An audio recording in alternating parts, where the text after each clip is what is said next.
Day. This is the Billabong Pro Pipeline. All of our surfers are about to be tested at Big Pipeline. It's about to go down out.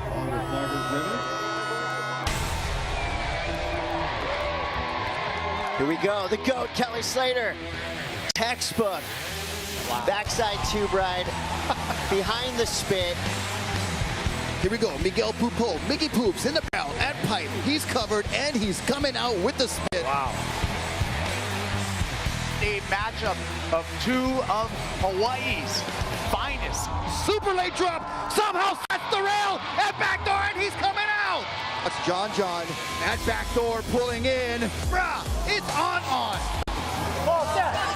Steph Moniz on top, John being an 8.94. This is going to be a surprising loss for John Florence.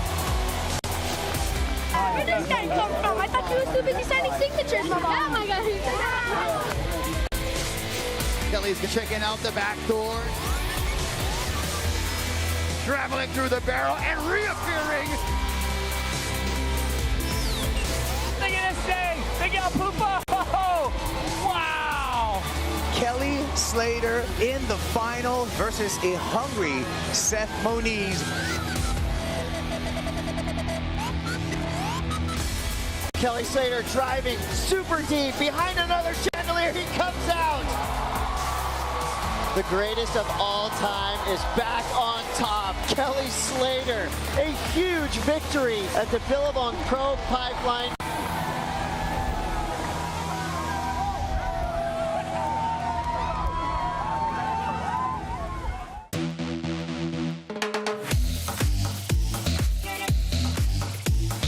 It's the most dangerous, intense, gnarly, challenging waves the girls have ever surfed in a CT event.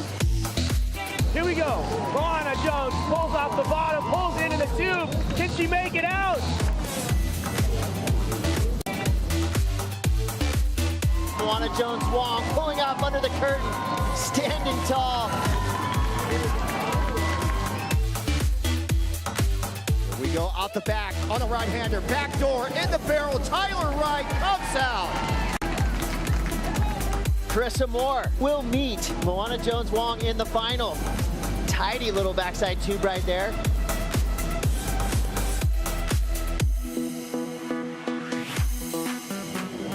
Moana, pipe barrel just underneath the hook, coming out with a spit. Arms up tall, the Vulcan House is loving that. Moana Jones-Wong, you are #1 in the world.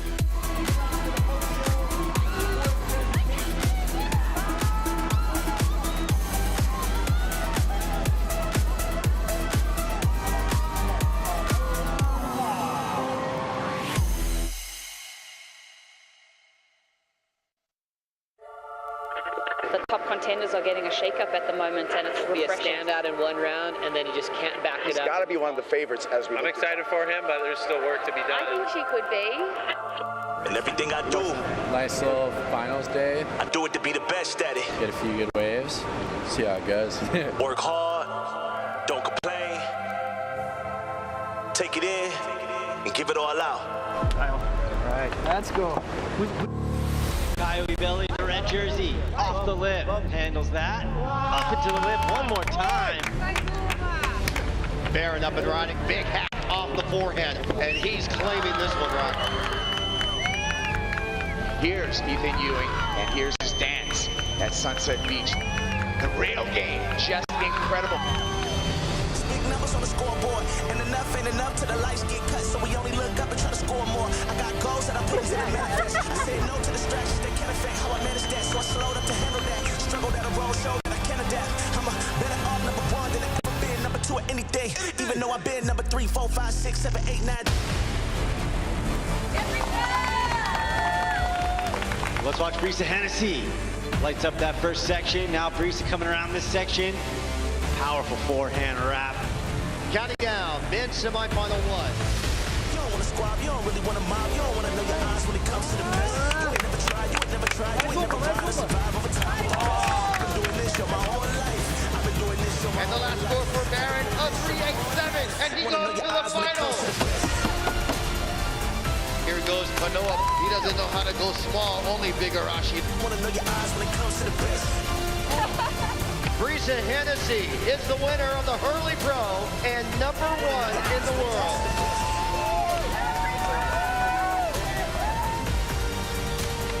Baron Mamiya is the champion of the Hurley Pro Sunset Beach presented by Shiseido.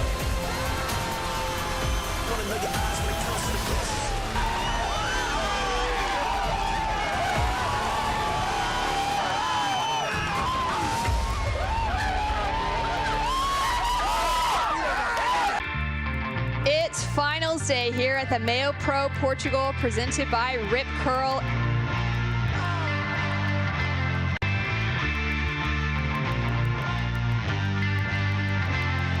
I wake up every day like the world is mine. Gilmore completes her backside snap. Gotta grind for the bottom, it's a steady climb. So I reach She's on a nice set here. Hard off the bottom, clean snap to start for Peterson. They ain't wanna let me in, so I Feels so good to be in that final. I really wanted to win that heat. and my people shine. I wanna live the good Brisa life. flying down the line into a huge layback snap.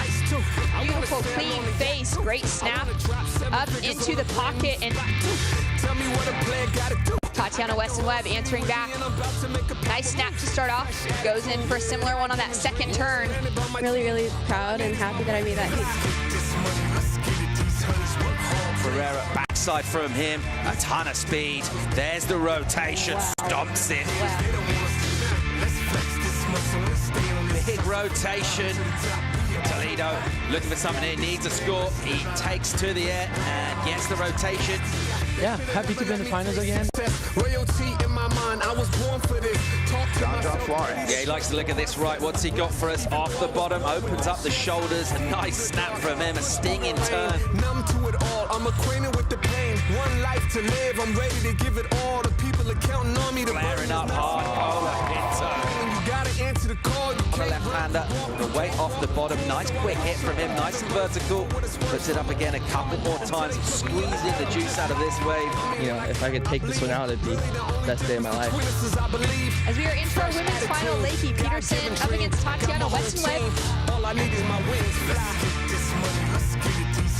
Great opening snap. Beautiful two-turn combo for Tati on a nice size set wave there. Drawing off the bottom. Great click to start things off with. Goes in for that second, jams the tail. It is Tatiana Weston-Webb, your Rio Pro Portugal champion.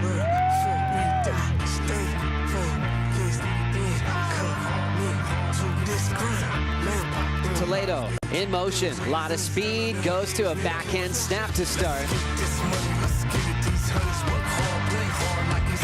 Backhand snap with a fan of spray to the sky. Colapinto nails the first turn, super smooth.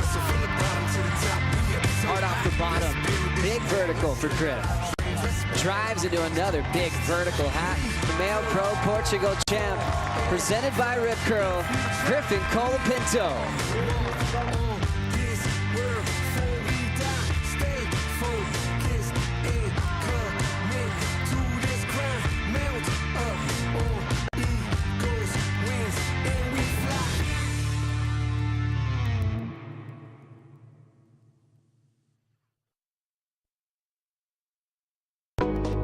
Good morning and welcome to the Rip Curl Pro Bells Beach here on this beautiful Victorian coastline.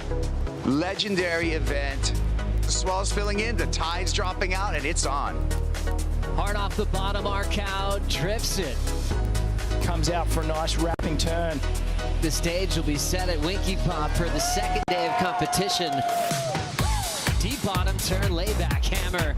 Robinson goes from third to second at the buzzer. Gabriella Bryan, the 8.17. That's fun surfing coming out of Joanne. Connor Coffin's got to be baffled here. I'm really important round with the mid-year cut. We've been keeping a close eye on the conditions as we see our competitors gearing up for what looks like another big day of competition. All the power in the rail game. Carissa Moore, the 5-time world champion, the Olympic gold medalist. Up it. Game on. Owen sizing this wave up, and he's going to go. Bit emotional. Haven't passed that round for a while. Jordy is going to go. No interference called. What a moment for the young Australian. This is a heat for the ages. He gets it. John Florence, that was mastery. The yellow jersey could be in jeopardy. That was crazy. That was sick. Oh my God. We've never had pressure like this at Bells Beach. Surfers might be falling off the tour. Bells continues to pulse with some dreamlike conditions. Owen Wright surfing for survival. Belts. Wow. Owen's on fire. All carb, all power. Big section here, and he absolutely slams it. Toledo taking that last heat out. The trademark layback hack. Just business for John Florence. Callum Robson just stayed in there, so he wasn't rattled, he wasn't phased. Callum Robson takes the win over Mick Fanning. Italo Ferreira goes massive on the outside section. Courtney just explodes through the turn. She's feeling it out there at the moment. Yeah, she is. She should be feeling it too. Great surfing, confident. It's the most nerve-wracking 35 minutes ever. Rose it up again. Beautiful. The Hawaiian, the queen, advancing into the semi-finals. I'm so happy. It's epic out there. We're on. What a fantastic day at Bells Beach once again. Ethan Ewing too strong in quarterfinal number 1. He's on his way to the semi-finals. Toledo, he hammers it. Unbelievable surfing. Callum Robson survives. Italo Ferreira up, big section here. We will see the Australian move on to the semi-finals. Come on! Put it on run out, put it on the line. Bang! Championship heat. That was crazy. A gorgeous sunrise here on Easter Sunday. The morning of the semi-final. Tyler Wright takes the big win. She's in the hunt for that golden bell. Carissa Moore, nothing to lose. Done and dusted in this semi-final. Toledo just so on this morning, chasing a Bells win here. Callum Robson, in his rookie year, he's going to make a CT final here at Bells Beach. Battling it out for the bell. Your champion, Tyler Wright. Current world number 1, and now a champion at the Rip Curl Pro Bells Beach. Felipe Toledo.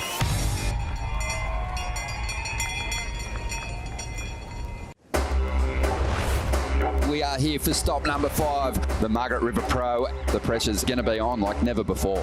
Unfortunately, some competitors are going to be packing their bags. It's all fun and games until we start losing surfers on the CT. Oh my God. Oh! Look at the fight! Big, same as last year, but just a little chopped up. All right, let's do it. You can't stop now. Onto a lip hook. Hits it hard off the top, and Callum hangs on. You can't stop now. Take a Full airdrop into a huge carve.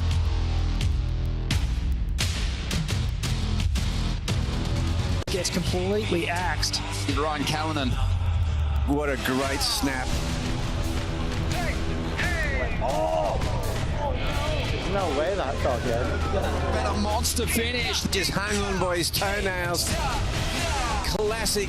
No one does it better in John. It's his signature move. Full flight. The cut is officially here. Dreams will be broken today. Tyler Wright is back in a big way, just looking so confident.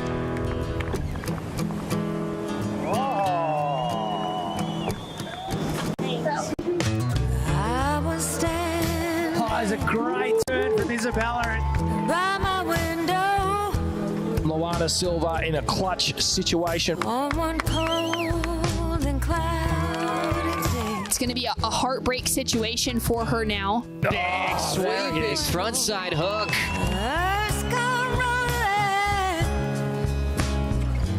but I What a performance from Bronte. India throws ahead back in disgust. The look of anguish is certainly not safe now. Oh, just been knocked out of the event. This has just been the most bizarre day of competition surfing we've ever seen. Well done, take it. Thanks, I'll take it. Gabby Bryant keeping herself above the cut line.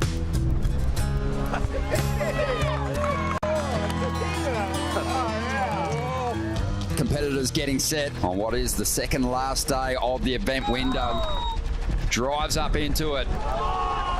This will be a tough blow for Morgan Sidlick. Back to the Challenger Series.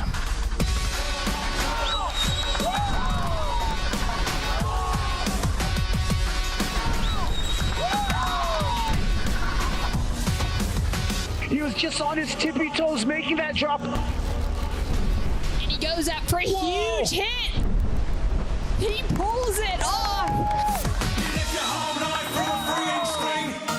Look at these boards, it cavitates.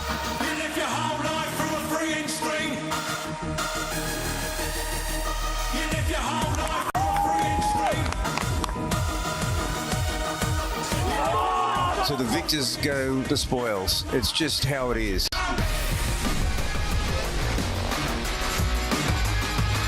And his opponent has not been able to go with him. Just that Andy Iron style.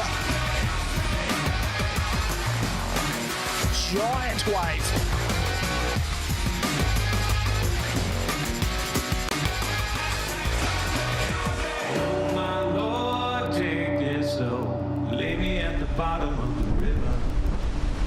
Good morning and happy finals day. Cool morning here at Main Break, looking at beautiful waves coming through.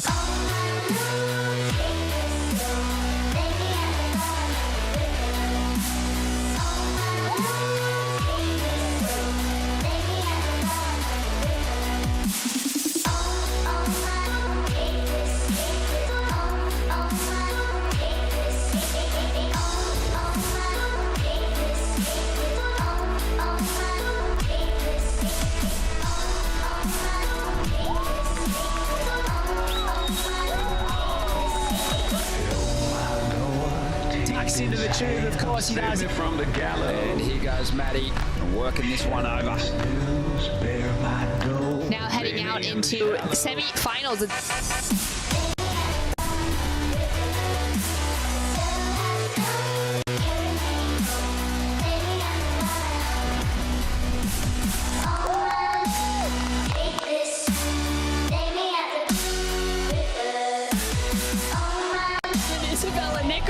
Is your Margaret River Pro champion.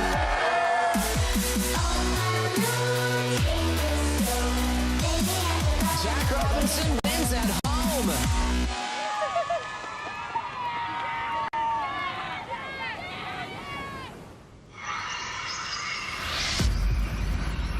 Sulema Pagi, and welcome to this incredible jungle. Grojigan G-Land, one of the best left-handers in the world.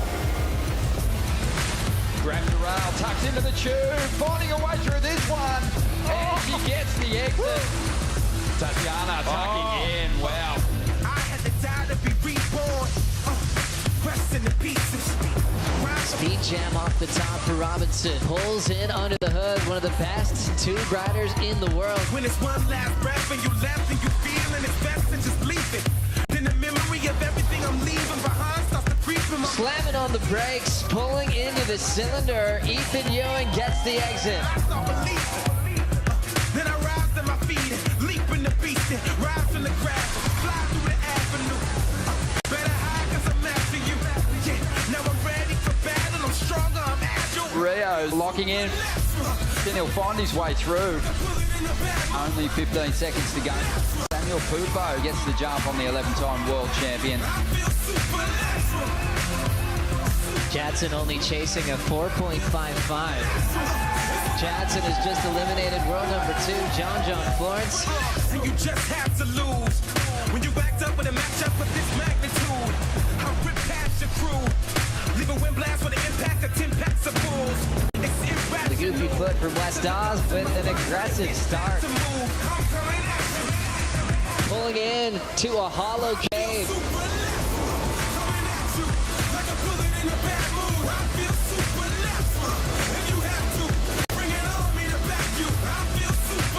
Powerful backside hack. Whoa. Jack Robinson up in time. Belt under the lip into the pit. And through half his board away. Joanne Defay is going to be the champion of the Roxy Pro G-Land. Jack Robinson, he does it again. The champion of the Quicksilver Pro G-Land.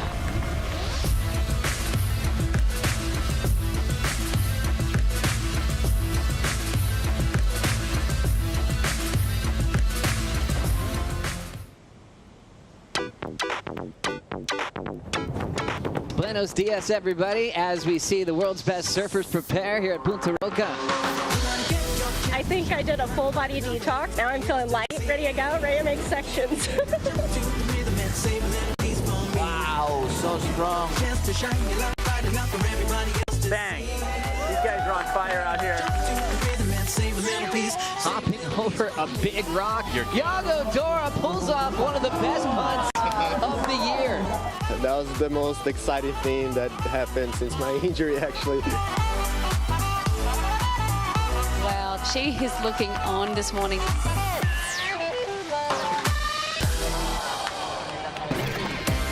What a way to start off day number 2. Inside bowls looking fun for Colapintos. Kind of want to take a little piece of Jackie boy. But here comes Jack with an exclamation mark. Just keep working hard to get the score. I was fired up. Ethan Ewing showing some flow as he moves down the point at Punta Roca.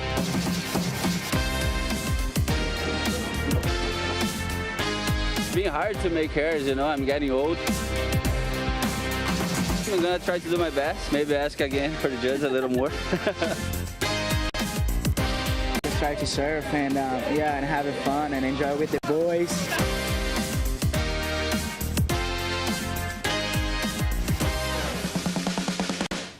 Lakey Peter to get the advancing position to the semifinals. That's right, Caroline Marks is back out on top. Steph Gilmore, and Gilmore continues to slash away at Punta Roca.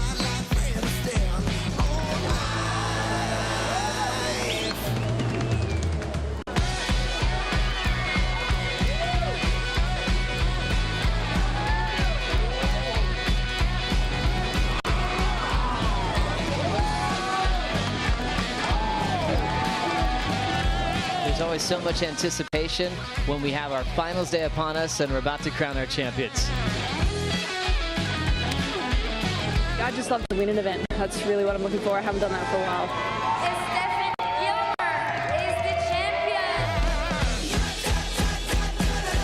Griffin Colapinto is going to find himself in another final. And those are the combos that make Felipe Toledo so dangerous.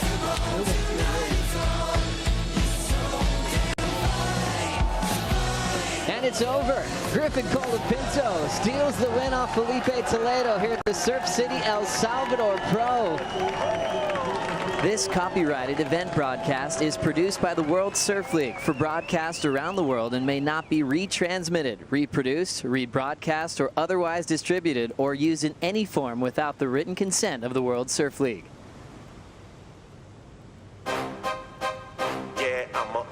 So good to be in Saquarema. So great to be back in the amazing country of Brazil.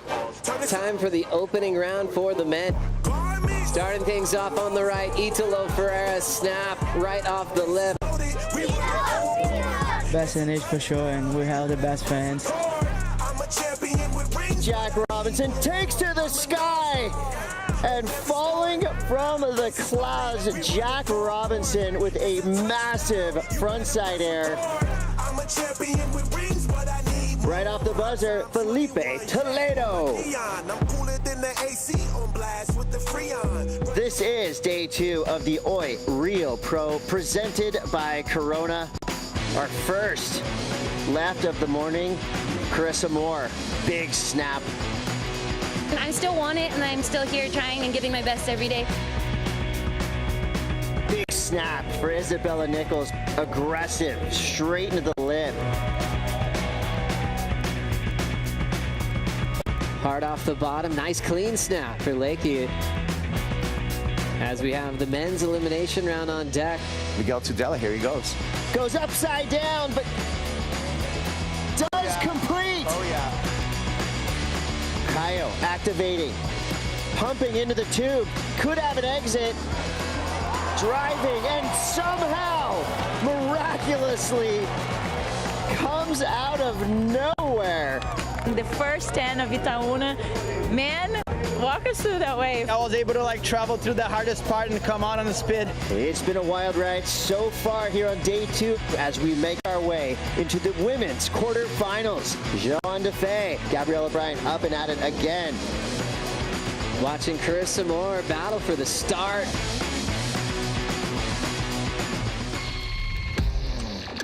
After a couple of late days through the weekend, it's a fun Monday morning here in Brazil.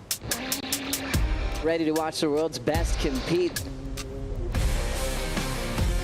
Backside full rotation for Sammy Pupo. 17 points in 3 minutes. That is when Italo starts to thrive.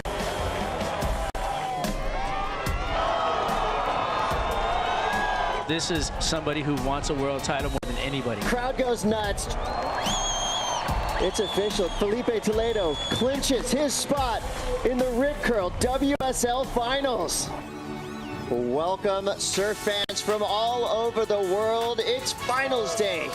We've got an epic duel. Number 1 in the world versus number 2 in the world. Carissa Moore versus Joan Defay. Joan Defay looking to capitalize. Carissa Moore looking for a 6-4-1. Big opening snap. And another. Hangs on, Carissa Moore.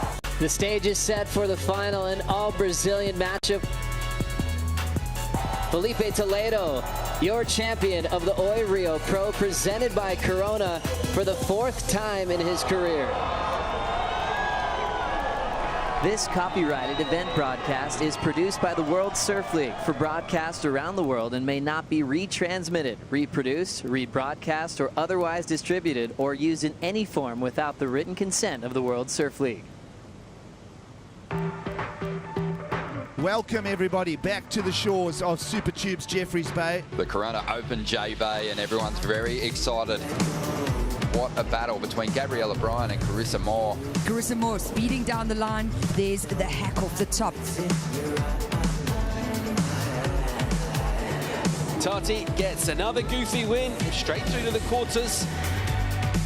There goes J-Bay's very own Matt McGillivray. Again, what a combination on the outside. I'm so grateful to everyone for coming down to watch. Yeah, let's do South Africa proud. Joan Defay, she has clinched her spot in the WSL Final 5, and she will get a shot at a world title come September. Good morning once again from the Eastern Cape of South Africa. Day 2 of competition. Oh, I can't wait to see what unfolds today. Chasing down Felipe Toledo for a potential heat win. And Jaeger Dora's in the tube on the backhand. It's not easy, but he'll come out. He'll go in again. Oh, yes, he'll come out. Oh, come on. Just one of those gifted waves, and I knew right then I was going to get what I needed. Jack Robinson is absolutely flying through a barrel here. Shut the front door, Jack Robinson.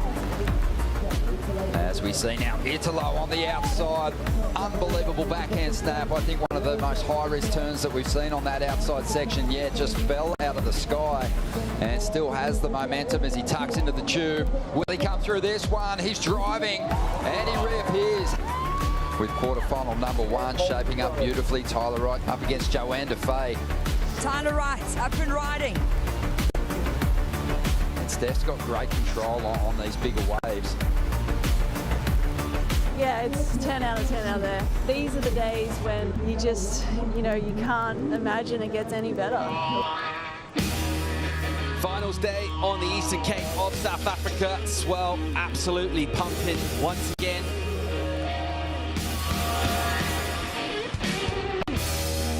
Robinson, nice tube to get started out onto the open face. Holds that rail, deals with the buck nicely and tucks in once again.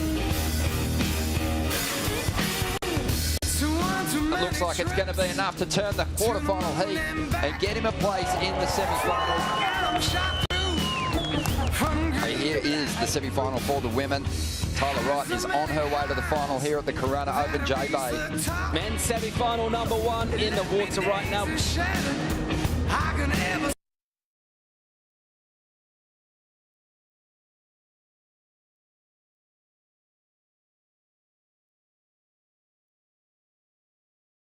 Ewing, big hook off the top. Nice power and acceleration out of that turn. In the women's final, about to take to the water. Tatiana Weston-Webb, massive hammer, airdrop to finish as well, an explosion at wide water. An unbelievable moment here for Tatiana Weston-Webb, who is your champion. He's going to pace it, he's going to attack it. Looking for the requirements and more now. Ethan Ewing down the track. Will want to drive the score home. Huge wrapping turn, he loves it. Ethan Ewing, his first championship tour win here at stop number 9, the Corona Open J-Bay.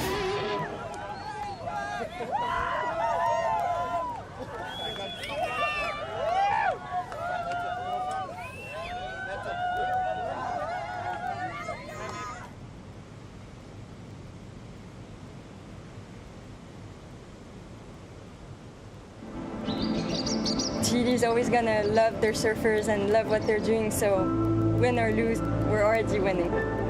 No one thinks I can do it. I'm gonna prove them wrong.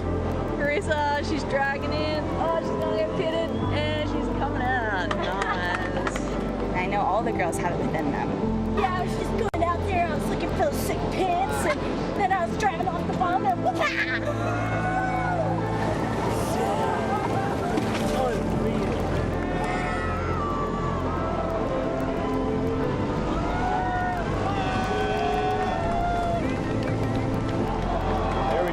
Go, Jordy.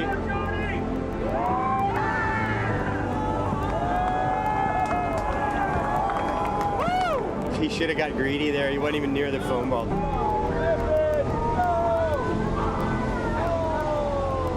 Oh, they want it.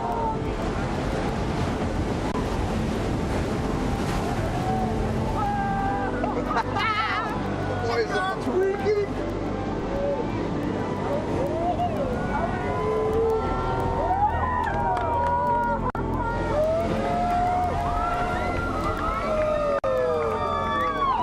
What Chopa's supposed to look like. The shape's perfect.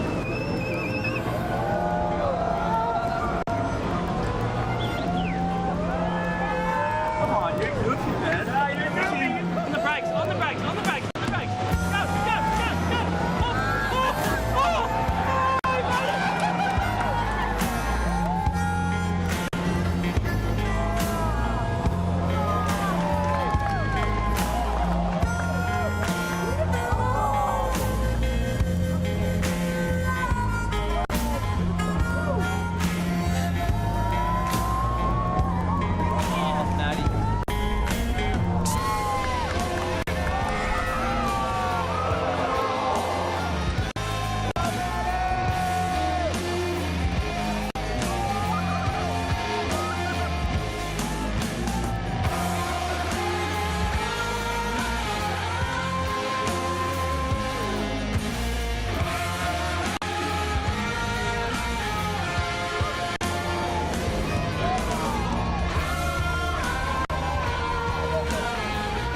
Here goes Hoggy. Yeah, Hoggy! Oh, what? Come on.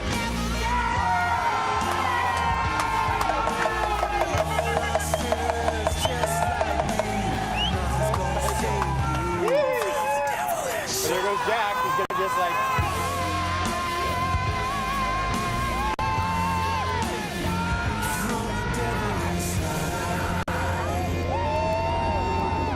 I don't even know what to do right now. He's like tripping out. You're gonna finish us today for sure, huh? The last day is on. Final day. Oh my god. Unreal. Hoggy, do this thing. Not super square. Well, no, there goes pretty square. Everybody's all stoked. Oh, look at this wave. Oh, God.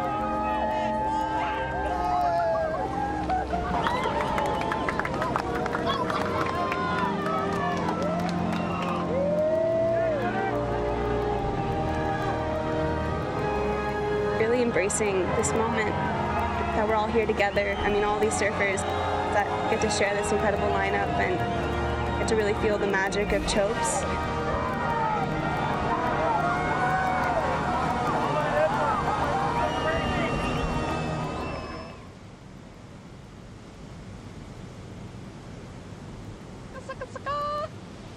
Boom.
To be a world champion, to rise above all others, to a level few know, to create and cement your own legacy.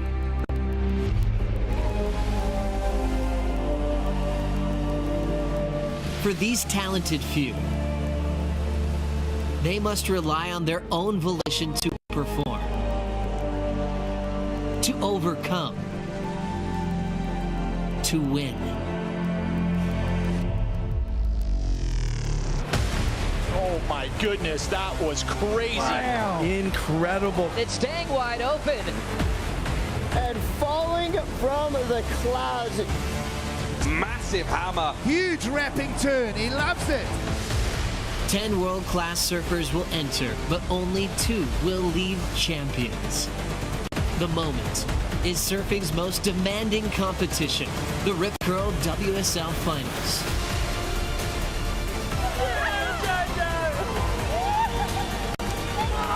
Come on.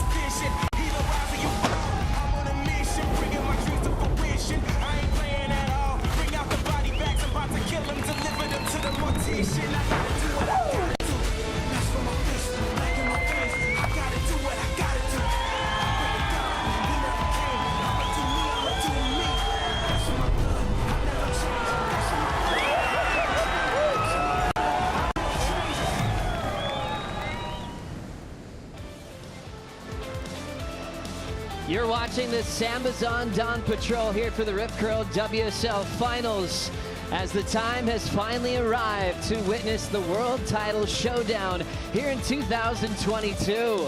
Nice warm-up for Ethan Ewing, world number 3, in his first start here at the season finale at Lower Trestles. Tatiana Weston-Webb back for revenge from last season as Italo Igarashi getting dropped off on the Oakley Athlete Shuttle.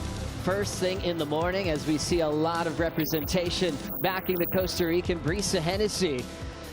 And she's talking with her coach, Carissa Moore, the #1 seed in the event.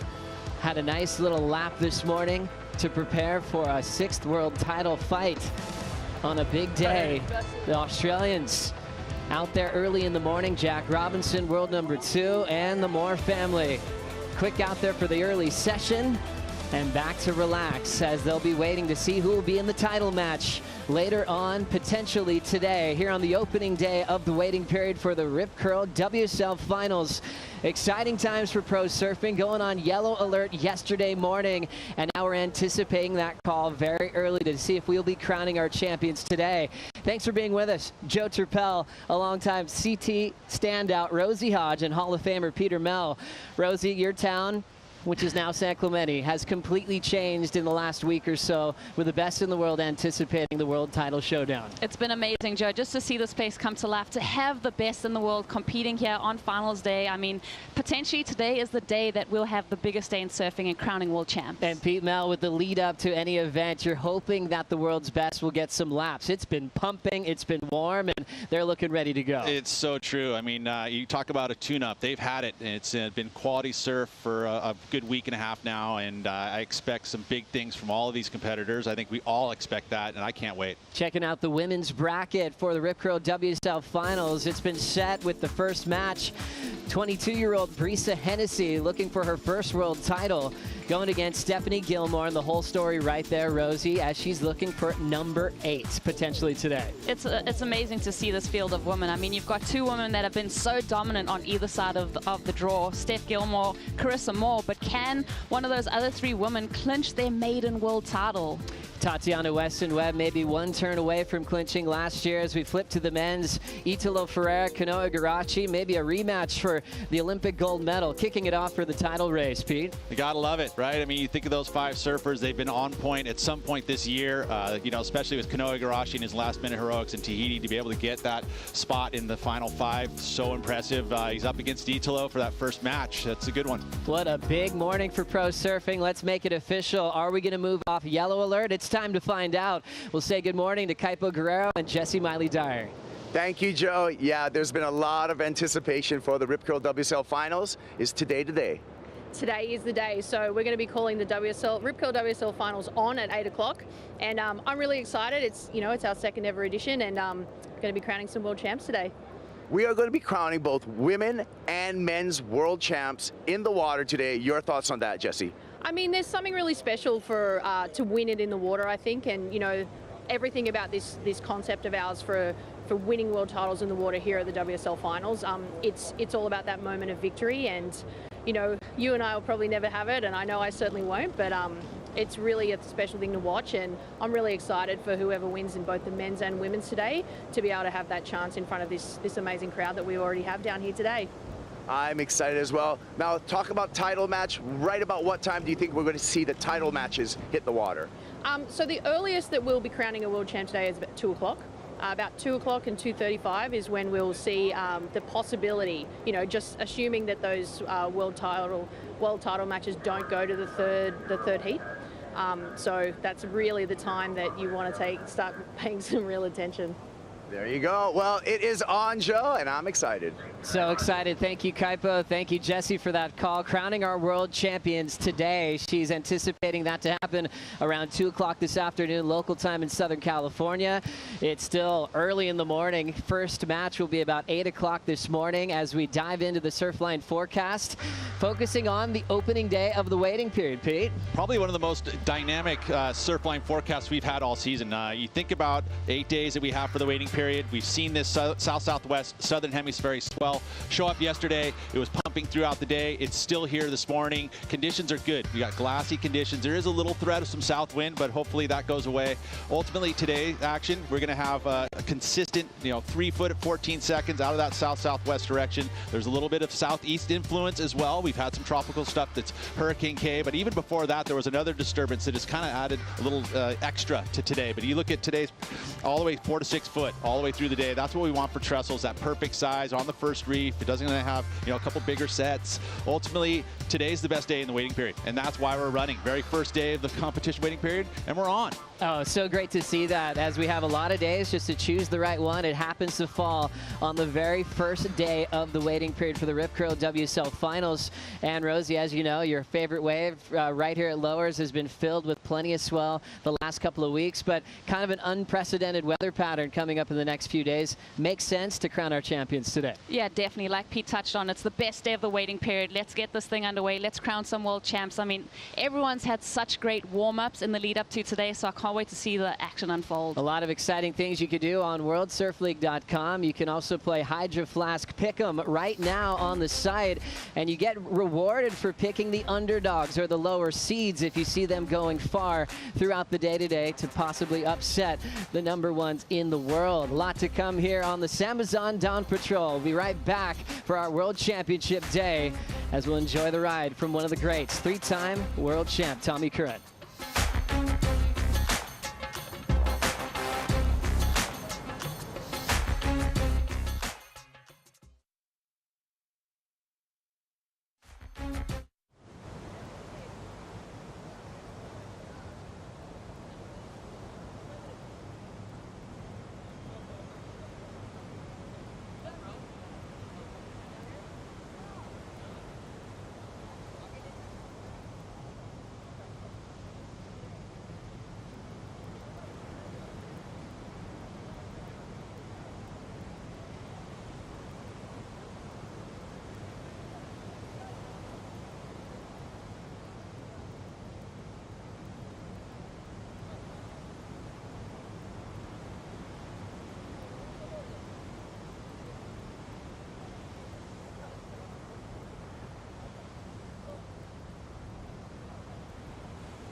The WSL would like to open this event by formally recognizing that Trestles is the modern name of the ancient Ahashiman village site known as the Panhe.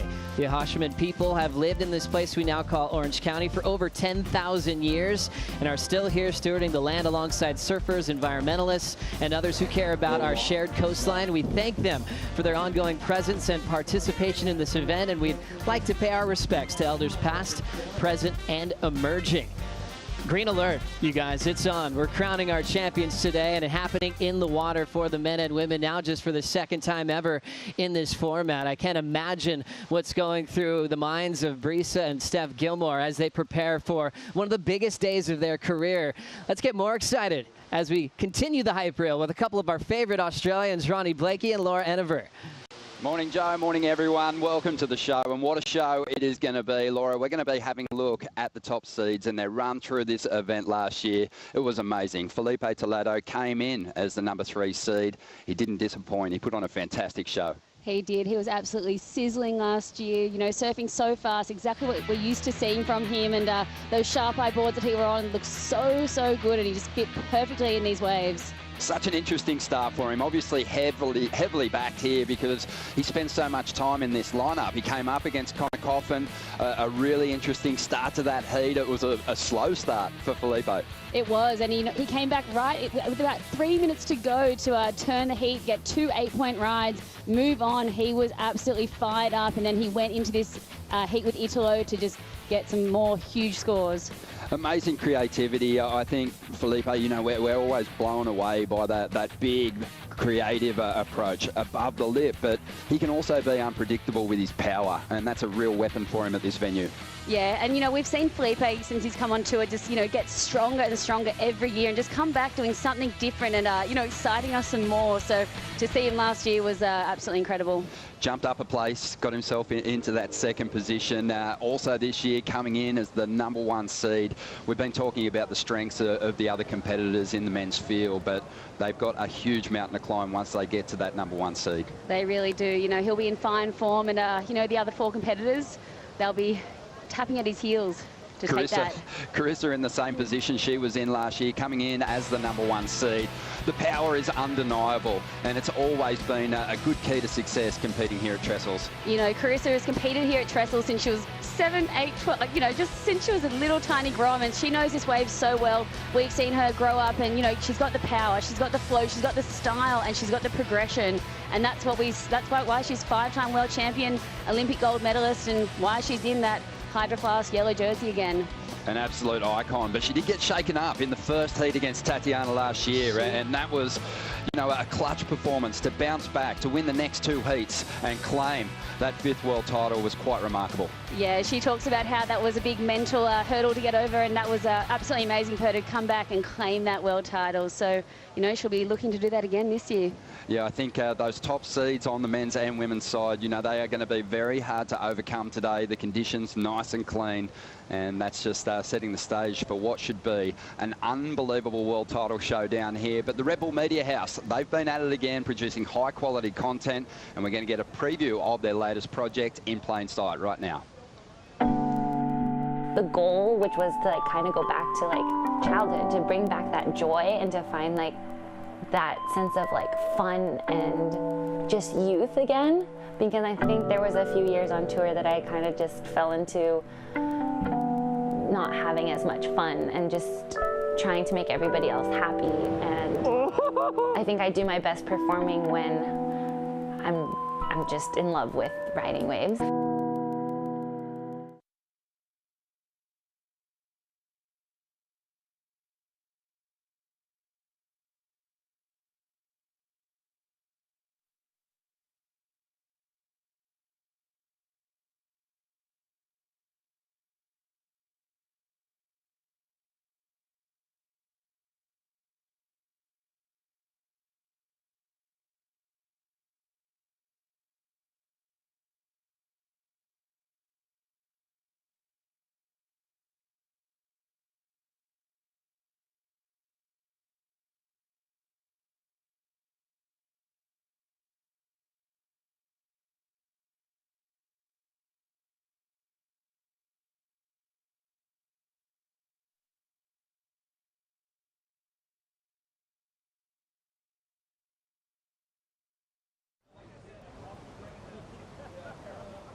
The Rip Curl WSL Finals is brought to you by Rip Curl, the ultimate surfing company. By Shiseido, official sunscreen of the World Surf League. By Sambazon, bringing you the delicious powers of acai every day. Official acai of the Rip Curl WSL Finals. By Craft 1861, official wellness partner of the World Surf League. And by Hydro Flask. Every adventure starts with 2 simple words. Let's go. You're watching the Amazon Dawn Patrol here for the Rip Curl WSL Finals. It's a green alert, crowning world champions. Later on this afternoon, Brisa Hennessy matched up with Stephanie Gilmore in the first match this morning. That's probably going to paddle out in less than 10 minutes. Joe Turpel, Rosie Hodge, and Pete Mel here for the call. Before we get even more excited about the matchups and stories, it might be time to check in with the governor of California, Gavin Newsom. Hey everybody, it's Governor Gavin Newsom here, and I think you all know this better than I do. Surfing is California's state sport, and that's why in 2020 I was proud to sign a bill to protect San Onofre State Beach, of course, where you are now. We're proud. Look, we're proud to have the world's best surfers competing right here at Trestles, a world-renowned surf spot that you know better than anybody in the Rip Curl World Surf League Finals.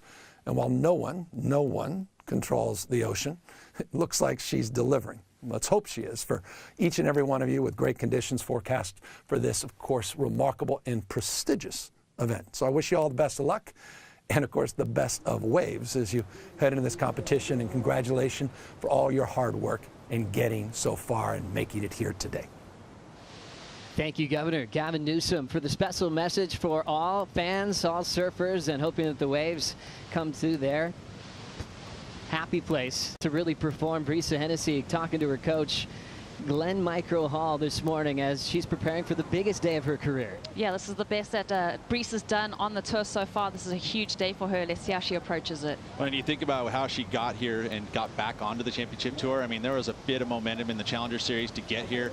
And then just to start the season off like she did, winning her maiden victory at Sunset Beach. I mean, it's just been a dream year for her. And here she is competing in the Final 5.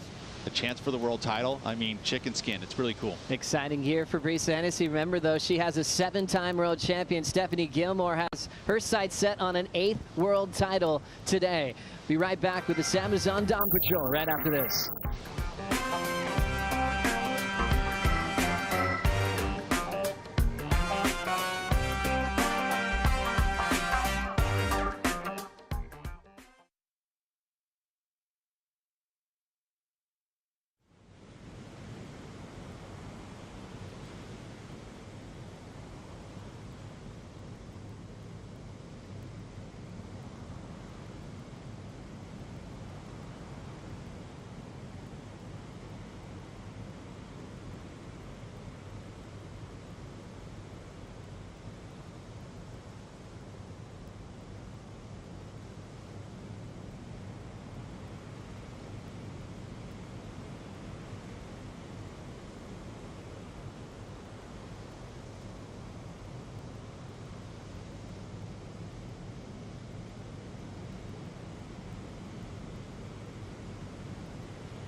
Surf fans, it's time to get fired up! Introducing your surfers for women's round one. Wearing the orange jersey, it's 7-time world champion number 88, Stephanie Gilmore. And surfing out of Costa Rica, your number 4 seed in the green jersey, number 99, Brisa Hennessy. It's time for the Rip Curl WSL Finals. Let's do this. Stephanie Gilmore, Brisa Hennessy on stage in front of this early crowd at the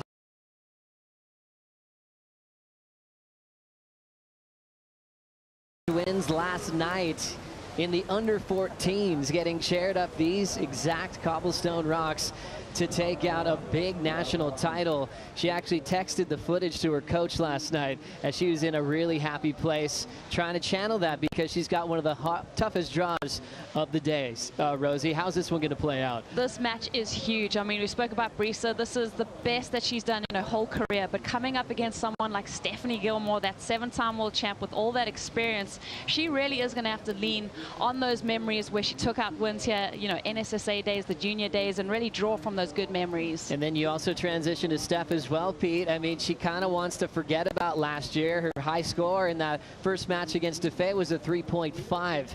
She wants to really get back on her feet and show the world what she's got on this wave. You're absolutely right. And I think that that was a stinging moment that has really motivated her for this event. It really has. I know that there's some training going on. Knowing that she is in this lower seed scenario, that it's going to be a gigantic day if she's going to win her 8th title. She's going to have at least 5 heats. And at 35 minutes, that is a lot of competitive surfing, in which that means you got to be fit. So she's been putting in the extra hard yards, which I've heard. She's been doing some amazing stuff to get ready for this finals day. And if she, like, I mean, what a storybook, right? To have her be able to go from this match 1 all the way to the finals up against Carissa Moore, and you can see, is it the 6th world title or is it the 8th world title? And I mean, that's her dream. That's going to be trying to get that scenario done today. Steph getting the lift on the Red Bull ski as she prepares for match number 1 against Brisa Hennessy. As we check out the bracket, Tatiana Weston-Webb, we saw her last year as the number 2 seed. Now she'll get to feel out what 3 feels like. Defay was in the first match last year, and she's all the way up to number 2. How's that going to feel different, Ro? Yeah, this is interesting. I mean, both these women have had reps at this match format. They know what it takes. I think for Tatiana, you know, she was kind of one turn away from clinching a world title. That's had to sting the whole way through. What has she learned from that? Will that residual scar tissue come through? Can she hold her nerve up against the world's best? And also Joanne Defay has kind of been hanging out with Carissa in the last 4 years or so, and has learned how to beat Carissa Moore in more times in her career when you focus on their previous matchups. Defay knows Carissa very well. We'll see if they end up in the title match later on today. But first, let's prepare for Brisa Hennessy for Stephanie Gilmore. Big start there with a big hammer from Brisa. Brisa Hennessy is the winner of the Hurley Pro.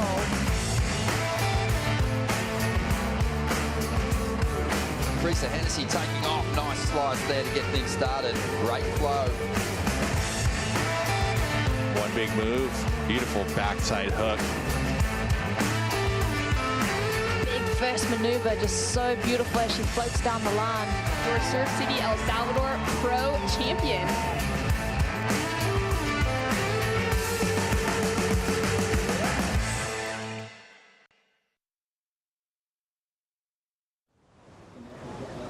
Five minutes scored on their top 2 rides. Whoever loses this match, their season will end this morning, and you'll end up being the number 5 seed in the world in the 2022 rankings. Brisa versus Steph Gilmore. What a great clash to kick off the Rip Curl WSL Finals as Brisa was reflecting on all those great memories of growing up competing international titles. The thing was, Gilmore had an instant relationship with this wave at Lower Trestles as well, as she's proved to be one of the best.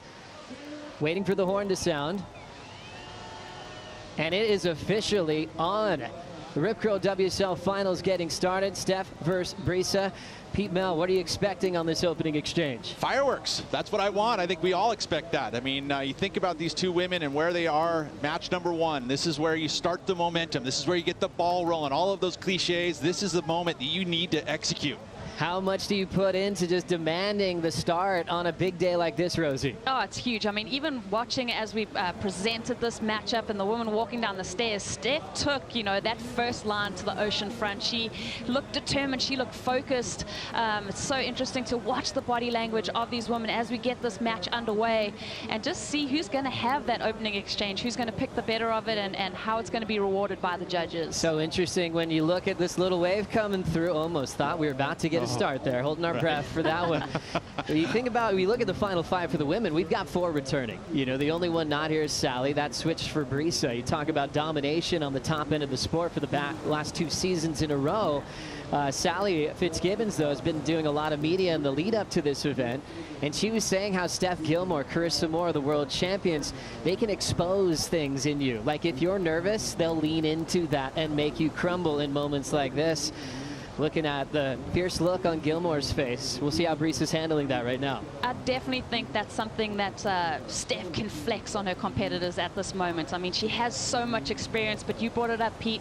She faltered last year in this event. So how is she going to kind of calm those nerves and really tighten everything up in her game as she comes into this last day? I think it's that extra hard work, right? The part that is, I think she came into this finals thinking, you know, I'm cruising, I can use my talent and all that stuff. But ultimately, I think when you put in the extra yards before an event like this, it's going to show in your confidence. It's going to be able to, you're going to have this invincibility, and it feels like Steph's got that. Steph Gilmore going for a record-breaking 8th world title today. Went down last season in the first match to Joanne Defay, so she's had to wait quite some time to try to do it again. She shares 7 with Lane Beachley and giving herself a fighting shot, celebrating longevity on tour. Part of your rookie class, Rosie Hodge, back in 2007. Yeah, Steph is a huge inspiration, and just to see the evolution of her career and watch how she's kind of brought her best surfing year after year to the forefront. And obviously we've got Carissa Moore in the mix, that younger generation. She's won, you know, that handful of world titles. So Steph has had to pick up her game every season. Brisa yesterday had a nice warm-up, and I guess it wasn't just kind of a cruisy warm-up doing laps. Glenn Microhall and Brisa got here on dark yesterday, and he said all they wanted to do was to actually find the gear that she would use today. They wanted to push hard at 100% and not ease into it. She wanted to recognize what that felt like as we will have this wave gobble up the Costa Rican Brisa Hennessy. Looked like she wanted to get position to start. Almost felt defensive in a way, right? She came underneath it. She was a little late, but knowing that Steph was right there in position, just taking that wave just to take it away from Steph. Steph Gilmore commits, and she will get just a short opening ride here as the wave is just breaking on her toes. Shaky start. We kind of felt this sort of wild energy last season with all the hype in the air, with world titles on the line. Everyone's just trying to settle down a little bit. You know, when Jessie called it on this morning, I felt a little bit of an elevation in my heart rate. And then you think about these competitors being this first heat in the lineup, being the people that really have to go out and crack open that seal. There's a lot of pressure that's got to be released before you can really feel more comfortable in the lineup. The stakes are so high, and that's what this format has been able to develop throughout this season. We've seen it throughout. Margaret River, huge stakes. Tahiti, right at the end there, huge stakes, heats that meant everything. And so they've been having to deal with that type of pressure this season, but this is a whole nother level. You're looking at world titles here, dreams. As we see a beautiful right-hander now setting up for Hennessy. She'll get her first bottom turn out of the way. Quick snap to start. Open face hook, solid again. Nice little rip off the top. Brisa frames it up towards the tail end. 2 for 1 on that end section, and Hennessy will get on the board. Hennessy family here hanging out. Mom Katie always by her side. Father Mike flew in from Fiji 2 nights ago to support their daughter in the biggest day of their career. Waiting for numbers to lock in. You feel like that was definitely a settler to really get this first match underway, Ro. It did have that feeling from Brisa, you know, just settling in, feeling that equipment. Definitely saw a lot of spray from her, but also noting she's been spending a lot of time here in San Clemente off the heels of Tahiti making that final. She came straight here and she's been warming up and just really feeling out the lineup, and I think that's going to be a crucial component of her surfing out here.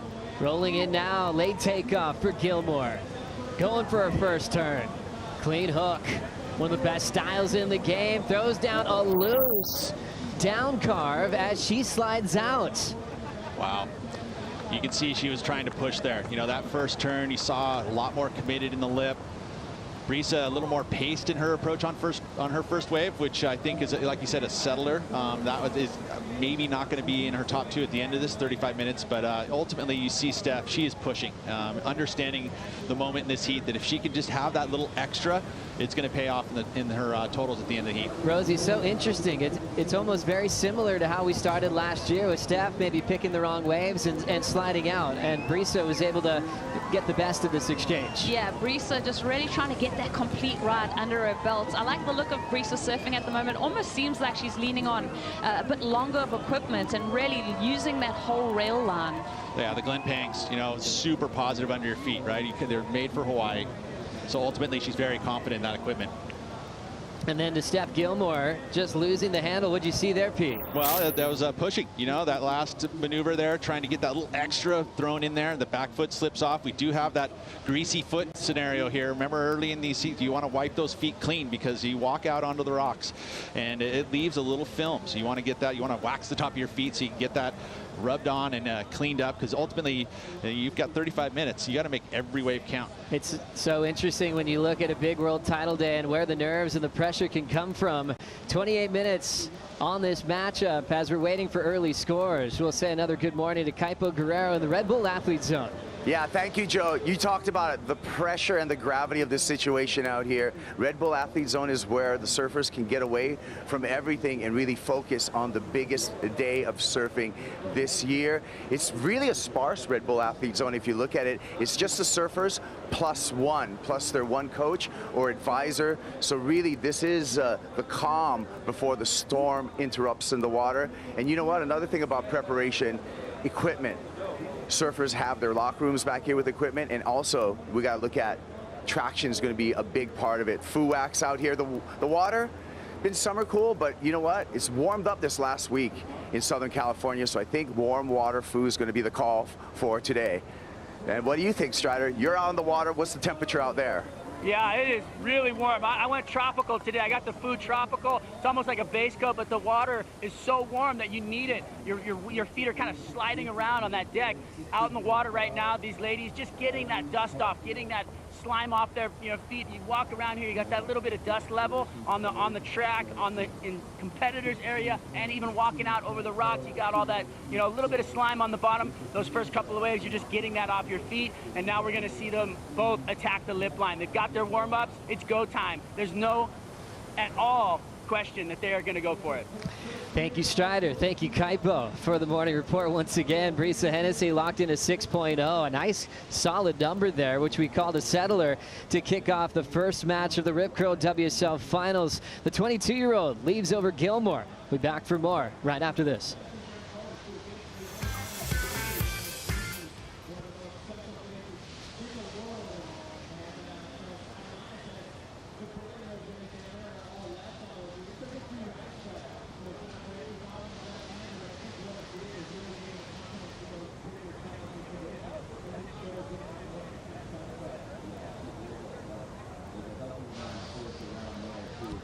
Hennessy locking in a 6.0. Steph Gilmore 2.5, 0.5 and a 0.10 in their second scoring rides at the time. But they've got a lot on offer here at Lower Trestles. A lot of time to be patient, to wait for maybe one gem of a set to move into the next match. Standing by there in match number 2 is Tatiana Weston-Webb, who did finish runner-up in the world last year. You think about conditions today, we're on the backside of a pulsive swell, so there's going to be some lulls, you know, and ultimately you want to be on the 2 best waves of the heat, right? So you're going to have to be patient. There will be these slow periods where you're going to have to sit it out, and they get to think about things, and that's really tough to be in that moment, especially right now where you think about where Brisa Hennessy sits. She's got a solid 6 under her belt, whereas Steph's going, uh-oh, please, you know, those questions marks are just flying around. She's got to bat those things away and just to focus on that next moment, but it's tough when you have to sit through a couple lulls.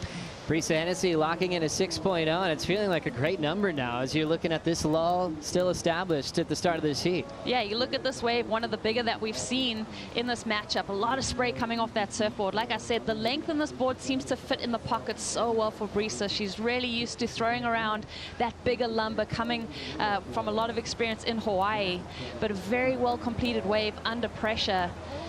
Beautiful spray, that wrap. Like I said, I've been watching Brisa free surf out here, but now it just seems like she's clicking into that other gear. She's really been pacing herself in the free surfs, and now that the contest is on, she's turning it on and really digging in on the rail. Such a powerful athlete, picked up her first win of her career at Sunset this year, but she's won a lot at lowers. She can bring that power-based act on 2-foot sections at lowers or 10-foot walls at Sunset. Incredible young athlete who, believe it or not, fell off the tour last year, came back through the Challenger Series. So a year ago, around this time, she was still wondering if she'd be back competing in the world title race, and now turning in her best season to date.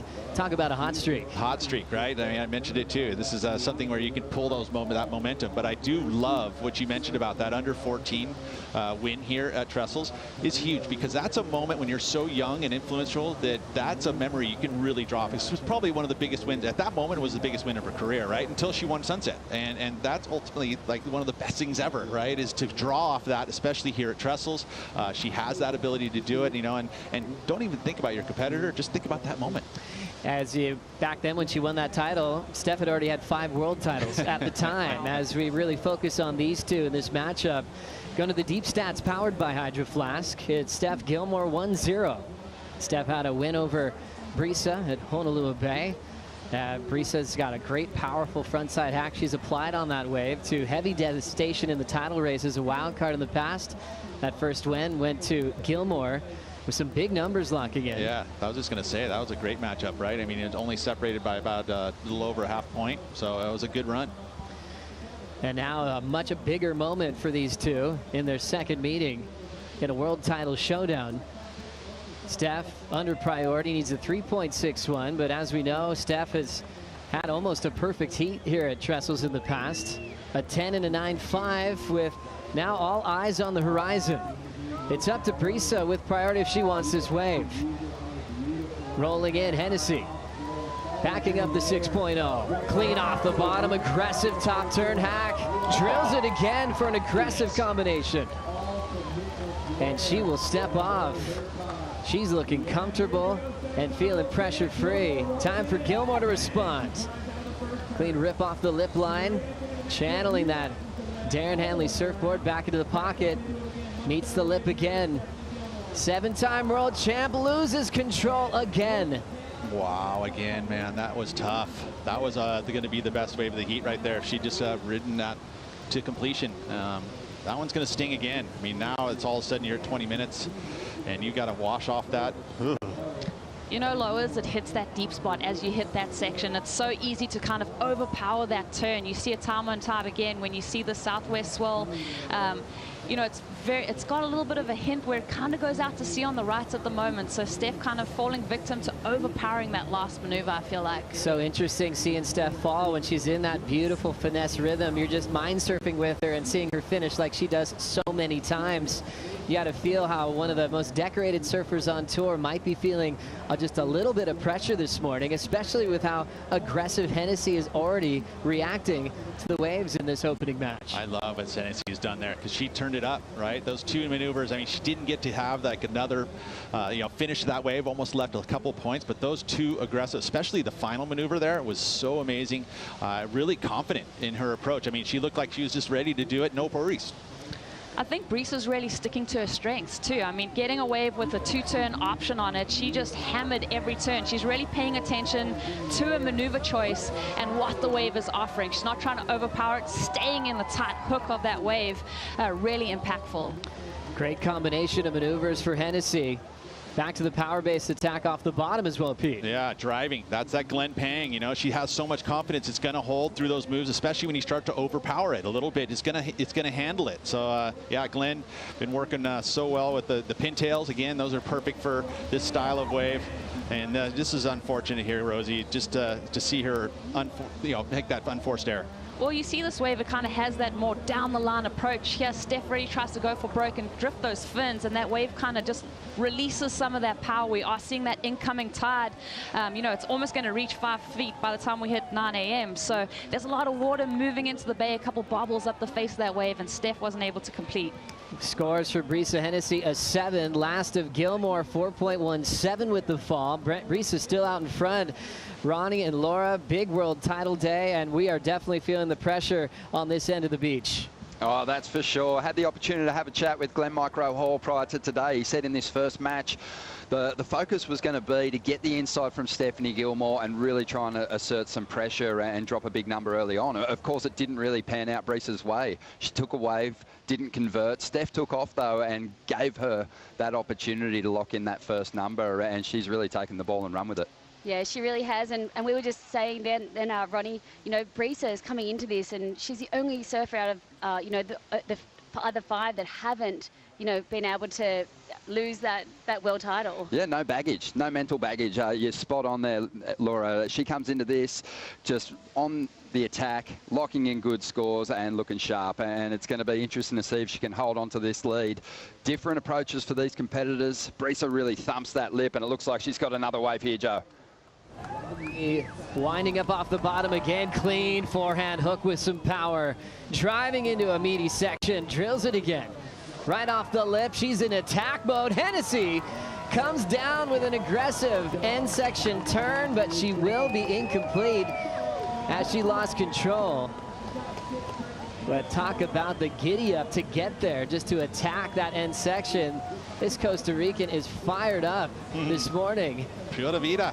Already with a 6 and a 7, and maybe even higher numbers with how she kicked off the start of that wave, Rosie. So good. I mean, I would, you know, comparing it to a 6-point ride, the work that she got done on the outside, could we see that number fall to the wayside? Unfortunately, not getting that finish on that last maneuver. But Brisa is just, she's here, she's come to party, and I love the fact that she's just attacking.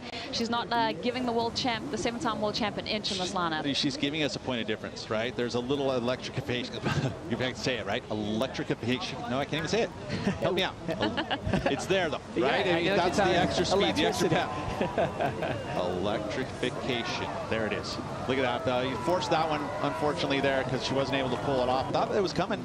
But again, nice head-high wave. Look at these conditions, just beautiful offshore and just driving through. That's the types of turns she used to win at the Hurley Pro in Sunset Beach. I mean, it was awesome. And I can't wait to see what she's going to offer here in this next 17 minutes because she's confident. She's building confidence. Look at the score. It's got to feel phenomenal for Brisa Hennessy to go back-to-back with solid scores, a 7 and a 7.33. Now throwing away the 6.0. So now 3 numbers that are better than what Steph Gilmore's turned in. Now with 16.50 to go. There's the judges' reaction there, putting up another great number. As we chatted with Brisa at the press conference on the beautiful San Clemente Pier, and she felt the least guarded out of the final 5. There is a lot of expected answers that come out when they don't want to give too much, and Brisa gave a lot of heart. She's very present in this moment. At this stage of her career, that's a big sign because she's only 22 and she's ready for it. Yeah, it's a beautiful thing. I bumped into Brisa last night at the Rip Curl kickoff party. She was leaving early, obviously, to prepare for today, but she just said, I'm here to have fun. But she did have this glow and this energy about her, and you can feel it when someone's not really feeling those nerves and they're just going to go out and give their best. Stephanie Gilmore has to break a combination of 14.33 to have her hopes still alive to potentially get an 8th world title today. We'll be right back for the Rip Curl WSL Finals after this.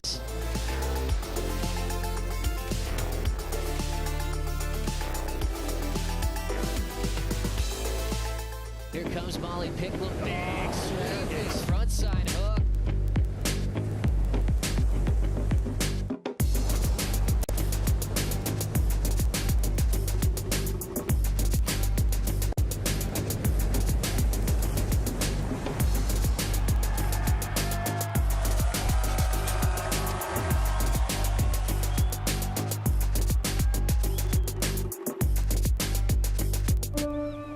My job is professional surfer.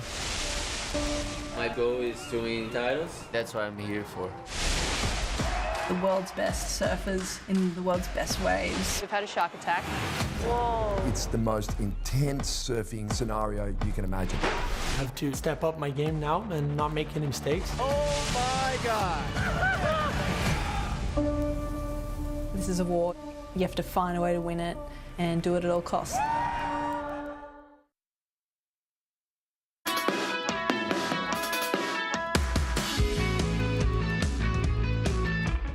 I'm in San Clemente and I'm absolutely psyching for the Rip Curl WSL Finals. Free day today, and you know what? There's so much of the world out there waiting. Expedia helps you see more of it. Let's see if I can find an adventure. What about a charter boat to Catalina? I'll be swimming by this afternoon.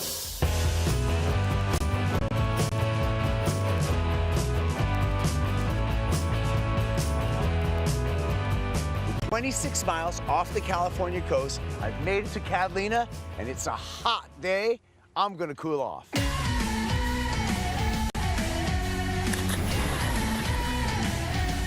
Expedia, made to travel.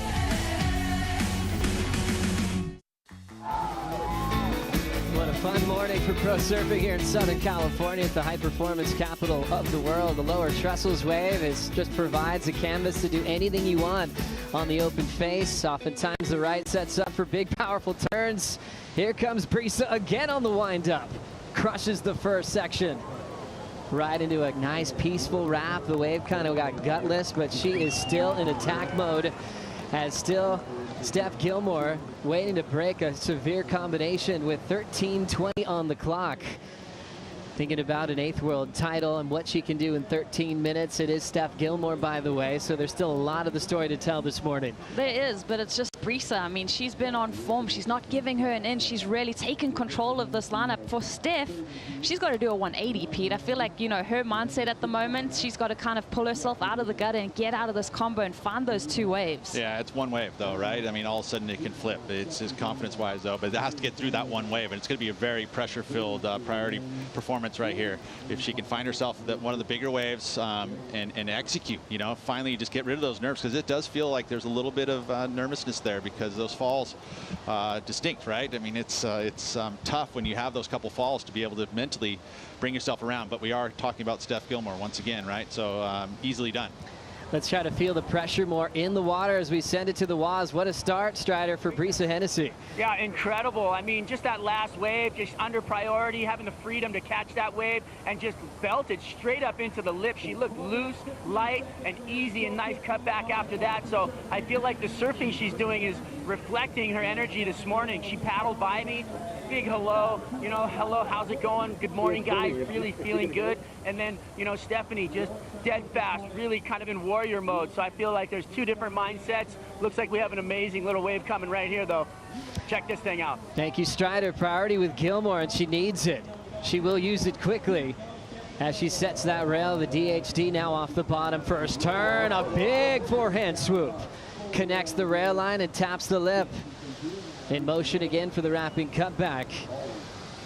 And lays into the lip line again, and she will shut this one down. Steph's best so far as Brisa's on a stretched out wall to start. Powering through the pocket again.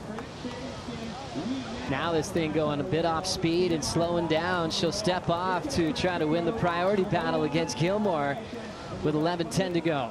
Competitively, very, very smart there from Brisa, realizing the situation, probably understanding that it wasn't going to lift her scoreline, kicking out, getting priority. That's control of the heat. She's still going to have the two best waves, but I feel like Steph could have gotten the best wave of the heat there. I mean, those were some serious carves. That first carve, amazing. Wow, just thinking about what the self-talk would have been for Steph Gilmore. She had some time to think about it, like you talked about this morning, Rosie, and still feels like she's in a great, confident headspace. That was brilliant surfing from Steph. Well, Brisa's been poking the bear, and, you know, she came out swatting. So you see Steph Gilmore, we're talking about all this headspace and how she's going to react, and that's the mark of a champion, coming back like that and really keeping that focus focus and completing that wave finally for Steph. I think that's going to be a huge pressure release. And it wasn't like she surfed tentative right there. That was full-on steering. This carve right here is just magical. I mean, look how long she holds the rail all the way through and then keeps the speed straight into another bottom turn. I mean, and that's that flow, that speed, power, flow. The judges were asking for that from the surfers today, and she executed it just seamless. So beautiful in motion. And when you talk about a point of difference, I don't think anyone can outflow Steph Gilmore. Brilliant surfing here, Rosie. That's the approach. I mean, watch as she just holds that rail line, really just digs those thighs in and just makes sure that she's created that point of difference from Brisa. We've seen her attacking the lip. Steph there just really sinking her teeth in and bringing that right-hand point break flare that she has so well. Also enjoy the fact that Brisa had the wave behind her, because then you definitely see the two different approaches from these surfers. And she wasn't able to go right back to the lip for a second turn. A little bit of downtime, and she kind of realized that's probably a throwaway. Better focus on priority instead of dry docking that one on the beach. There was no steepness to that wall, right? And she realized it. I mean, she surfed well again. It just didn't have the power that she would have needed to up the point scale there for her. Stephanie Gilmore, 7.93, just like that, breaks the combination and has the best number of match number one. Now chasing a 6.4. How quickly things have turned around for the 7-time world champ. As we are going to be moving very quickly through this big world title day. Italo Ferreira taking on Italo Igarashi. Coming up next as we say good morning to Louisa Florence. Louisa, good morning. How's the vibe down on the beach? Good morning, guys. I'm having so much fun just playing the Brazilian FBI for you guys in this packed beach. And let me tell you, the joke around here in a very PG-13 way is that, like, we've been all waiting for this moment for so long. There's so much energy building up for something that was not gonna last very long, and this all or nothing vibe is definitely bringing a lot of like energy and buzz, and I can feel it just by being around here.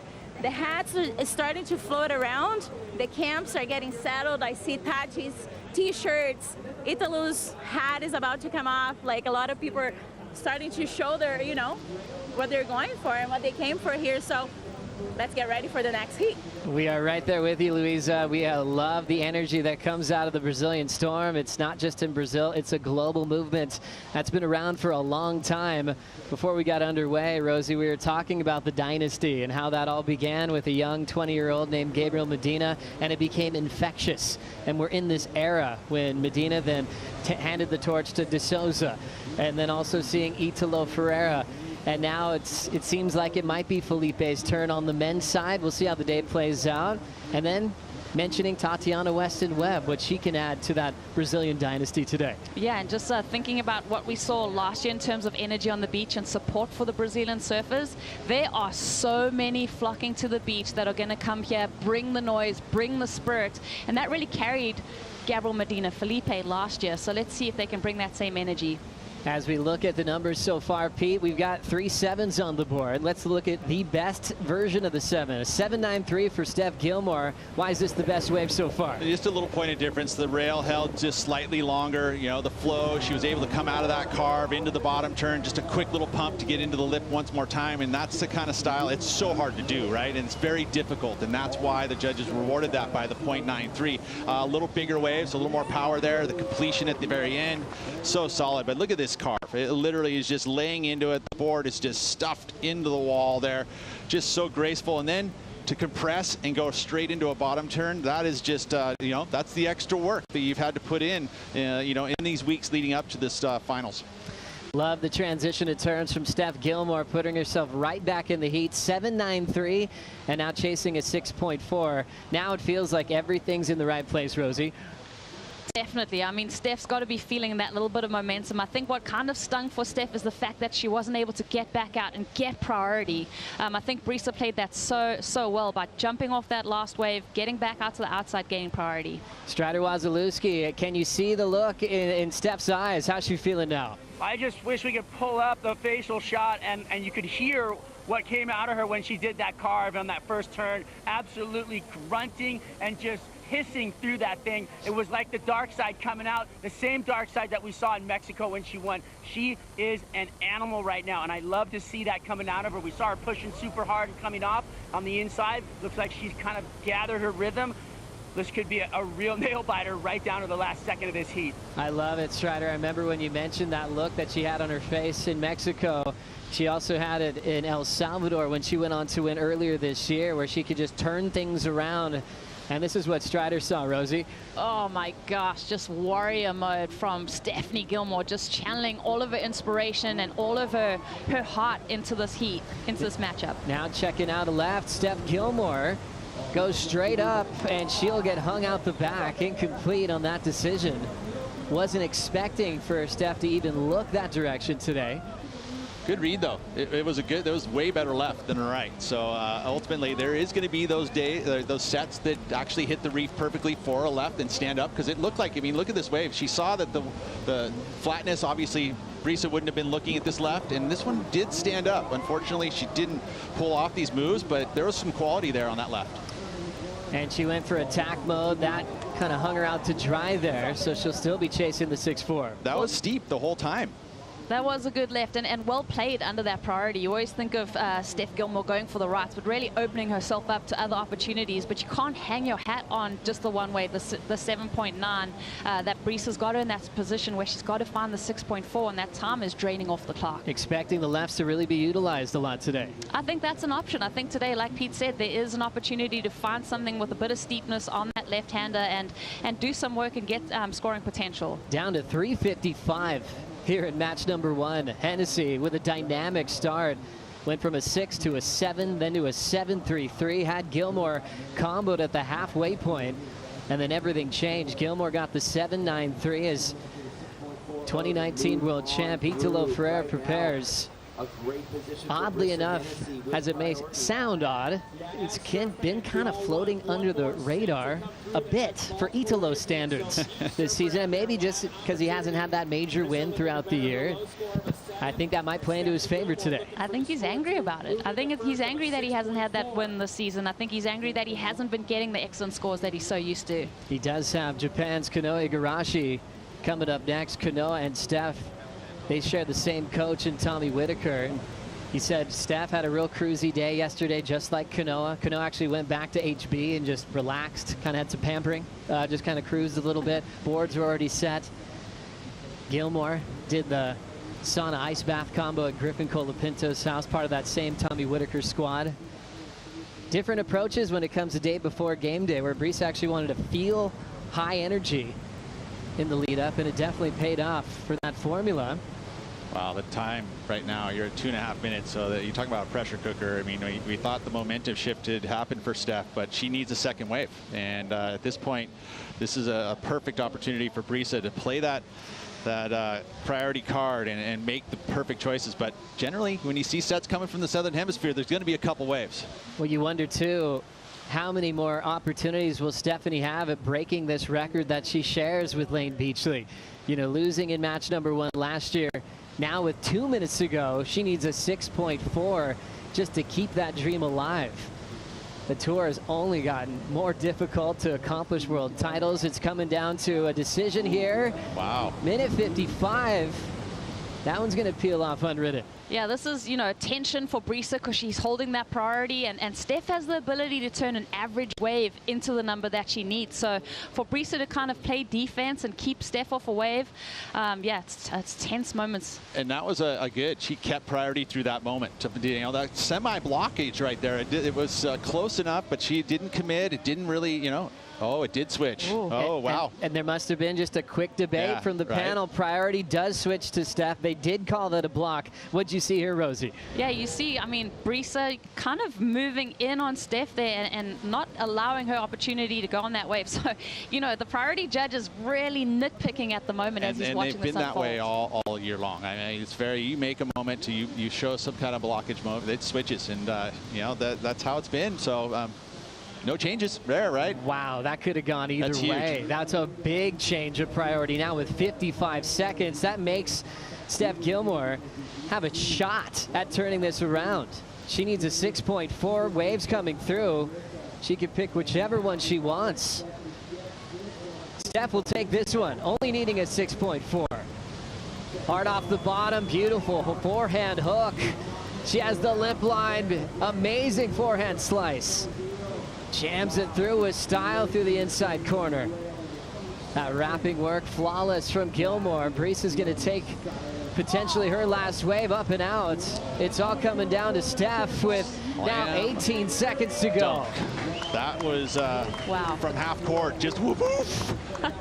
The composure though, I mean, with that priority change, under a minute, taking off on that wave, 6.4, it's a decent score. And for Steph to give her all on that wave, very impressed. Yeah, and it all came down to that little priority switch. I mean, that gave the opportunity to Steph, and you know what? She's going to get it. It feels very confident that that's enough to get the 6.4. Waiting for the reaction from the panel, but what a decision. Brisa Hennessy had priority. He's probably just playing the game, thinking that was a smart heat.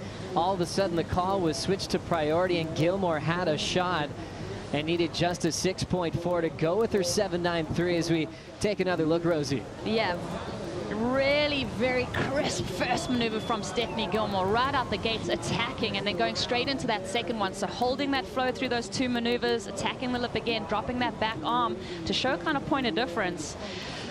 This feels very much like the number that she needs to make it through this heat, and with, you know, under a minute remaining to do that. So Pete, this was the 7 from Brisa. Steph doesn't even need that much. Yeah, no, she doesn't. And you think this is the two maneuvers, right? And just the one thing that we will say about Brisa, that she had attacked the lip. That's the most critical section. So advantage there. But ultimately, you think about what Steph was able to do with that speed and power and flow and digging in. It felt like to me that that was enough. And again, only needing a 6.4. Really impressed with Steph. Just hearing the panel switch priority in her favor, and she still had to perform. She still needed a wave to turn it as they take their time to make this decision. Steph number 5 in the world, Brisa number 4 in the world coming into this first match, and boy, was it impressive the way this one unfolded. Brisa demanding attention early, a series of solid numbers, put Gilmore in a combination spot, and then on the final wave, we're still yet to get the decision. That's what you love about a finals day like this. I love this format. It's bringing out the best in everyone. I mean, Brisa just was so impeccable throughout this match. To see Steph Gilmore fight back, let's watch these numbers drop in. There's 3 decisions. Member needs a 6.4. Stephanie Gilmore does it. A 6.83 to take the win off Brisa Hennessy in match number 1, and her hope for an 8th world title continues here at Lower Trestles. Wow, that was incredible. I mean, talk about pressure, talk about the end of the heat. Like a bunch happened in there. That was a full storybook, right? With the priority change, the last minute heroics to be able to turn the 6.83. Oh, incredible. So is the momentum now? Steph able to turn it around because she got through that first heat, first match. And now she'll take on Tatiana Weston-Webb. Remember, Tati was a runner-up in the world last year, came incredibly close to a world title. That matchup will be regular versus Goofy in match number 2 here at the Rip Curl WSL Finals. That's how quickly things will be moving throughout the day today. Steph Gilmore elated and celebrating quickly there. Their shaper Darren Hanley, as we'll send it to Chris Cote. For the introduction of our first matchup for the men. And now introducing men's match 1. Surfing in the green jersey, your 2019 world champion, Italo Ferreira. And representing Japan, your number 5 seed, surfing in the orange jersey, Italo and Igarashi. Let's hear it for men's match 1.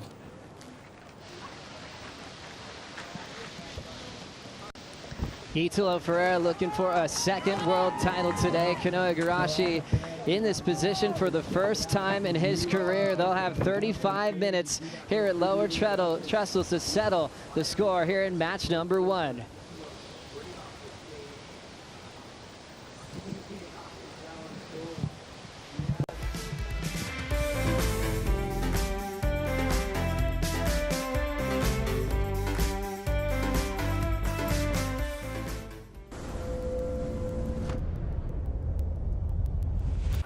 There's no way to talk about world champions without bringing up Kelly Slater, the kid from Cocoa Beach, Florida, who defeated generations of the world's best surfers.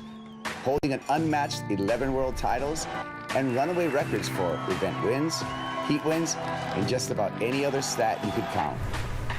Kelly defies logic, age, and entropy. But Slater's greatest gift isn't just his sheer dominance. He's still in there. As the sport's first true crossover star, he made his name synonymous with surfing writ large, inspiring waves of new challengers and unlocking a new stratosphere of success for every kid with a surfboard and a dream.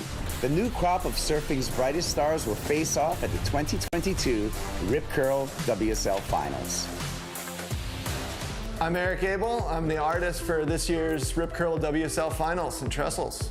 Being a surf artist and getting to do the artwork for the Rip Curl WSL Finals at Trestles, the biggest day in surfing of the year, I mean, what more could you ask for?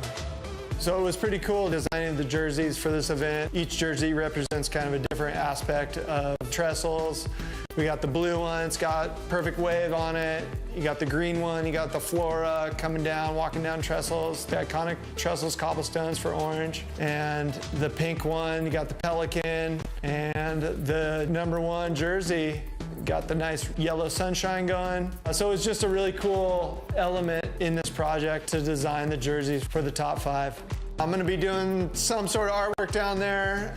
It's gonna be epic. The surf, I'm sure, is gonna be pumping. Everybody's gonna be going off.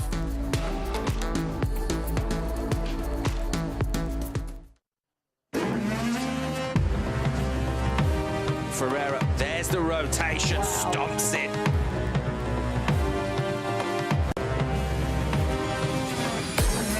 And Italo Ferreira vaults into the lead.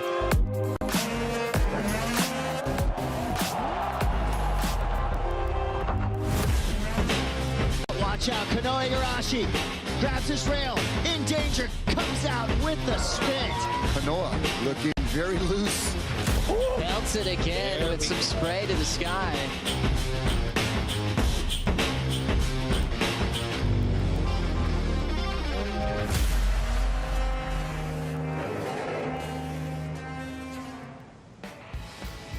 Italo Ferreira preparing for Kanoa Igarashi here in match #1 of the Rip Curl WSL Finals, coming off a close decision with Steph Gilmore getting past Brisa Hennessy. As things are already fired up in this opening match, you get so much pressure, so much drama, and one man who's got a lot of insight on what that feels like happens to be sitting right here with us on the desk, a man who featured in the Final 5 last year, Connor Coffin. Good morning, my friend. Great to see you. Good morning, Joe. Thanks for having me. Yeah, Pete. Right on, Connor. So cool, Connor. I mean, just directly coming here down to Lowers for the Rip Curl WSL Finals, I'm sure you're having a lot of memories flooding your brain of what you accomplished last year. Oh yeah, totally. It was really fun walking down the path this morning, and felt almost just as fired up as last year. Just the energy down here is insane, and came down to watch Brisa. I've traveled with her a bunch. I mean, came to watch all the heats, but I got my Vamos Brisa hat. She surfed great and definitely brought back a lot of really good memories, and just being down here with her family and all her friends, and yeah, it's so cool. I mean, it's such a fun day. Extra special. Italo and Kanoa just got started, so 35 minutes out there. You're obviously just looking for your top 2 rides. How do you like the energy that we have for today, wave-wise, Connor? Yeah, it seemed like the swell dropped a little bit since yesterday, maybe a little more than I was hoping it would for everyone today. But with the hurricane coming, I think it was definitely the right call to pull the trigger. I mean, it's super clean. It's really rippable. The tide's a little high, I think maybe around 9. And then once that goes out, it'll probably just be that perfect, good tide. Really rippable size lowers. Different than last year, but really high performance. A lot to look forward to as we dive into the story of Italo versus Kanoa. We talked about the Olympic Games where Italo got gold, Kanoa got silver, but on the championship tour, they've met a few times in the past. They've had some great quarterfinal heats before this world title match, and we've got Kanoa just leading 2-1. From the deep stats powered by Hydro Flask. One win was at Pipe in a kind of a low score affair a few years back. They've had 2 heats at J-Bay, 1 apiece, so relatively even. But when you break down their surfing, Pete, they probably couldn't be more polar opposite with the way they perform. Yeah, they are, but there's a lot of similarities too. The confidence is through the roof, right? And you think about these two walking around the beach, man, they're both just floating. There's tons of confidence, brimming with confidence. They both think that they can smoke the other guy just as quickly as the other one, right? And I love that Kanoa was able to get some momentum off that last event because he was outside of the Final Five for a majority of the year, and to just get himself in there, and that was a very high pressured situation for him to be able to beat Griffin at a place that is so special and so radical and gnarly. That was huge for him. So I think he's coming in here on a hot streak. Italo, on the other hand, is a little more paced in the way his whole season's been kind of a bit of frustration, I would think, for him. So this is a moment that I think that he knows is the moment that he needs to really step up and go to a new level in regards to what he's done all season. We just had an incredible start of the Rip Curl WSL Finals. Steph Gilmore got the wave at the end to beat Brisa Hennessy. Gilmore's with Laura Ennever. Steph, in this first heat last year, things started going quite similar in that heat against Brisa. How did you turn it around? The pressure, talk us through it. Yeah, it's funny you said that. I literally, like, my two first waves I got out here were almost identical to what I did last year. Like, I slipped off on my second turn on my carve, and I just paddled back out, and I was like, it's not going to go that way again. Just do what you have to do, make it happen. But, I was just like, I'm not losing this heat again. So it was good. It was good to kind of feel that nervous excitement, pressure, feel it all in the first heat, and to be able to, make it happen in the last minute. They're the heats that feel the best and give you that confidence to keep going. Well, you will and truly turned it around up against Tatiana in the next heat. You don't have long, but anything you're taking out from that heat? Just everything, like the confidence, the decision making, the mistakes, the lessons I learned in that heat are going to be, nice to kind of shake off. And I was thinking out there, I'm excited to see how this next heat goes. If I can get into it, I'll feel much better, much clearer. Amazing. We'll let you get to it. Good luck, Stephanie. Thank you, Laura. Steph Gilmore will be right back out in the water for match 2 up against Tatiana Weston-Webb next. As you can still hear her adrenaline pumping, taking the deep breaths. She was happy to perform. It was pretty ominous when the pressure was on and she saw those slips on those carves from Gilmore, but she definitely turned in a clutch performance, getting priority at the end. We look at a few waves filtering through to kick off match number 1. Italo and Kanoa looked like they might have just been trying to deal with position on each other. Kanoa holding back there. Sometimes the most exciting part of these heats, especially at lowers, is who's going to demand the start to get position, Connor. Yeah, it comes, the tactics at the beginning of the man-on-man heats are always epic, and I think as look at these guys just battling. I mean, that could be an interference right there. I don't know what just happened, but we've seen very interesting starts, especially dealing with both of these guys.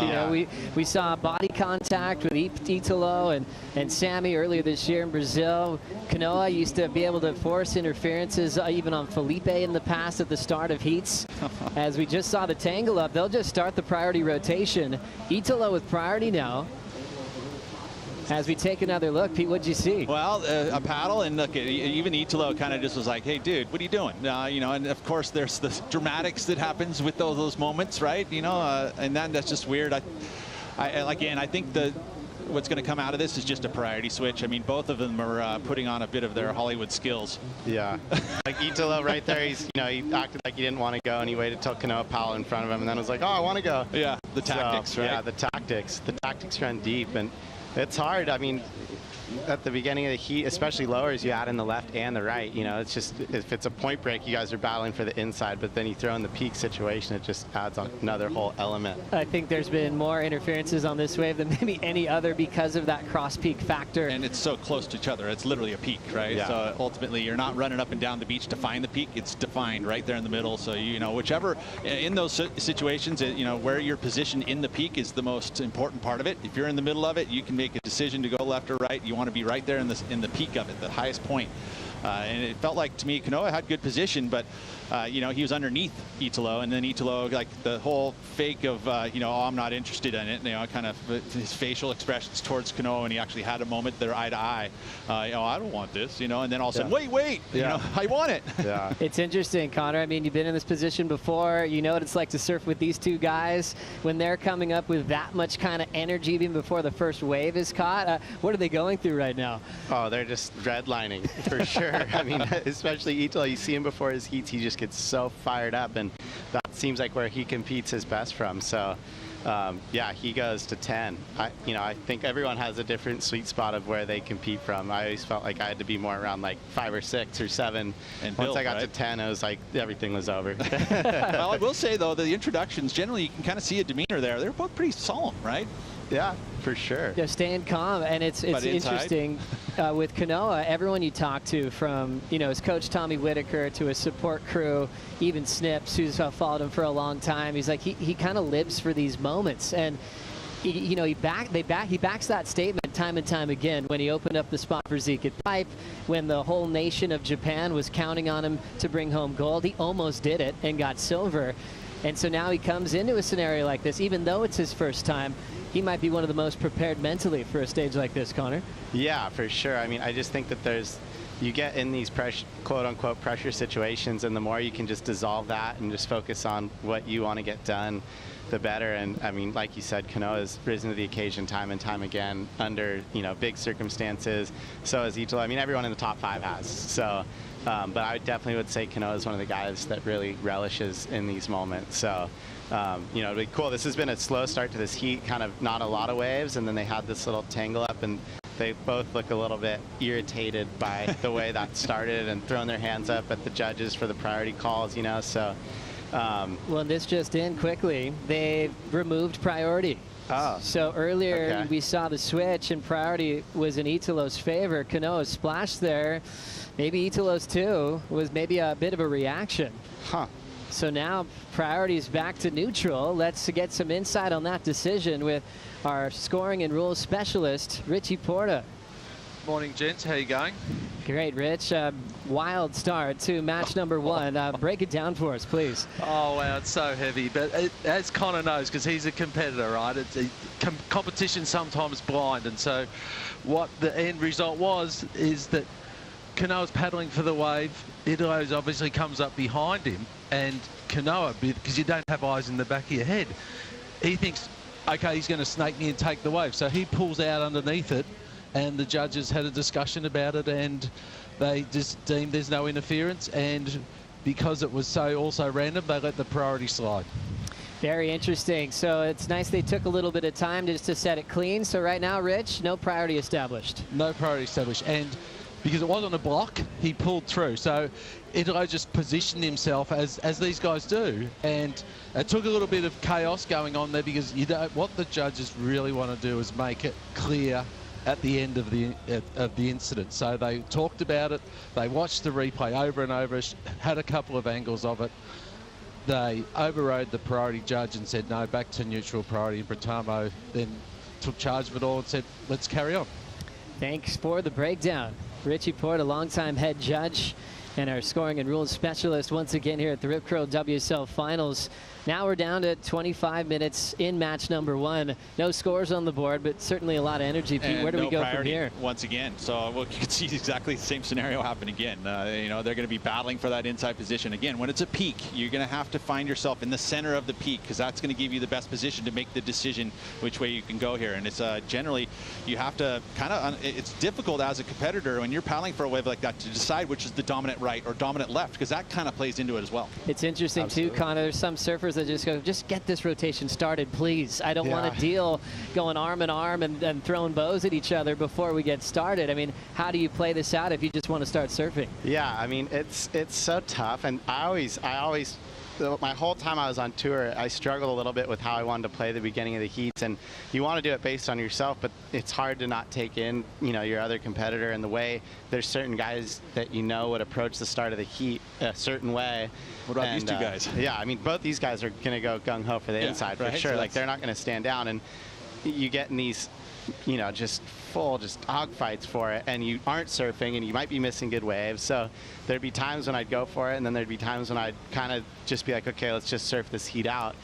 And it's always tough because, you know, there's been times where that one wave where I wasn't like as aggressive enough at the beginning of the heat. Like I think back to, I gave Leo and I were kind of battling so long at Barra last year, just one example. And finally I was kind of like, all right, like let's just start surfing, you know? And he got the first wave that was like an 8.5, like by far the best wave that came in the whole heat. So, and I never got a look at a wave that good. So, you know, it's hard to give that up just because if that is the best wave of the heat, you know, like a slow day at Lowers, as we have on our hands right now, you know, one of these guys just kind of rolls over and they get an 8.5, you know, that could be the heat right there. So it's tough though. But then, you know, like in the back of my head, I always thought, okay, well, you know, if I get waves too, I can out surf someone. So, you know, I don't know. It's tricky. I'm a kind of a fan. I think we should coin flip. Yeah. That's what I was saying. There's been discussion of that, right? Yeah, like especially at this event because these are the top 5 men and women all year long. Like, let's watch them surf. You know? During the beginning match, you get to flip a coin. Flip a coin, boom. Or even here, you know, because we have different seeded surfers. You know, maybe it's the higher seed gets the first. But that was certainly entertaining, you guys. But then you walk away from this. You know, that's kind of rad too. So I'm loving the insight from last year's number 4 in the world, Connor Coffin, joining us for the call here in match number 1. Connor, a Rip Curl team rider, as Rip Curl has got a special message for us about recycling our wetsuits as we send it to Kaipo. Well, as surfers, we all have old wetsuits. And what do you do with those old wetsuits? You can do some good with it. TerraCycle, a leading global recycler, is partnering with Rip Curl to recycle wetsuits. You can stop by any Rip Curl store or by the mail, turn in any brand of wetsuit, and TerraCycle will turn your old wetsuit into soft fall matting that we can utilize at all children's playgrounds. So turning something old into something useful, you can do it there at the Rip Curl stores. Thanks to Rip Curl for recycling wetsuits and making more good. Thank you so much, Kaipo. It's such a cool process and how it works. And Rip Curl's like, hey, bring any surf-branded wetsuit, and we can have it recycled at participating stores or even by mail. Rip Curl has partnered with global recycling leader TerraCycle to really offer the environmentally conscious surfers the opportunity to recycle any wetsuit and divert them from going to the landfill. I would love to get some of that stuff and throw it down in the gym floor. Yeah, right? or gym floor right or there. just around the house, you know, yeah. on the walls. It's such a great program. I know, Connor, you're happy to be a part of it, as I feel like we have so much catching up to do. First and foremost, how brilliant you were in this format when we had never seen it before. And I was impressed by how quickly you engaged at all cylinders, throwing down some of the best carbs of the season, going from just the pressure of the morning to turning in one of my favorite surfs I've ever watched you have at Lower Trestles. Thanks, Joe. Yeah, it was so fun to be a part of this last year, and it's fun to kind of have those emotions come back being down here. But I think my favorite part about it was just the support that I felt from all the people that came down. From all 4 of my 80-year-old grandparents were down here, my parents, you know, a bunch of my friends came down, and just the whole beach. So to feel that support was really special, because I've been against, you know, Gabriel and, you know, these guys in world title scenarios where the whole beach is just going nuts, you know, and then you kind of get a good wave and it's like, or maybe a few boos too. So it was just really cool to feel that and have that energy and a shot at a world title. I mean, it was really special. And say I got a chance. Yeah, just say I got a chance. Yeah. You're saying there's a chance. Did you have time rad. to even think about a title? I mean, for Italo and Kanoa coming in at match 1, can you get that far in your head? Are you trying to prepare for what would be a massive day if you do make it to the title match, or do you just kind of see what's in front of you? I was definitely taking it, you know, heat by heat and moment. It looks like maybe we have a wave here finally, guys. Italo. Italo winding up. He's so spring-loaded, he'll just go for a backhand float. Drills that backhand hack into a nice forced climb over the whitewater to get on the board. And just to note quickly, no restarts today in any of our matches. All surfers well aware of that, so it was just a matter of time before we got this one started. Timmy Patterson making some boards for Italo, and I talked to Timmy. He said the biggest change from last year, because they went through this, was he didn't want to overload Italo again. He had about 20 boards to choose from last year, so he wanted to really simplify it. He started with 4. He ended up just making another 5 the other day, but he didn't want there to be all these decisions to work out. For Italo, he's hyperactive. He's got a lot of energy. He just wanted to settle him down with just a few solid choices. And I will say that those boards are something that he's had in his quiver for a little while. These aren't all brand new boards. You know, we did see some of the quiver that on Timmy Patterson's Instagram. There was a 4-board quiver that we saw there that were kind of distinctly different. Doesn't look like those boards are under her feet unless all of a sudden he painted them black, but I don't think that's the case. So, you know, this is a board that it feels like is something that he feels and understands. No, so no real wild card there, just solid equipment under his feet. And it looked like that was his very first wave. That's true. I think these boards might have came from his travel bag. He brought about 8, I think, before meeting up with Timmy to get the fresh 4. So I guess you still have decisions to go through. But last year, he had quite a number of boards to warm up on. What'd you see here, Connor? Yeah, you know, it's an inside wave. I think he just wanted to get the ball rolling and start surfing. Floated that section. Nice turn there, and then, you know, just a little foam climb. I mean, it's going to be a fairly insignificant score, hopefully, in this heat, but probably just felt good to get going here. I thought he was maybe going to launch a big air over that section. It looked like he wanted it, and then there was a decision made on that wave while he was riding it. Like, he was going to go big, it looked like to me, and there was a lot of, you know, preemptive speed getting on that first section. Kanoa now with his first wave to lay down his first turn in match number 1. All setup work, snaps it off the lip, attacking the lip as it's coming down to the bottom. Throw tail reverse. Nice variety for Igarashi. Small inside corner to work with. Real finesse style, great approach there, and a solid answer to Italo. What a battle. That's really just getting started for maneuvers. It was a battle for positioning, and we're finally seeing a number for Italo at a 4.33 on the board. But Kanoa really reacted to that opportunity to throw some variety quite well, Pete. Yeah, Marcio Zubi putting in some dims for these boards. And it's interesting to me that there's a lot of half inches on these boards that these guys have, like, and girls. 5'11 and a half. That's one of the size. You do half inches too, right? Do you feel a difference between the half inch? I don't usually I just do 5'9", 5'10", 5'11". I don't know. I have had half inches in the past, but I just think it comes down to the board at the end of the day. Is it a good one, or is it not as good a one? Whatever. Yeah. Well, we've got 16:40 on the clock. Strider, not just 2 waves ridden so far, but the intensity is definitely clear. Oh my gosh, you can feel it. We're just seeing them in the water, the way that they started out this heat, the tangle up, the vibe. You know, the canvas is changing, ever changing with the tide. So as that tide moves in, the peak has shifted over, as well as the wall moving in and everything looking a lot more like rippable, a lot more like face on it. So these guys having to build that speed and fly into those sections. We saw Kanoa on that last one having the opportunity just to fly down that line, gain all that speed, and then just go to work in the lip line. Kanoa paddling by now looks super focused. He's got a little smirk on him. I like it. He looks light and happy that he's going to back out there and do some damage.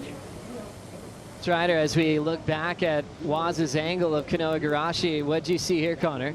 Yeah, that's Kanoa's so good at that first speed snap with little tail drift. Nice reverse there. Smaller inside wave, so I don't think, again, it's not going to be like a really big, impactful score, but he surfed it really well. I mean, he got everything he could out of that wave right there. So clean and nice finesse from Kanoa Igarashi, who's got a lot of reps behind him at Lower Trestles, representing Japan, raised in Huntington Beach, as we see him throw some progression first thing in the morning, Pete. Look how far his foot went up the nose. It went to the very top of it, all the way to the 6-inch mark. I mean, you got to wax all the way to the tip of your nose for that reason right there, because he's using that front leg to really steer the board around this rotation, and then off the ball of the rocker, rotates out of it so easily. But that is the technique. Get that board or your feet nice and wide. Looks like Kanoa's got more of a wall to work with now. First turn, he gets stuck right on the climb.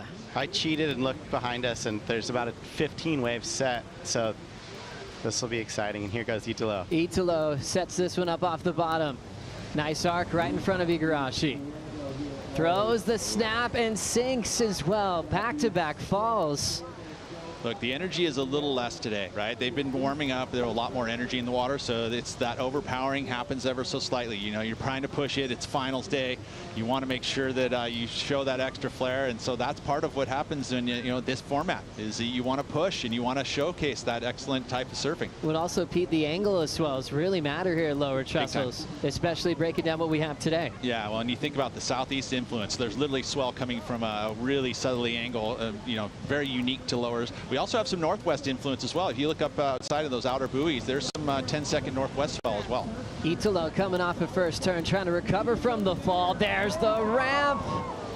Poor disconnected on what usually is that signature move, his secret weapon that's got him out of jail multiple times in his career, the big backhand full rote. Looks like he's got his own helicopter when he does it right.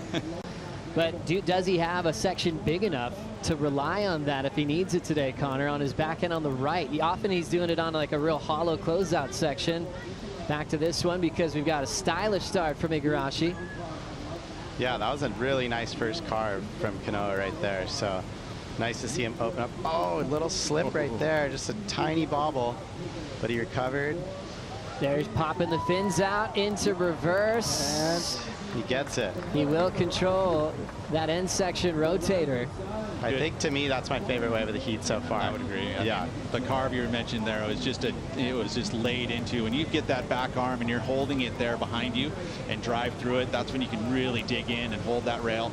Nicely done, and then to finish, with that little slip and bobble there for a moment, just kind of disguised it pretty good, and then the finish too. So this is definitely going to be the best wave of the heat. So impressed. Kanoa Igarashi going by Mr. Clutch these days. We'll start with Italo's. Pete, what'd you see? Well, he wanted to, push it a little bit, and so he's going to do this type of turn with that white water on the face. The ramp is just indistinct. It's not there perfectly matched for you. So unfortunately, there it got away from him.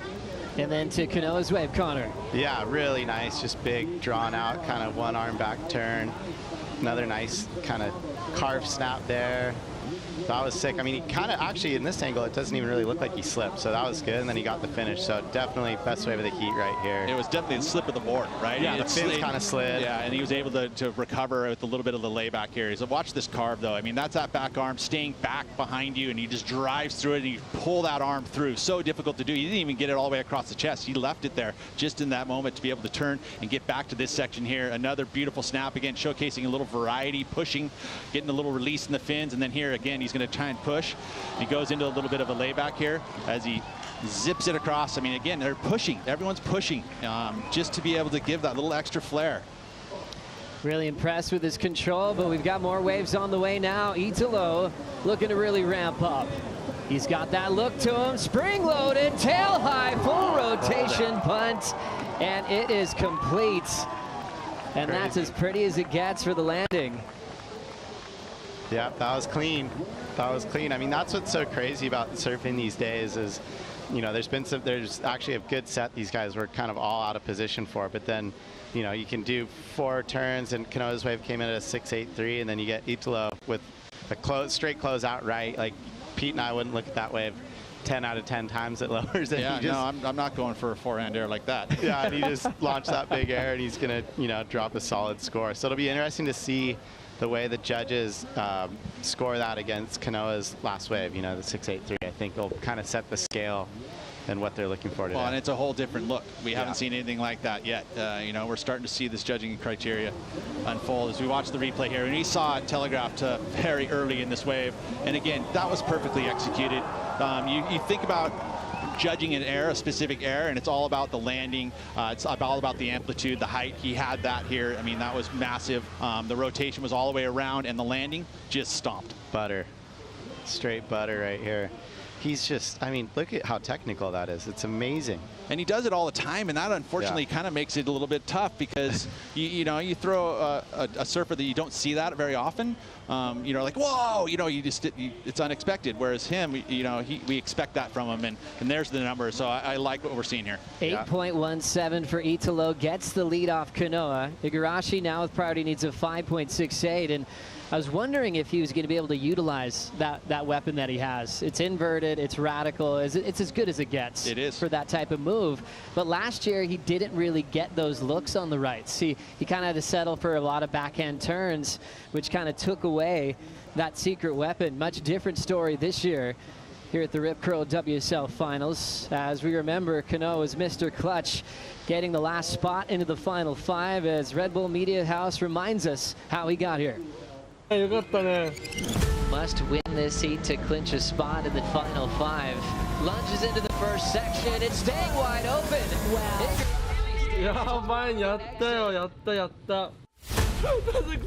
Thank you. What's up?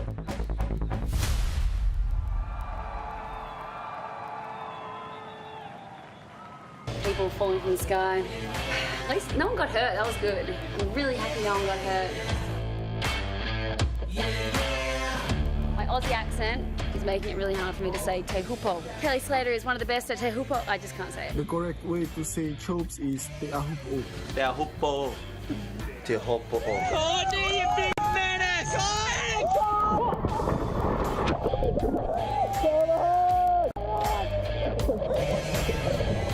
Here comes Molly Pickle. Big swing. It's front side hook.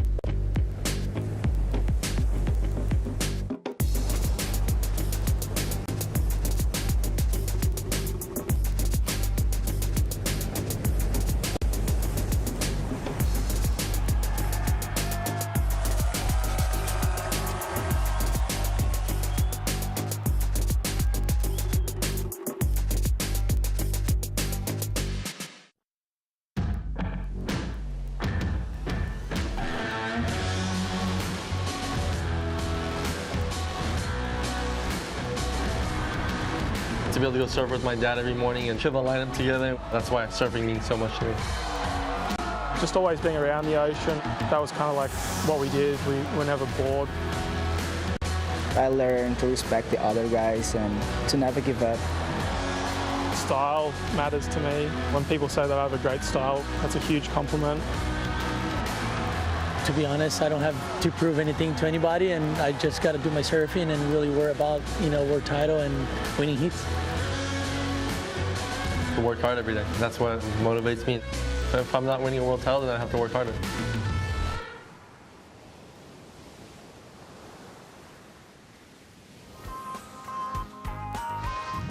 Welcome back to this beautiful place called San Clemente, California. Nickname for the Spanish village by the sea. Lower Trestles, made for a high-performance act when it comes to professional surfing. And cool part about this wave, there's always something to surf. It's got a lot of waves up and down this coastline as well, but Lowers is definitely one of the premier venues in the nation. Italo Ferreira, 8.17 on a crazy backhand rotator, took the lead off of Kanoa Igarashi. Italo looking for a second world title this year, as we'll catch up with someone who put on an incredible performance, her best year to date. Let's catch up with Costa Rica's Brisa Hennessy with Laura Henniver. Brisa, your first showing here in the WSL Finals. You're the new girl on the block.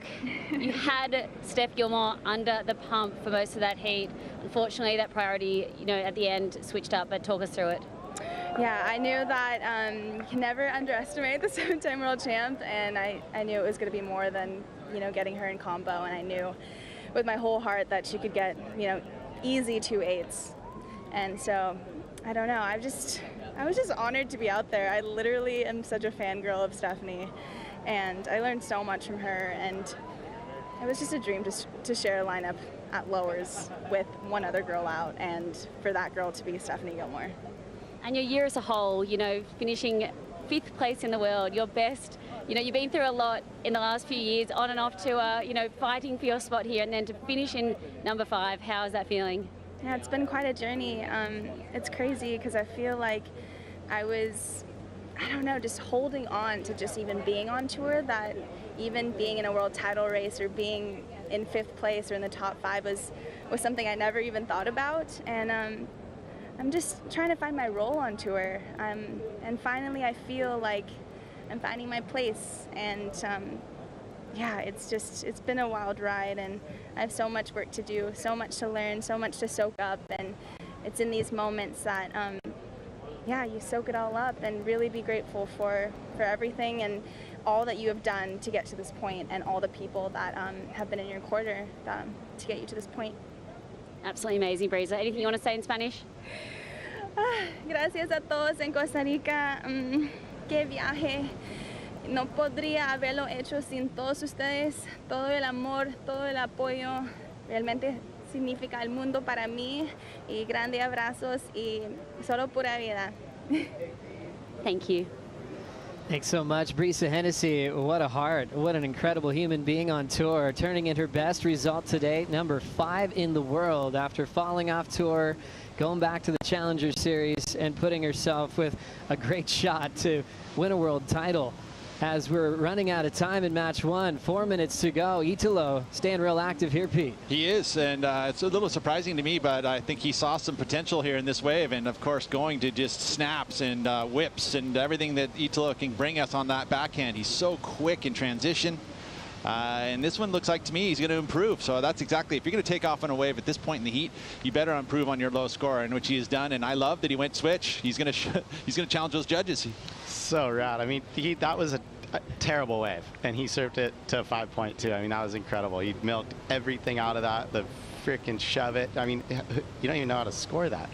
I think Albie Laird would be proud of that one. Well, that's where you start getting those skate park references to this size of Lower Trestles, which we probably didn't get to see last year, Connor, when you're in this event. It was pumping. It was almost like getting sunset references last year. Oh, yeah. It felt like Bell's Beach. I mean, the left was almost non-existent. There was kind of a rip coming out on that side, and there was kind of the big chunky rights that were almost outside of the normal line at lowers. But it was a different lowers for sure, but it was exciting. Yes. And it looks like maybe we're going to get a set to close out this heat, which would be really exciting. 2:55 to go. Scotty Metz from T. Patterson saying, yeah, all these blackboards were the ones he did bring from their factory back in Brazil that Tico and Tecor have been running for a long time. And so he came with some boards that he might be going to on a size like today. Yeah, and familiar. He's relying on it. Italo 817, that was the big rotator. Smaller wave, a 5.2. as his low-scoring ride. Priority with Igarashi. Famous as Mr. Clutch these days. Will choose this wave to try to get a 6.55. First turn, snap to slide. Draws out the bottom turn, sets up the climb. Nice frontside wrap complete. Not a whole lot left for Kanoa to work with. He's down to 210 now. 6.55 needed, and it feels like there was a little bit of potential there at the end of that wave, but not seeing it. Yeah, you know what? There's actually a really good left off that wave, which is, I haven't seen anyone go left yet today. Well, we saw I thought maybe Kanoa would get over there and get that, but yeah, I mean, lowers is so tricky. I mean, you saw this heat, there's been one like proper set, and it's been 35 minutes, and these guys have been more riding the inside waves. And I heard Mick say something interesting last night at the Rip Curl party. Like the difference between the really good waves at lowers and all the rest of the waves is actually pretty substantial. Yeah. And even though it's a perfect skate park, when you put yourself on those really good waves, you give yourself a huge advantage out here. So I agree. I mean, it literally is. There's ones that you see, they slide up underneath a little bit. They have a little double up in them, and they have this bend to it, and there's this taper to it. So there's a lot you can read on it. But when you see them, they are going to be those waves that are going to give you the opportunity. Like we saw, like Steph's last wave was, even though it was tapered, it still had a lot of energy in it. It had the cup. I think you just need the cup. Like you saw Kanoa's wave. It had nice shape, but it just tapered off too fast. And those aren't the waves that you can get big scores on. And when you're in the top 5 here surfing against this level, it's like you need to give yourself that canvas. So 55 seconds to go. Italo 817 in a 5.2. The only man in the final 5 picture that's done it before with a world title.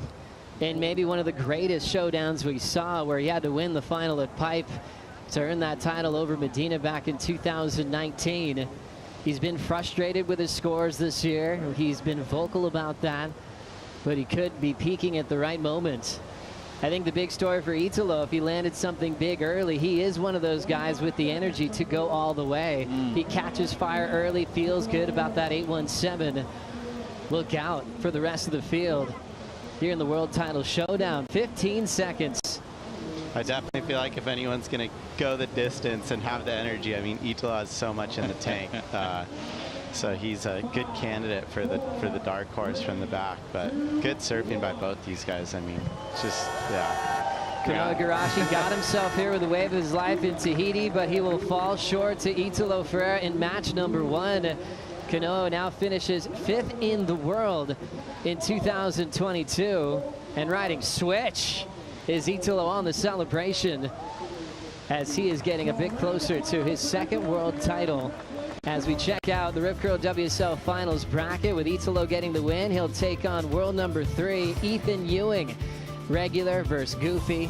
Maybe Ethan, one of the best rail games on tour at the moment, will be match number 2 very quickly this morning.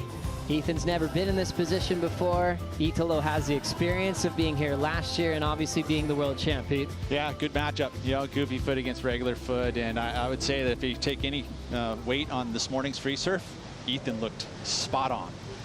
Looking forward to match number 2. We'll send it to Chris Cote.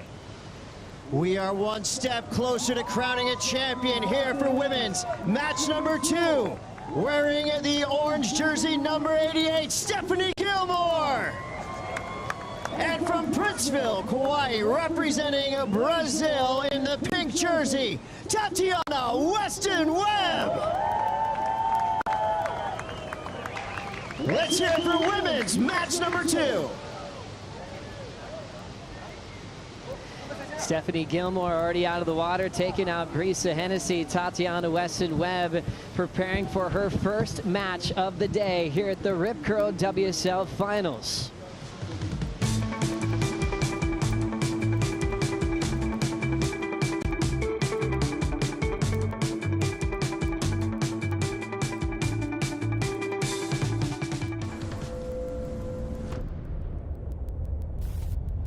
Lisa Anderson, Lane Beachley, and Stephanie Gilmore are 3 rare beings who set their sights beyond simply winning world titles.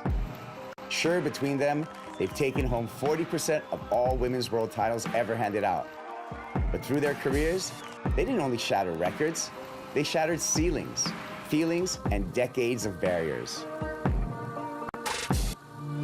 Their success didn't help push for equality, it demanded it, fostering parity in pay, events, coverage, attention, and spawning the modern women's talent boom. What? She surprised herself. They made a generation of girls realize women's pro surfing was a viable path and inspired them to follow in their immense footsteps. Their impact will be unmistakable at the 2022 Rip Curl WSL Finals. My job is professional surfer. My goal is to win titles. That's what I'm here for. The world's best surfers in the world's best waves. We've had a shark attack. Whoa. It's the most intense surfing scenario you can imagine. I have to step up my game now and not make any mistakes. Oh my God. This is a war. You have to find a way to win it and do it at all costs. We're the WSL. We travel all over the world, chasing the best waves and surfing the nicest beaches. But we don't just surf. We're also doing our best to protect the thing we love most by restoring coasts, stopping plastic pollution, and reducing climate impacts. We know we're not the only ones trying to save the ocean, so we want to hear what you're up to. Use hashtag #WeAreOneOcean and tag WSL to share your sustainability story.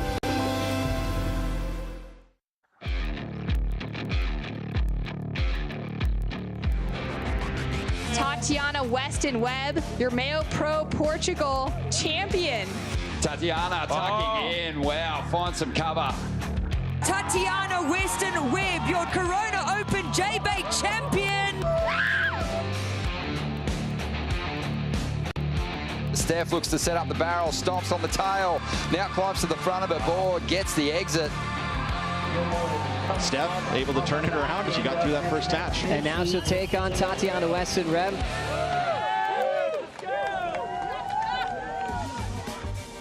Looking back at the highlights of the year from Tatiana Weston-Webb and Stephanie Gilmore, they are going head-to-head in match number 2 here at the Rip Curl WSL Finals. Lower Trestles is the location. It's a beautiful California day, but we have a lot on the line.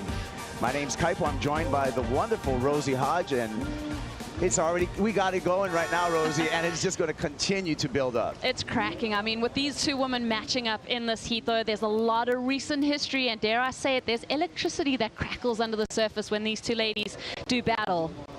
We're starting off here with Steph Gilmore, a little bit caught behind the section there, so that's going to be the opener for the 7-time world champ. Priority switches to Tatiana Weston-Webb. We'll see if Tati is interested in the second wave of the set, and here she goes on the backhand.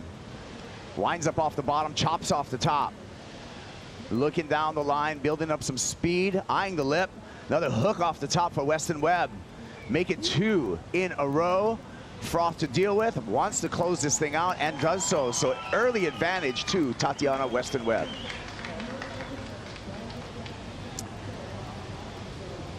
Tati on the paddle back out.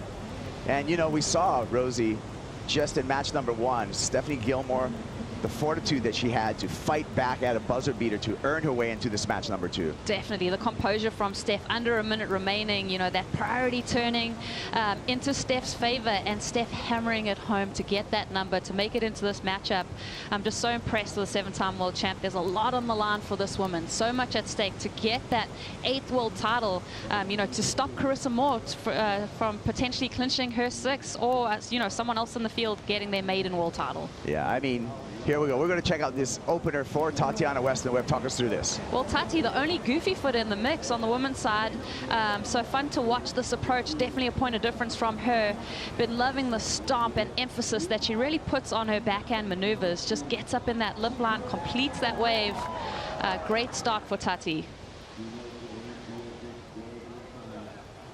Back to live action, and we did see in match number 1 for the men the point of difference of Italo Ferreira on the backhand worked in his advantage. Will that be the same advantage for Tatiana Weston-Webb in this matchup? Yeah, it's going to be interesting to watch this one play out. I think, you know, Steph, Tatiana, they both have different approaches. But they have different strengths in their surfing. Tati, you know, she's got that tight lip line approach, where Steph, we've seen her draw some beautiful rail carves today. Yeah, and it is going to be really the difference in approaches. It's going to be a challenge for the judges to really separate that. We got the numbers in right now. Tatiana Weston-Webb, early advantage as anticipated, 5.17. Checks in for the surfer representing Brazil. Steph Gilmore with priority now, but we saw it in match number 1 for the men, Rosie, and you know, we're peaking, we just got over the peak high tide here at Lowers, so there is a little bit of a lull between sets. Definitely, Kappa. I mean, all throughout the day, we're coming off, you know, the back of that southwest swell. So I think wave selection is going to be so crucial today. I think it's really important and a key element with the caliber of surfing that we have to pick the right wave and really make them count. Yeah, and make sure that you got that priority too. So really paying attention to that priority rotation is going to turn this into a chess game, not just checkers, because these lulls will come into play. Well, let's hear from Italo Ferreira. He won match 1. He's on to match number 2, and he is with Luisa Florence. Italo, 1 last to go. How's the heart feeling right now? Yeah, that was a good hit, and I'm super stoked to be on the finals with all the boys, and yeah, I'm just enjoying myself and had the best wave and do my job. Yeah. Eu acho que na seleção brasileira, se tem uma pessoa que está preparada fisicamente para subir essa montanha, é você. Como é que você está se preparando para chegar onde você quer chegar hoje? Então, eu dedico minha vida a isso. Então, eu sei que é uma jornada muito longa até o final. Não sou o favorito para vencer aqui, mas eu tenho muita fé que as coisas vão acontecer. Estou fazendo uma a uma e quero chegar até lá em cima. Quer mandar um recado para a galera do Brasil? Só agradecer pela torcida. Fiquem ligados que hoje o dia vai ser longo. Parabéns, a gente se vê. So I asked him, like, from the Brazilian team, he's the one who has the endurance to go this uphill, and he was like, yes, I've been preparing myself. This is my life. That's what I dedicate myself this entire time. And he's not the favorite to win today, but he has faith that he's going to get where he needs to get. And then I asked him if he want to say something to the Brazilian fans, and he was like, of course, everything, all my love goes to them and for their support. So he's ready. He's ready for the next. Well, endurance will be a big factor in Italo Ferreira's road to a potential 2nd world title. He's got all these matches to surf.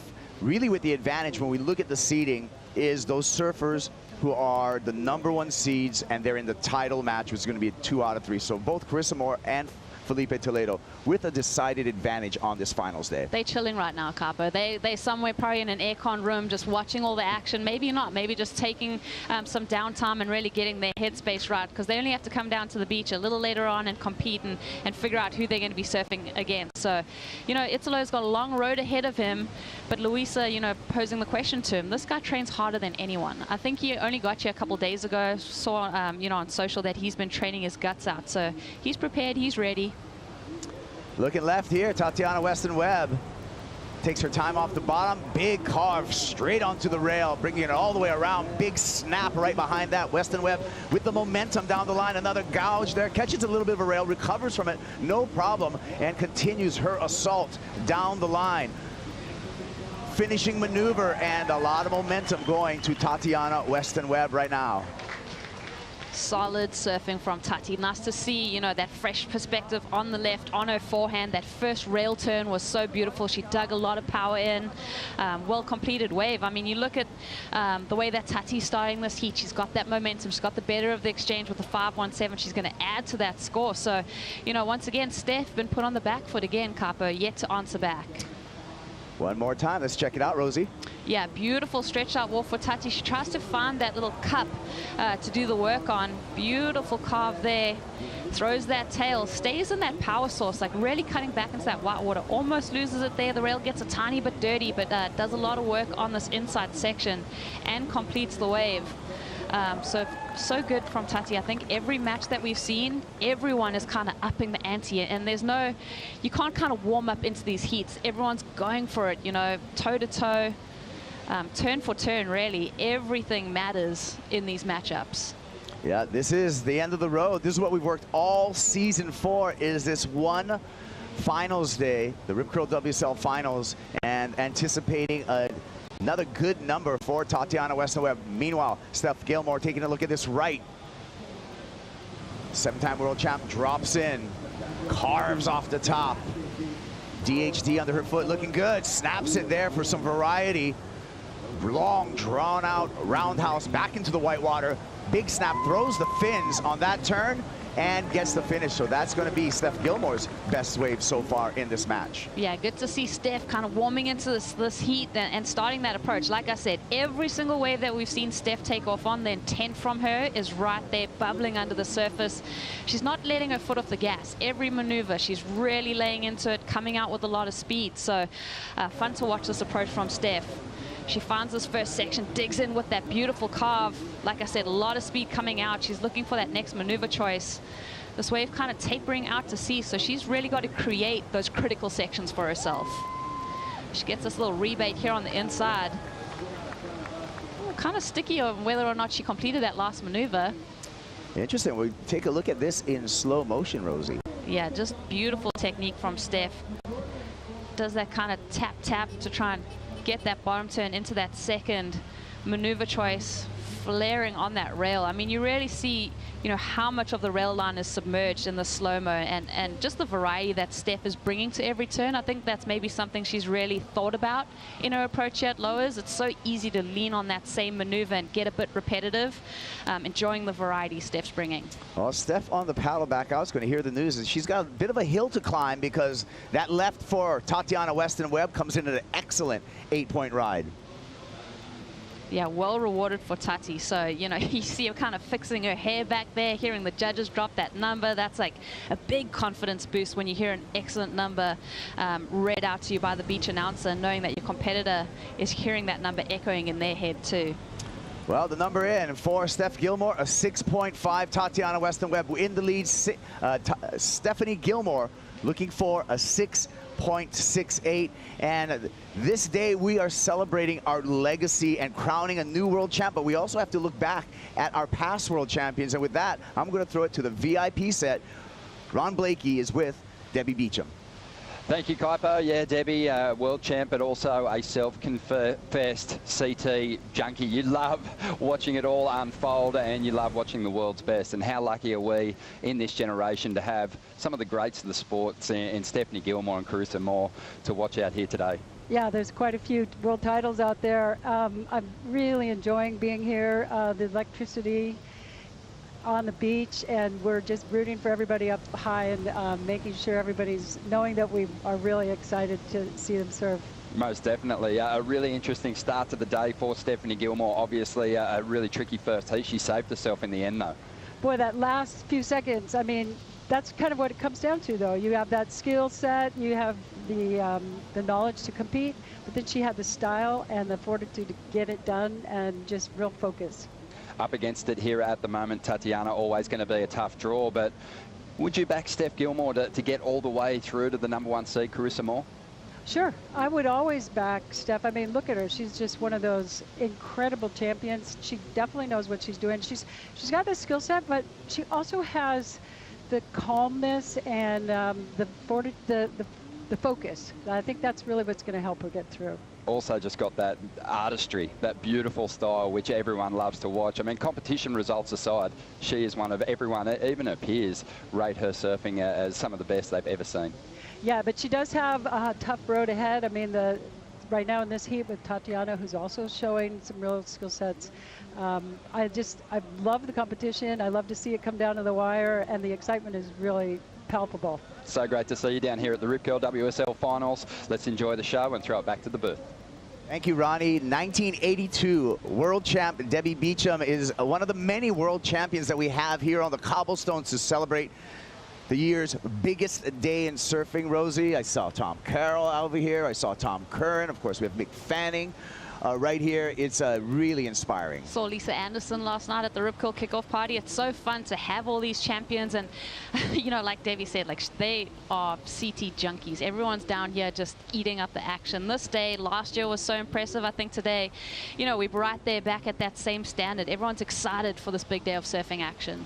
That's right. It's a proven formula in which we crown men's and women's world champs in the water every year at the end of the season, and it has been a big road for all of these surfers just to get into the final 5. This season, I mean, it's had no shortages of you know, drama and high impact energy, because you think about that cut coming into play. We've all been on that journey watching these athletes and who was going to make it into the picture, and then, you know, you get through that cut line, who's going to make the top 5? And I thought Tahiti was so interesting, just seeing everyone, you know, shuffling for position. The men's side with Griffin Colapinto falling out of the mix, Kanoa Igarashi clutching that 5th position. You know, Brisa Hennessy had to surf against Lakey Peterson in the competition to set up our final 5. So it's just been so fun to see, you know, the back and forth, and then to come to today. Every single heat has such huge stakes. Everyone is fighting for something today. Yeah, let's talk about Stephanie Gilmore's road to this finals day. And when we talk about the mid-season cut, Steph Gilmore had to sit out the Pipe Pro, so she didn't get to surf in the first event of the year, so they got no points right to start off the year, and then came in with a 9th place at Sunset, not fully recovered maybe, and then was kind of almost on the chopping block of that mid-season cut, but she stepped it up, made that mid-season cut, and eventually made that final 5. Yeah, Warrior Award for Steph. I mean, you mentioned having to sit out a pipeline. That really puts you in a position where every event has to count, and then obviously Sunset, you know, she fell very early in that event, so that really cuts it fine for Steph. So we saw her really have to rise to the occasion, take a win out at El Salvador. You could tell how much that meant to her, and what that meant obviously for the rankings, and seeing in the position she's in today. Yeah, really, when we reference that at stop number 7, the Surf City El Salvador Pro, that win, I feel, Rosie, was when the road turned for Steph Gilmore, and you saw a little bit more of the swagger and the confidence come back after, you know, a tough first half of the season. Definitely, and I think for Steph, you know, the clarity in what she had to do. She was never really comfortable in her position, even when she was kind of edging into that top 5 picture. She said, you know, everything can change. It just takes one heat, and I think with the women's field, as tight as it is, it does just take one heat win or one heat loss to see you out of the picture. Yeah. Well, this is unique in the wardrobe that we have here. The jerseys all inspired. Eric Abel's the artist that put it all together, and you can get your own limited edition finals jersey at WSLstore.com. The jerseys with beautiful artwork on them, and a lot of the colors and the art on these jerseys has been influenced by this very setting that we're at Lower Trestles. Yeah, you know, you might as well get all 10 because really you can't really decide who's going to be the champion today. But I love, you know, the thought behind the artwork. That blue one represents the waves. That orange has the cobblestones that we see here at Lower Trestles. There's one with the pelican on it, which is synonymous with the lineup here at Lower Trestles. So it really represents different elements that we see here at Trestles. What's your favorite? My favorite color is blue, so like I lean towards that, but I like the pelican one. I always get like, I just love seeing these big birds in flight flying overhead. Yeah, I won't get into my favorite surfer. No. That's another topic. Yeah, I was going to go for the pink pelican as well. That's my favorite art and color. Look we have a lot of Tatiana Weston-Webb supporters on the beach right now, coming out in droves. And you can hear them cheering every single time Tati finishes off a wave, and rightfully so. Tatiana Weston-Webb with the lead, Rosie, and priority heat control midway through this heat to Weston-Webb. I think something Tati is just so good at is once she's established herself in a heat, she really starts to kind of rattle the cage of her competitors. She's really able to get in between the ears of who she's surfing against and kind of upset their mind space. Well, utilizing priority here, takes this right. Nice opening snap. A second one, little drift on that turn for Weston-Webb. Staying busy and with great tempo through that final section there. The cheers from the beach of approval from the Weston-Webb camp. Yeah, well done from Tati there. And, you know, it's kind of difficult to surf right now, Kappa. There is a little bit of wind swirl coming up the face of these waves, especially on your backhand. But, you know, these women just slicing through it. Tati's got such a good crew behind her. I know Ross Williams is here, her coach. So she's got a solid support crew around her. Family's on the beach here behind us cheering her on. So that energy that she can feed off is going to come into play here today. Really wants to apply more pressure to Steph Gilmore, and she will do so if she scores better than that low of a 5.17. My gut is that she achieved that. Your thoughts, Rosie? I think so. As we take another look, you know, Tati just flexing that priority, and I love the fact that she's able to really utilize that critical section, just bottom turning around that first bit of whitewater to get her in the critical zone. This wave kind of flattens out, but drifting that tail so beautifully, complete control of her equipment, low center of gravity. So, you know, this is what I love. That wind up there with that bottom turn around the whitewater keeps her in that cupping part of the wave.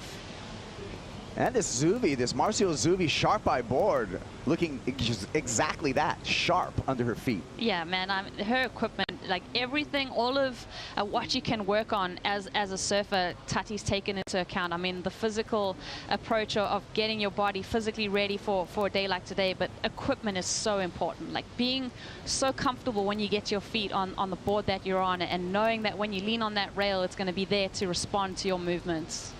The surfboard's a relationship, isn't it?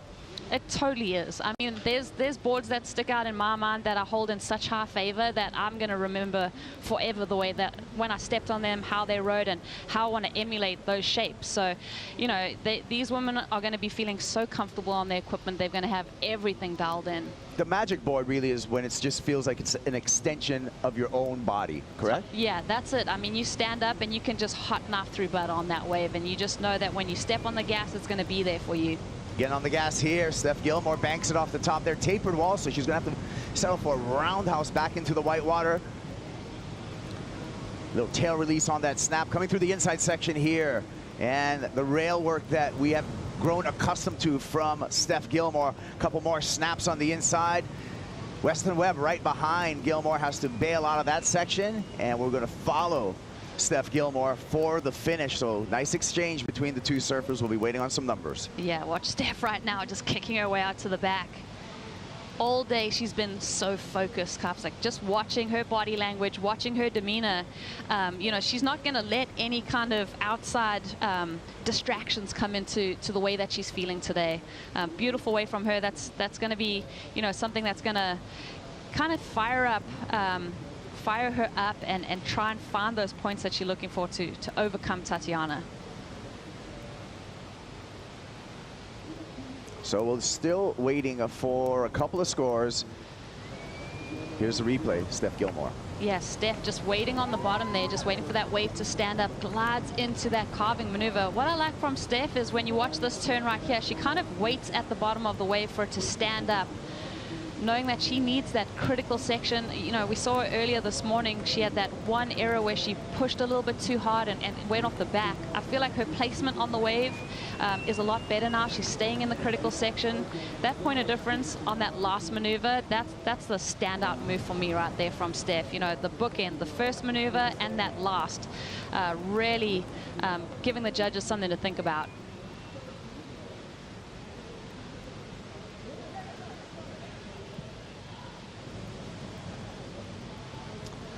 We're waiting for the scores. While we're waiting for the scores, we will take a break, but we will be back with more action.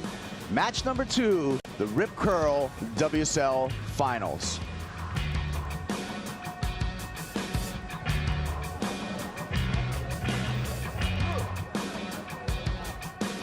Still feeling like I'm a whole person without needing to win is a really important human experience. Especially because you've had an unusual amount of winning. Imagine if your life was a movie, what would you do?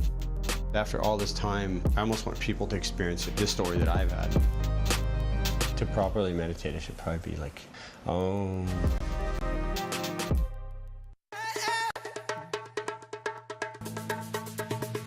Everything's gonna be alright.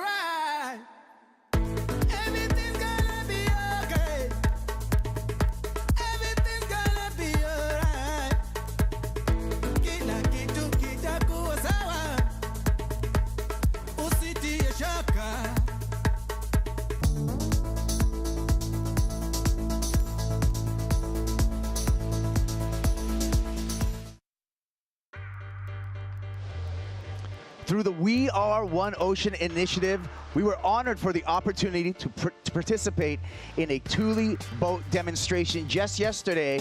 We were joined by WSL Pure grantee Native Like Water, Dr. Stan Rodriguez, the Aha Shaman tribal members, San Onofre State Parks Foundation, and the California State Parks here, and we were creating these Thule boats. These Thule boats were used by natives here on this shoreline for fishing, trade, transportation, maybe even surfing. Thanks to We Are One Ocean for all the great work that they do, and we do that at every single stop.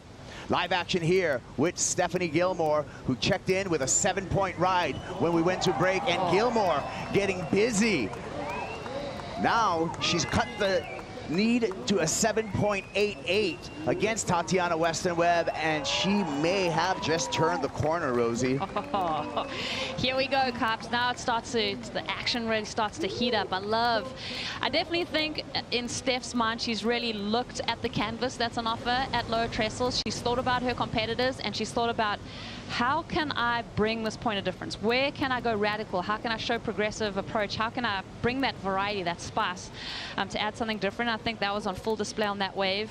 Very cool to see that reverse and then that finish. But, you know, still requiring that 7.88. That's a chunky score. It's a big number. We know it's possible. Tatiana got an 8-point ride already in this heat. Let's take another look at this wave. Yeah, medium-sized wave from Steph. Fiddles through that kind of roundhouse cut back. There she makes a little bit of connection. Wow, that right there, the reverse, just throwing that tail out, just cool point of difference, and then gets really aggressive on these inside maneuvers, lays it back on that last option. So did that wave have the heart on it to give her the 7.88? This maneuver obviously is just such a point of difference, that progression, and bringing something different for our eyeballs to ingest and to enjoy. Just getting another look, just, you know, really identifying that section, going for that rail grab, throwing those fins around, just so well executed. I think what I really enjoyed about this maneuver is the fact that the downtime into the next maneuver, it was technical. It was all flowed into the next part of the wave. So yeah, very well done from Steph. I like the fact that Steph Gilmore, looks like she came prepared for this. She came prepared to show some different maneuvers, a couple of tricks up her sleeve, just being able to huck that nose pick reverse out there. I agree with you. That is a big, big point of difference, and we're going to see how much she's going to be rewarded by the judges. Remember, again, she needs a 7.88, and the numbers are coming in. 1 under, 1 over by 2 of the judges. 3 more judges' scores yet to tabulate. Oh, it's going to be close, Kappa. I mean, just that tail. Here we go. Looks like she's going to get it. 1 more number, and she does. 8.3. Steph Gilmore turns the heat at the 10-minute mark. Wow, amazing. I mean, Steph Gilmore, in my mind, honestly, like medium-sized wave, taking off on it. She had to bring just something with a bit more potential, and you could tell in her eyes when she out off that section, she's like, okay, I've taken off on this wave, how do I make it count? And just so impressed, got that number, turning the heat right on top of Tati as she gets back in the lineup, and here's that number drop in. Wow. Well, this season, Rosie, was a great season for Kanoa Igarashi. He came in clutch in Tahiti to get his space into the WSL Final 5. I want to hear from Kanoa. He's with Laura Enever. Kanoa, not the result you would have wanted here today, but nonetheless, an amazing year, super consistent. What can you take out of it? Yeah, what a crazy last 24 hours for me. I had a crazy day yesterday. I just want to say, one of my best friends, father passed away. I just want to say, rest in peace to John Carney. Tanner, I love you, bro. I've been thinking about you all day today and all night yesterday. I mean, it's crazy. Like, I had such a big day today, but you realize it puts things into perspective. And you know, we were just having a normal day yesterday, and things just, you know, things just happen. And I just wanted to send you all my strength, Tanner. You know, I love you, bro. And yeah, you know, for me today, it's just one of those things. It's competition. I didn't really know what to say. I had a great year. Had amazing support. To be down here with with my family and my friends, this meant the world to me. This was the favorite contest I've ever done in my life. I only surfed for 30 minutes, and just because the lead up to this was amazing, and just the support I felt, I've never felt anything like it. And I just want to say how much I love surfing and what it's done for me, and just ready to spend some time at home now and drive 40 minutes down up north. Well, we know this won't be your last showing in the WSL Final 5. Something in Japanese. Yeah.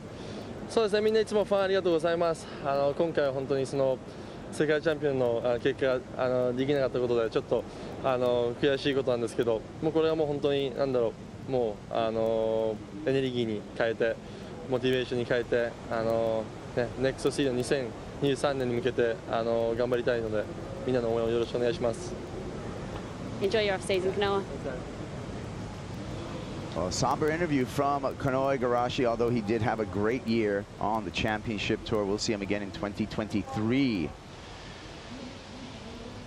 As we look at Steph Gilmore with the advantage over Tatiana Weston-Webb, these two have met up a number of times in the past. And for that, we're going to dig into our deep stats powered by Hydro Flask.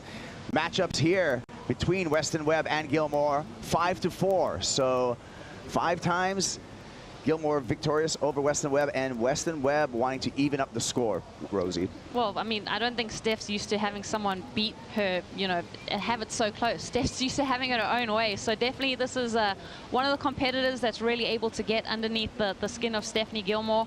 Tati, the only woman in the draw that's won 2 events this season, one in Portugal, one in Jeffreys Bay. So, you know, in my mind, she's been one of the, obviously one of the standouts, the only person to win 2 events. So she's been super consistent. Super consistent in the way of Weston-Webb, as well as just a voracious appetite for victory. I mean, more than any of the women competitors, I feel Tatiana Weston-Webb, it really shows the most hunger to win and really to prove herself. I mean, a world title is what she's been after, and she came so close last year. Well, talking about last year, probably a finishing maneuver away from winning a maiden world title, right? You know, you think about how much energy that took and how much, you know, physical exertion, mental exertion. So for Tati to be back in this position this season, have come so close last year, she's learnt a lot. She's coming in, you know, she's kind of shed that skin and coming in with a reinvigorated approach, and she's done so well already in this heat. Let's see if she can turn it around. Well, let's throw it to Peter Mel in the Red Bull Athlete Zone. What do you got for us, Peter? Yeah, thank you, Kaipo. And earlier you were talking about the equipment, right, and how important it is. And I've got some backup boards here from Marcio Zubi for Tatiana Weston-Webb, Darren Hanley, the DHD from Steph Gilmore. Both very similar. Both have round tails, both riding thrusters. You know, the foils and all the rockers are similar, but there is subtle differences. And a lot of times the surfers could actually make subtle differences by changing their fins. You see that the futures are being run by Tatiana Weston-Webb. She actually has Darren Hanley templates inside of her board. Darren Hanley, and then you got Al Merrick's on there. And those are those subtle little tweaks that'll happen to get that little, you know, depending on the surf spot, the conditions of the day, you can make these little tweaks to get a little more freedom or a little more speed. But I love that these two boards are here as their backups out there in the water right now. 5.6 for Tatiana Weston-Webb, the Synergy. And I would imagine this is a cash cow from Darren Hanley. It's amazing surfboards, both these ones right here. And you think about Marcio and the fact, oh, we got live action. I'll send it back to you. Thanks, Pete. We got Steph Gilmore, the heat leader, up and riding, utilizing priority. A couple of snaps for the 7-time world champ. Goes for the nose pick spin again, that time incomplete. So attention is going to shift back to Tatiana Weston-Webb, but that will not change the situation. Weston-Webb trailing Steph Gilmore, needing a 7.31. But now, Rosie, Tatiana has priority in 4 minutes. You know, you can't help but feel like Steph may have just opened that door of opportunity for Tatiana to hand over that priority. Obviously, that wave from Steph going incomplete, I don't think it's going to eclipse the 7-point ride. So, you know, Steph's going to be thinking about that on the paddle out. And Tati now, huge, huge advantage. Let's see if she can keep that composure and find the right wave to turn this heat. Yeah, now it's all up to Lower Trestles and to deliver a wave to Tatiana Weston-Webb. Again, you can see the requirement in the needs column, a 7.31 for Weston-Webb. Plenty of time on the clock in perspective with 3.5 minutes on the countdown. We saw the lulls, but I feel that we're going to have one more set come before the Hooter. What do you think? This is your home break. We do, right? We do. We've only seen, you know, that handful of sets pump through and pulse through. So I do think that in these next 3 minutes, there is opportunity to come through with a couple lines. You know, looking a little quiet over my shoulder, but I'm going to hold on to some hope that we'll see last-minute heroics. I want to see two waves. I don't just want to see Tati. I want to see Steph have a crack. I want to see them both get to their feet and show us what they're made of. I mean, that is the appropriate ending, is to have one final rally between the two competitors to see who's going to move into match number 3. This is such tense moments as a competitor, you know, Tati, you know, just sitting out there knowing that she has priority. Like, the ball, it really sits in her court. I mean, you can't control the ocean, right? You've got to wait for that opportunity to come your way. You've got to wait for that energy to display itself, but Tati's got to do the surfing on that wave. So how does she kind of stay within the realm of herself and do the surfing that she needs to do if that wave comes her way? Well, it looks like there's a little bit of energy on the horizon coming through here. And Tatiana Weston-Webb starting to reposition herself. We're going to see some swells go under the buoys, indicating an oncoming set. 2 minutes on the clock. What do we think about the angle of these incoming waves, Rosie? Well, I'm just watching these women right now. They're going to have to paddle out to meet it. Here we go. This is going to be it for Tatiana Weston-Webb. Winds up off the bottom, hooks it off the top, throwing a ton of spray. Patient on the bottom again. One more big hook off the top for Weston-Webb. Moving down the line, stabs it for the closeout section, pumps her fist. She feels like she got that 7.31, but right behind her, fighting back, Steph Gilmore eases her way through a nice rail cutback, snaps up in the lip there. A little check turn working down the line. A little bit of fin release and loses forward momentum with that final maneuver. Nice exchange between the two surfers. We'll see if Steph Gilmore was able to extend her lead over Tatiana Weston-Webb, or if Weston-Webb was able to achieve that 7.31 that she needs to turn the heat. Ooh, this is going to be tense. I don't think that Steph, my initial reaction, I don't feel like she may have upped the ante on that 7-point ride, but the big standout moment for me is definitely Tati's wave right here. She gets that 3-turn combo. First maneuver, just really staunch, releasing that tail. And then second maneuver, same thing. So, you know, 3 really crucial maneuvers in the critical section. That could be enough to turn this heat. And then Steph on the wave right behind. You can tell there's a lot of rib through the face. That's that wind swell coming into play. Steph slides through that section right there. That's a good drift. Kind of sets up this next maneuver. Almost gets a little bit hung up there. But that right there, she does get a little bit caught. So, ooh, can that better the 7-point ride? I mean, it's all in the judge's perspective and in the context of the heat. Down to just 5 seconds, and I don't think we're going to get another exchange, so everything's going to lean on that final exchange between Steph Gilmore and Tatiana Weston-Webb. And some good sportsmanship right at the end of this heat as we anticipate the scores and who is going to move on to match number 3 for the women. I can't. You know what, Kappa? I'm sitting here trying to digest what we just saw.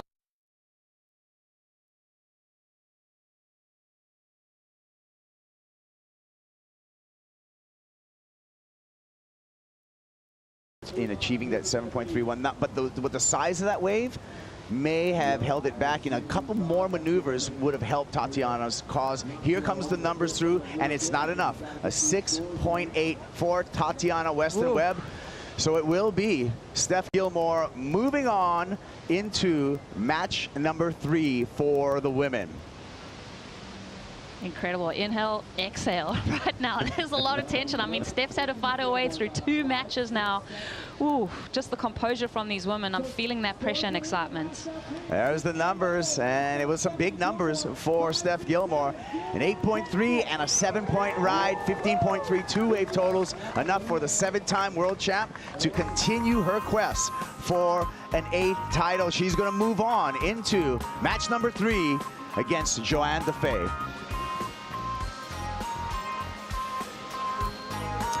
Love this matchup. I mean, Joanne Defay, in my mind, watching the free surfing, she's been a standout. Like, honestly, she's been here for a few weeks now, off the back of the Tahiti event, really putting time in the water, familiarizing herself with the break.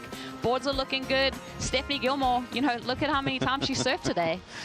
She's got it going. Well, let's set up match number 2 for the men. And with that, I'm going to throw it to Chris Cote. And now, introducing men's match 2, smashing his way through match number 1, wearing green, Italo Ferreira.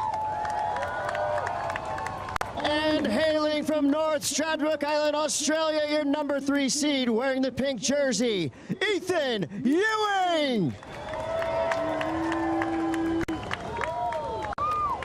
Let's hear it from match number 2.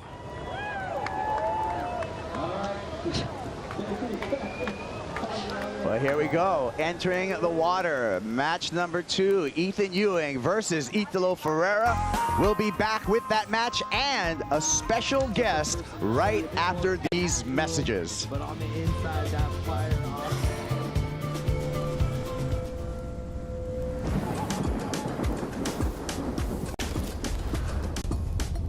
For the first 4 decades of the World Tour, Brazil was on the rise, but had yet to produce a world champion. That all changed in 2014 when Gabriel Medina staked his claim and planted the Brazilian flag at the peak of pro surfing. He won Brazil's first world title and broke open the gates, ushering in the current era of pure progression. Not only did his coronation create a new world order, it declared his and Brazil's brand of high-octane surfing as the new standard. The message was clear: push the limits or get left behind. Here we go. It's Medina's first wave of the final, super deep in pipe, and comes out. His influence will be seen all across the 2022 Rip Curl WSL Finals. People falling from the sky. At least no one got hurt. That was good. I'm really happy no one got hurt. My Aussie accent is making it really hard for me to say te hupo. Kelly Slater is one of the best at te hupo. I just can't say it. The correct way to say chops is te ahupo. Te ahupo. Te hupo. Oh, do you big menace!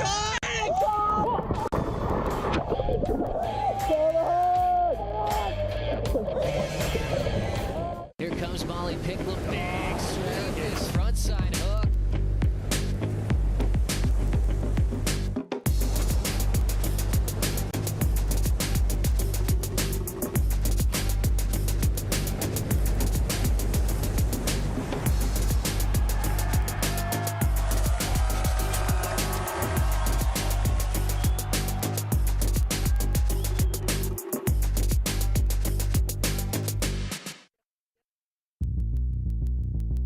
Here we go, red, white in the barrel, pulling in, coming out. Ethan Ewing.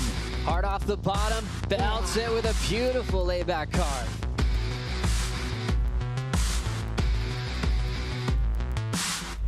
Ethan Ewing, his first championship tour win here at stop number 9, the Corona Open J-Bay. Ferreira, there's the rotation, Wow. stomps it. And again, goes to the lip. Italo Ferreira looking for a second world title today.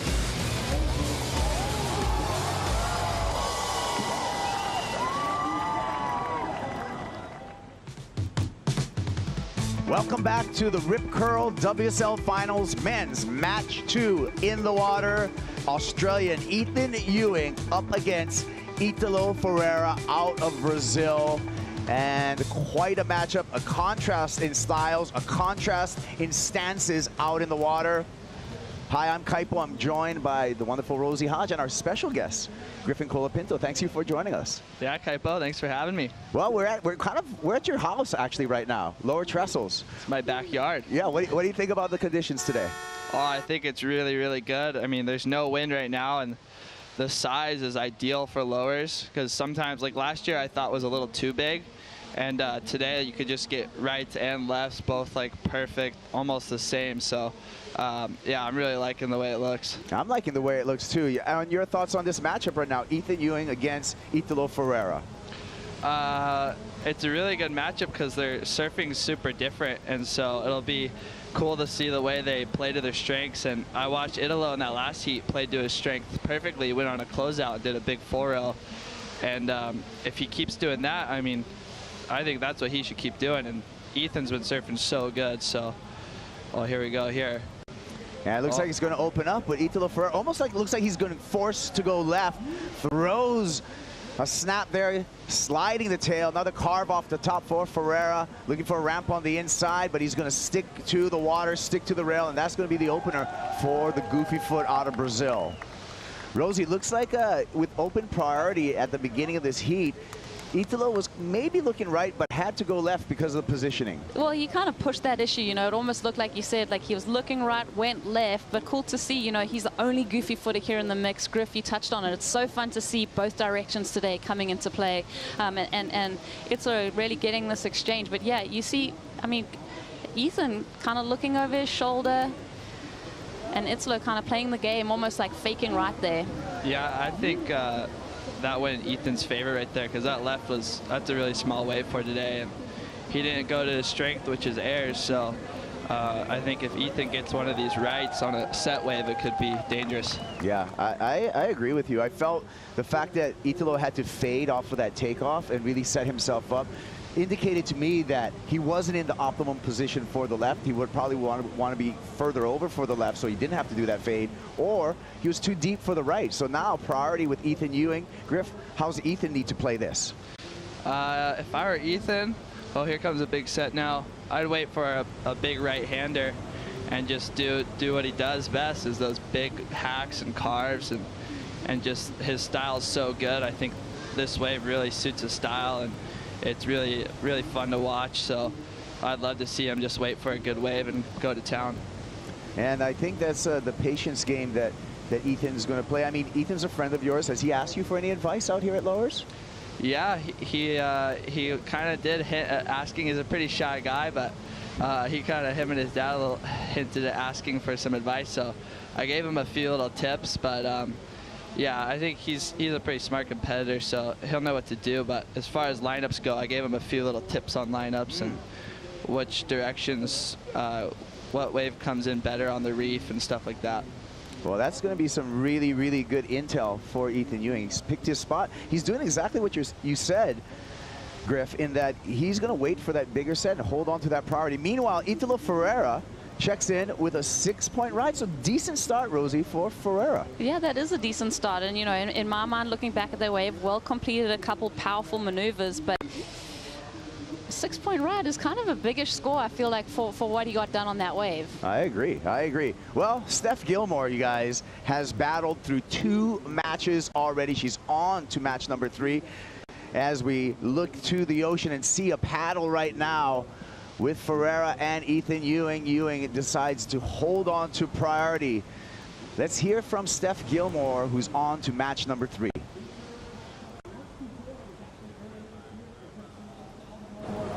This overcame one of the toughest, headstrong competitors in the finals with Tatiana. Back and forth the whole heat, but you got the win at the end, just finding out about 10 seconds ago. Yeah, that was always going to be a tough heat. I think Tatiana, you know, having a taste of what that world title might have felt like last year. Yeah, I knew she'd be like out for blood this year, and yeah, I just saw her tee off on a really good left, and I was like, oh god, okay, now I've got to get my game together and try and like cover both the right and the left. But yeah, I was just lucky, you know. I thought if I can just try and make some scores even under priority, then that'll help me through, and I was just lucky to get that 8 under her priority, and just keep pushing. That's kind of it, you know. It's the conditions really suit my surfing out there today, and I thought may as well just keep going, keep pushing hard, and see how far I can go. Amazing. It feels like the momentum shifted a bit, and the progression coming out with that reverse. Is that something you've been working on, hiding from us? No, that was like such a small wave, and I was like, I got to do something, you know, and my air game is 0 to non-existent, so that's as close as I was going to get. But it's just fun, you know. That's the cool part about surfing. There's no rules. You can be creative and do your thing, and yeah, I actually just really like that I came out of it with speed, so I could keep going and try some more stuff. So yeah, I have to be more progressive in my surfing. That's just that's a fact, and yeah, something I'll work on. But maybe for now, I'll just work on what I know how to do. All right, hydrate, calm down, and we'll see you into the next match. Thanks. There you go, Steph Gilmore on to match number 3 versus Joanne Defay.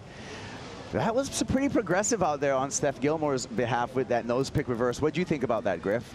Oh, I loved it. I've actually been trying to get better at that maneuver the past few days out here, so it's funny to see her go and just pull that first try. I was like very inspired. So yeah, big props to Steph, and I hope she keeps going for it like that. Yeah, I love to see the progression.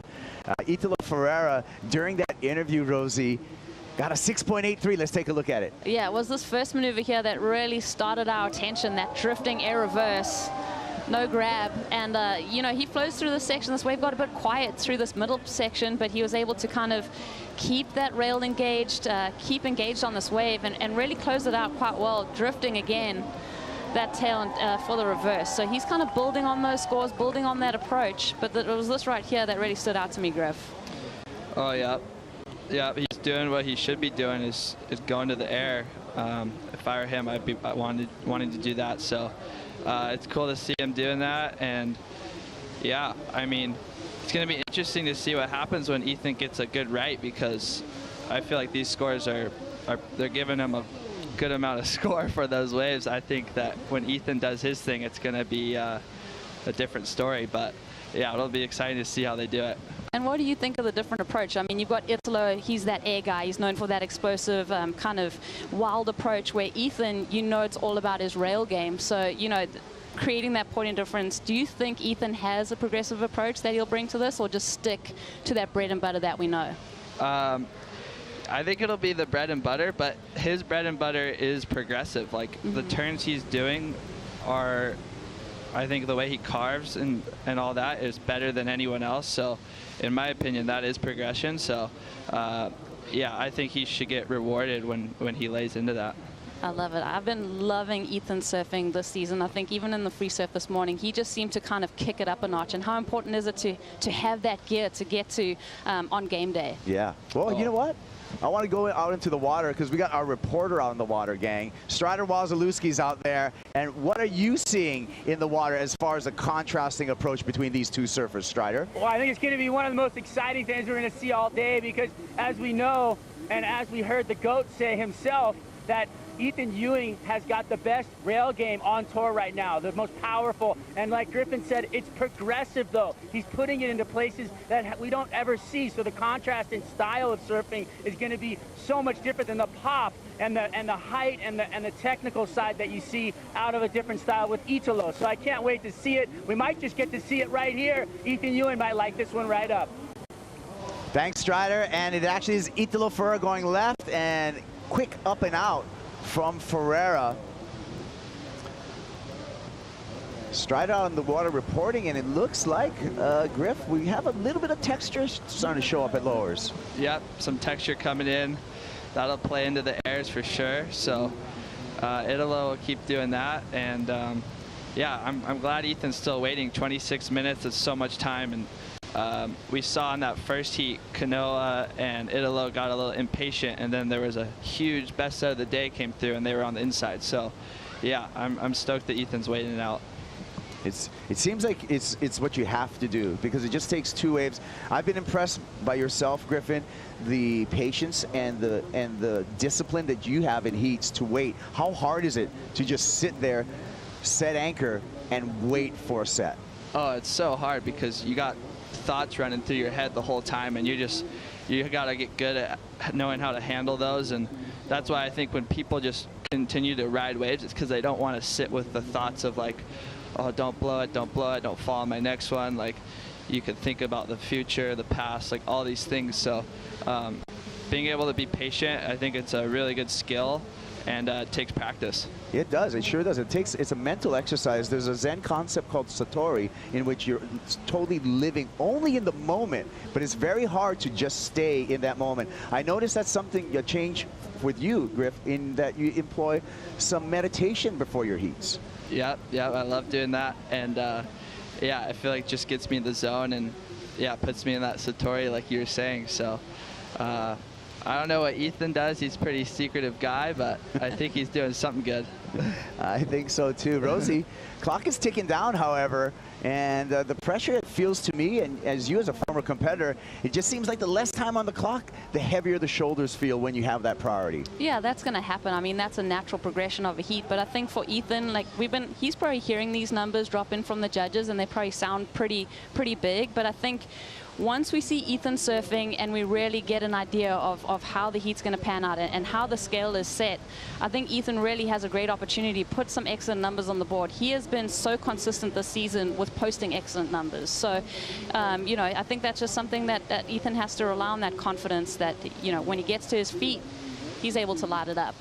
Yeah, Ethan Ewing patiently waiting, 23 minutes and 50 seconds on the countdown right here. Ewing has yet to get to his feet in this match number 2 for the men.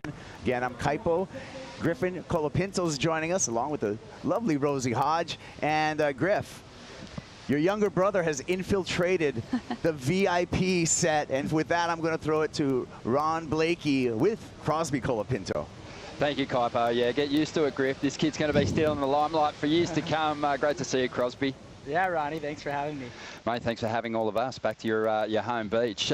First of all, let's break it down. Griff, he didn't make the finals, but obviously as his brother, you were super proud to see him break through for his first couple of victories this year. Oh, yeah. Watching Griff all year was so exciting, and then he didn't end up making it, but 2 wins. Here's Ethan. Take us through it, Kaipo.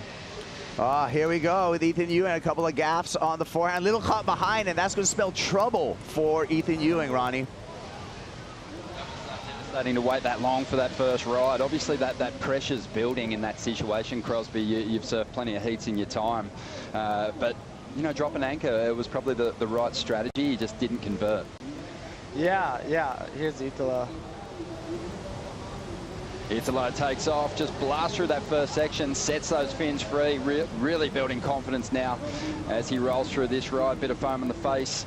No dramas for the 2019 world champion as he looks to get on a roll. The only surfer left here on finals day who hasn't had a CT win this year. I think the gold medal run last year really zapped it out of him, but he seems to be the danger man at this point, really starting to build some heavy confidence. Yeah, I think the way he's surfing this heat right now, I kind of like it because there's so much time in these heats, 35-minute heats, and he's just kind of building the house and getting that roll going and that rhythm, and he's looking like each wave he's looking a little bit stronger and a little more confident. So, but I think Ethan's such a good surfer, and these conditions suit him so much. So I think if he gets on a good wave, he'll light it up. He's had some special form this year. We're looking forward to seeing him bounce back in this first match for him, and we'll throw it back to the booth. Thank you, Ronnie. Thank you, Crosby. As we look at some of these replays, we're going to get queued up here. You know, Griffin, Ethan was very, very patient. However, We talked about the noise between the ears that can somehow set in. Something happened in this replay. Talk us through it. Yeah, I think this wave was just a smaller wave, and he probably felt like he had to go a little harder than what he should have done. But yeah, that was kind of a bummer because the wave Italo got was a lot better. If he had waited for that, that would have been the right move. But Italo sure did click in on that. I really liked that turn. He went top to bottom and kicked the tail. So I really like when good surfers do that. And I think that'll be his best wave. Rosie, talk us through this in the slow motion. Yeah, well, even just watching, you know, what a punishing thing it is for Ethan to have to watch this wave behind after he kind of got that one with no consequence, because Italo definitely laid into this one. You know, I'm in agreement with you, Griffin. This does seem like Italo's best wave. Just those two maneuvers, the high quality that we saw executed from him. Could see him extend his lead over Ethan. And Italo Ferreira has done just that, a 6.27 and a 6.83 in his scoreline. He has extended his lead over Ethan Ewing. There's the whole scoreline. Again, we throw away the high number and the low number and average out the remaining 3 judges' scores. So one judge went as low as a 5.5 on that one. Yeah, I mean, it's an interesting point spread. I think that it's almost like they're trying to play catch up, right? We've seen those two left-handers from Italo. We've seen some kind of a progressive approach, a couple airs here and there, some flair. But on that right hand, I just thought that, you know, the rail combination of maneuvers, the speed carried through it, would have been a bit more highly rewarded. But I think, you know, we keeping that suppressed scale as we're going to see more action throughout this heat. Yeah, I think that the judges definitely want to see Italo go to the air just based on those scores there. So, yeah, we'll see what he does here. Yeah, we'll see. Ethan Ewing with the priority. His need, if he wants to do it in a single wave, is a 9.93. Griffin, I know your personality. You're extremely entertaining in my book. But I don't get a lot from Ethan Ewing. You travel with Ethan. Like, tell us a little bit, some things about Ethan. Oh, Ethan's a great guy. He's a bit quiet when he's around people that he might not be super comfortable with, but when he lets it go, he's such a funny guy. And him and his dad, they're some of the funniest guys on tour, and you would never know it. So it's like we have so much fun traveling, and we're both single, so it works out great. Can have a good time, you know. Enjoy the world. Yeah, and so we have a lot of fun together, and we've been making that Trilogy 22 movie, him, Seth, and I. Wow. All year this year, we've gone to like 4 spots: Peru, South Africa, Tahiti, and went to Indo as well. Wow. So not only is he in the Final 5, but he's been filming a movie all year too. So it's it was a really fun year, and just non-stop all year. Pro surf work never stops, whether it's in a jersey or you got to create more content or even make surf movies. Yeah, exactly. Ethan's dad, Bill, he's a big surf fan. He's a frother as well. I like the family support that I see from the Ewing camp. Oh, yeah. They actually have their whole crew from Stratty down here right now. Wow. Yeah, he's got like 3 of his best friends. So, oh, here we go. Here we go. They're on their feet right now on the cobblestones, and Ethan Ewing up and riding, throws the tail, spins it around, and loses his footing. That was an unfortunate error, Rosie. Yeah, that was a bummer for Ethan. I mean, he waited a long time. I don't know. We've seen that even from Steph. There's that little bit of silt, I think, sometimes that can get stuck on your feet. What do you think went wrong, Griff? Yeah, I don't know. That's not what he's been doing all week, so I don't know what's going on. I think maybe just it's kind of slow in this heat, and he wants to get something going, and just going on medium waves feels like he has to surf out of his skin, which is always hard. So I think he probably right there just knew, you know what, this isn't even going to be that big of a score, and it was probably better that he fell so he could just get back out the back and hopefully get a set wave. Wow, so goes incomplete there. Maybe our eyes in the water had a look at exactly went on that last wave for Ethan Ewing. Yeah, and our buddy. eyes are Strider. Well, what happened was, I think the high stakes of a world title maybe got between the ears, and then, you know, he kind of just over-surfed it. And coming out of the maneuver, he tried to regain composure, find his footing. Unfortunate, you know, it didn't work out for him on that one. You know, the conditions right now out here, though, are absolutely insanely perfect. The wind is starting to pick up a little bit out of the west-northwest, so we've got kind of a more groomed face, so it's going to allow the surfers to actually connect on the rights a lot cleaner and set the rail deeper. And then on the left, you've got that big air wind possibility as well. So I love what we've got, and we'll see if we can, really see what we can do with all these conditions coming together right now. Peter, Mel, with the conditions, what kind of boards do we have in there with these athletes right now? Yeah, well, you're just looking at equipment once again, and Ethan Ewing, he made a choice. What I've seen is that he had these fins right here, which are a glass fin that are done by Futures. It's a prototype DHT template, and he's been riding those when the swell's a little bit bigger. Choice today to go to a honeycomb, which is a lot lighter, has a little different flex pattern. Same template, but ultimately trying to get a little extra spice. I mean, this morning's free surf, he looked on point. Unfortunately, right now, it's been a tough road, so he's going to have to turn it around. And Kaipo, when you think about equipment, and choices, making those quick changes before a heat, big deal, not a big deal? I think it's actually a big deal, Peter, and thanks for pointing that out, because when you change the wheels on the race car right before you hit the track, Griffin, steering might feel a little different. Oh yeah, for sure. I mean, it's always hard when you've been riding something and then you switch last minute. So yeah, I don't know. He's been looking so good this week. Like, honestly, I've been claiming him and Philippe in the final, so I hope a set comes. I really do. Well, we'll be waiting for a set and the next exchange here in match number 2 at the Rip Curl WSL Finals. We're going to take a break, and we'll be back with the conclusion of match number 2.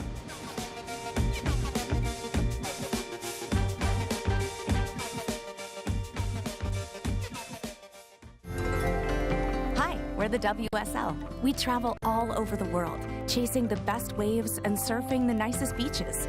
But we don't just surf. We're also doing our best to protect the thing we love most by restoring coasts, stopping plastic pollution, and reducing climate impacts. We know we're not the only ones trying to save the ocean, so we want to hear what you're up to. Use hashtag #WeAreOneOcean and tag WSL to share your sustainability story. Still feeling like I'm a whole person without needing to win is a really important human experience. Especially because you've had an unusual amount of winning. Imagine if your life was a movie, what would you do? After all this time, I almost want people to experience this story that I've had.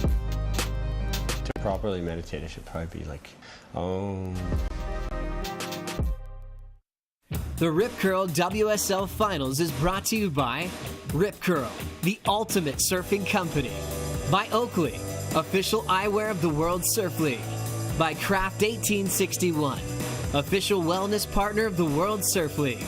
By Expedia, made to travel, the WSL's official travel booking partner. And by Hydro Flask.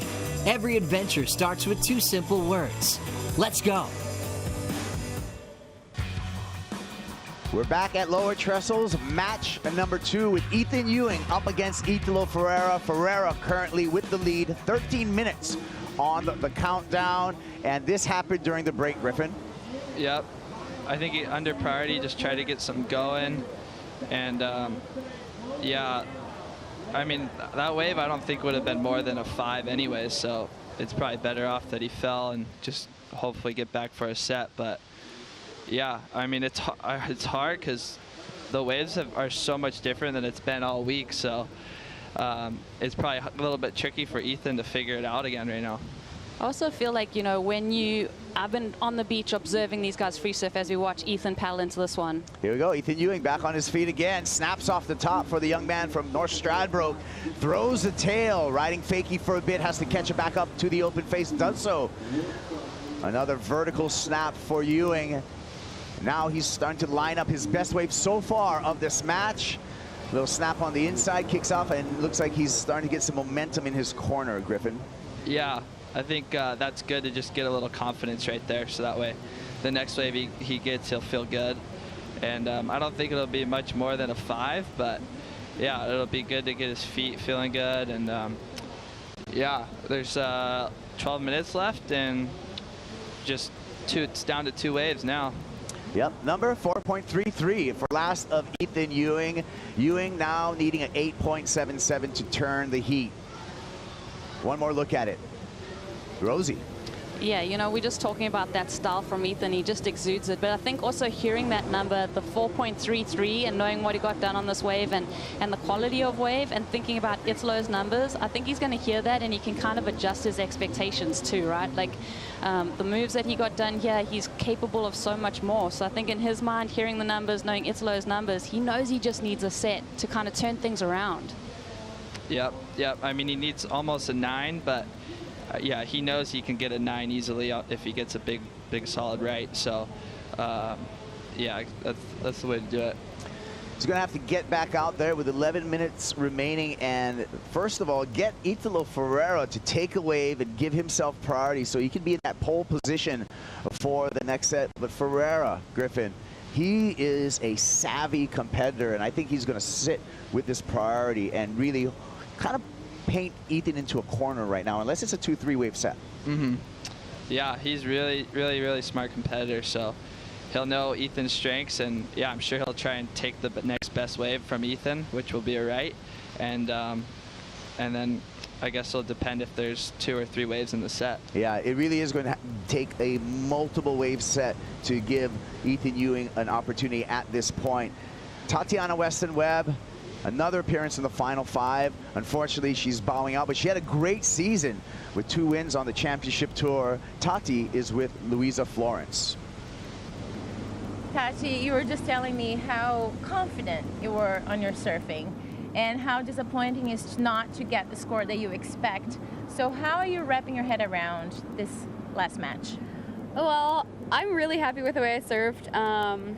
Yeah, I thought I did everything I could have, especially on the last wave, being a set wave and 3 really big turns. I thought for sure it was a score, but unfortunately the judges thought otherwise, which happens all the time in our sport. You know, it's subjective and we just have to keep our heads high and be proud of what we do and the hard work we put in, because I know how much hard work I put in this year, and there's no reason for anyone to take that away from me. So I'm really proud of myself. And yeah, I just want to say thanks to everyone watching. Hi, family at home.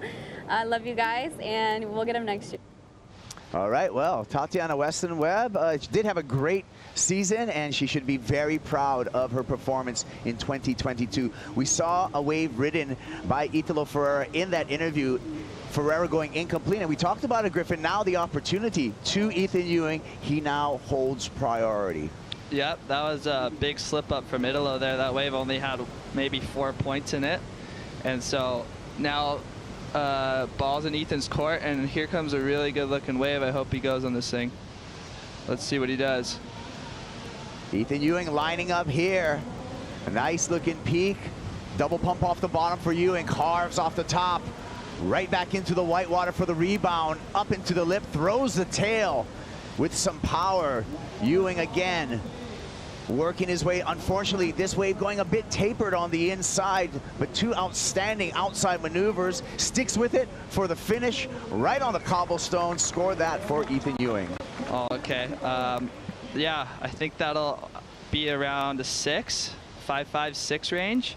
It was a set wave, but man, it's such a bummer. It went all whitewater on the inside. That made it really hard. So, but he still, the way he surfed those first 2 turns was great. So, yeah, I hope he gets rewarded for that. Your thoughts, Rosie? Yeah, I'm right there with Griffin, just thinking about, you know, Italo's first 2 left-handers and how they were scored. I think, you know, we're going to see just shy of those kind of numbers coming in for Ethan, but it's a good place to start, right? Like, he's got some time still. Italo obviously with priority, but Ethan, you know, that engine's starting to heat up. He's starting to warm up, and he's starting to really find his get his feeling of the lineup right now. It's so different to what it was in the lead up to this event. So I think he's kind of adjusting his expectations. On the replay, Rosie, you can see one more time with Ethan Ewing, some big turns outside. Yeah, even with that frothy section, I mean, that first had that beautiful open face to it, and then it got milky on the face and then kind of tapered off as it hit this shallower section. It offered him a little bit of opportunity there, but, you know, the surfing ability is there. It's just the quality of wave that we're looking at for Ethan. Obviously a lot better from him in this heat, but I want to see him in a clean, open face doing what he does. Well, Griffin, he can chip away at it, and he's likely going to chip away at his requirement. Anything over a 4.33 for Ewing will reduce his requirement to take the lead from Italo Ferreira. Yep, I think that'll be better than the 4 for sure.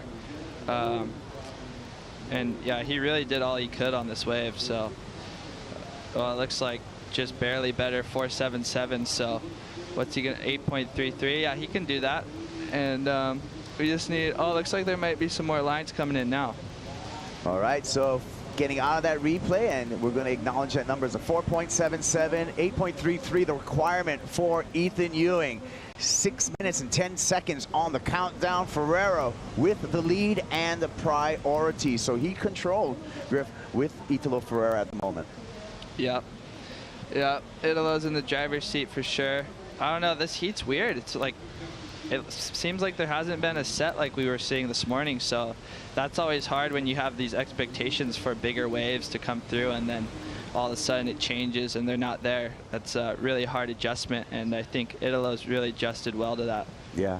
Hey, Strider, how's the swell feel out there right now? Well, you know, it's a good point. We got two different swells in the water. That's why we saw Ethan on a set wave riding over into, you know, foamy water. So what's happening is that you've got a deep, like 18-second interval that's at about 1.8 feet. And then you've got another swell in the water that's a south-southwest that's about 3 feet at 15 seconds. So you've got two different swells moving in at one time, different peaks, different times, and the swells and sets are at different times as well. So it's very hard to calculate exactly when the one's going to come in that you want, like that wave we're talking about we saw earlier, that big set. Thank you for the reporting, Strider.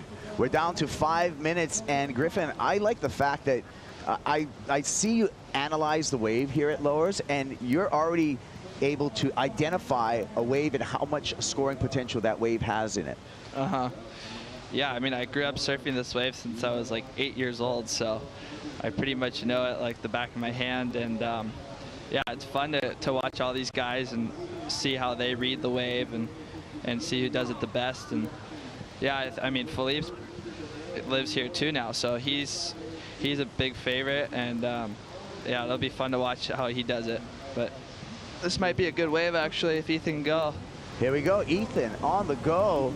Gets down the line, looks for some open face, floats up through that first section, comes around the corner, throws the tail again into a seamless reverse. One more snap for Ethan Ewing, so building some momentum down the line. Full rail carve back into the white water, and the finish for Ewing. So did a great job of getting a wave under priority and executing on that, Rosie. Yeah, I mean, so well done from Ethan there. I think, you know, that wave, one of those medium-sized one, he's just attacking it, though. Every section that's coming his way, he's kind of lighting it up and doing his best here. You know, think about the excellent number that he needs. It's not going to be quite there, but it's just good to see him kind of build with confidence. But the time on the clock is really the enemy at the moment. 3 minute, 30 second. It's going to be a 3 minute drill for Ethan Ewing. We'll get through this replay first. Give us a breakdown, Griff. All right, well, he's a little bit behind it, got the float there, and he knew he had to go for it here and sticks that. And then his transition to there was really nice. And that was really, really nice. And he surfed the end of that wave just perfectly. So he's surfing so good. It's just a bummer that there hasn't been any real waves in this heat. Like, I'd love to see him on a good wave, but yeah, I mean, I think that's going to be his best wave. So we'll see if he can get back out there, and there'll be another one. Yeah, impressive performance and really clever for Ethan Ewing, Rosie, to get that under the priority of Italo Ferreira. Yeah, I mean, well done, like, just to sniff that opportunity out. But I think it's so hard for me because I almost feel like this heat has had a little bit of a handbrake to it. Watching and observing Ethan, he's been the standout in the free surf. So to not see him get those same opportunities and showcase that surfing just feels like just a little bit of a bummer to me. I want to see it happen in the last, you know, 2.5 minutes in this heat. Let's see if things can kind of turn around and that momentum can shift. Italo has been surfing a smart heat. You can't really fault what he's been doing. Yeah, well, the number came in for Ethan Ewing of 5.33. So now the requirement for Ewing, he needs to get lucky with a 7.77 if he wants to take the lead off of Italo Ferreira. Ferreira, obviously, Griff, the surfer in this matchup with more experience out here in competition at Lowers.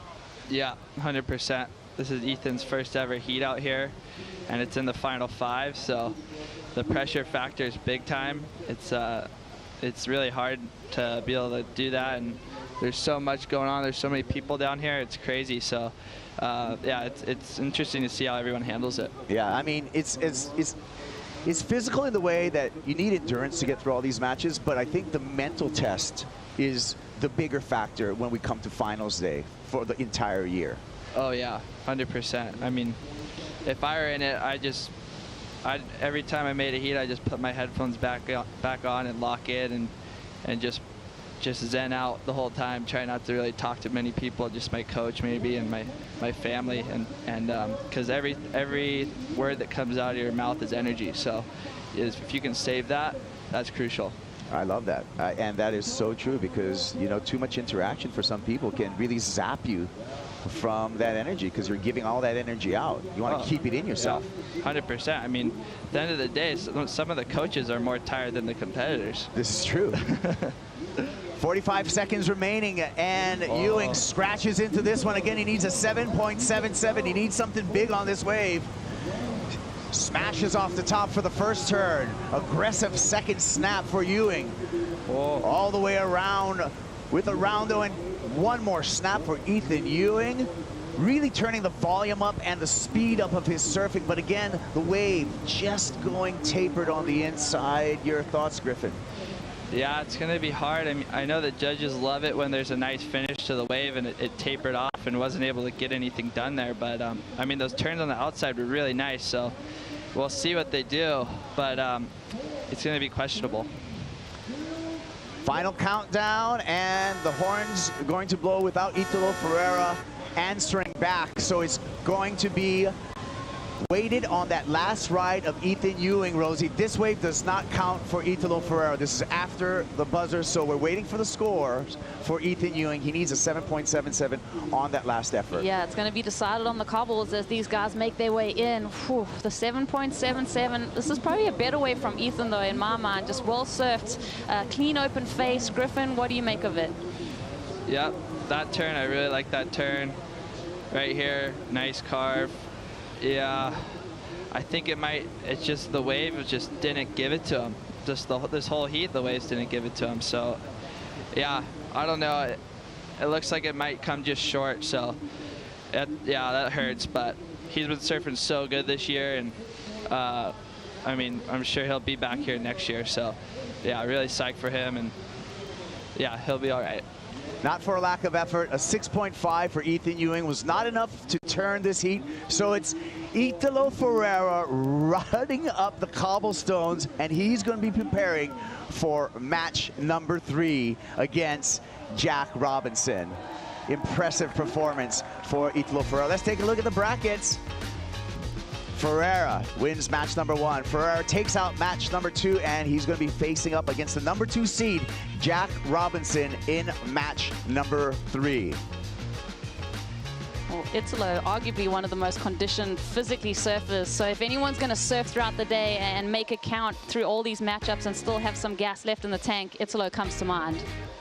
Well, next up is our match 3 for the women, and with that, I'm going to throw it to Chris Cote. This match will determine who will be surfing for a world championship. Women's match number 3, after 2 stellar matchups. Introducing Stephanie Gilmore. And your current number 2 seed wearing the blue jersey from Reunion Island, France, Joanne Defay. Who will be in the title match? We're about to find out.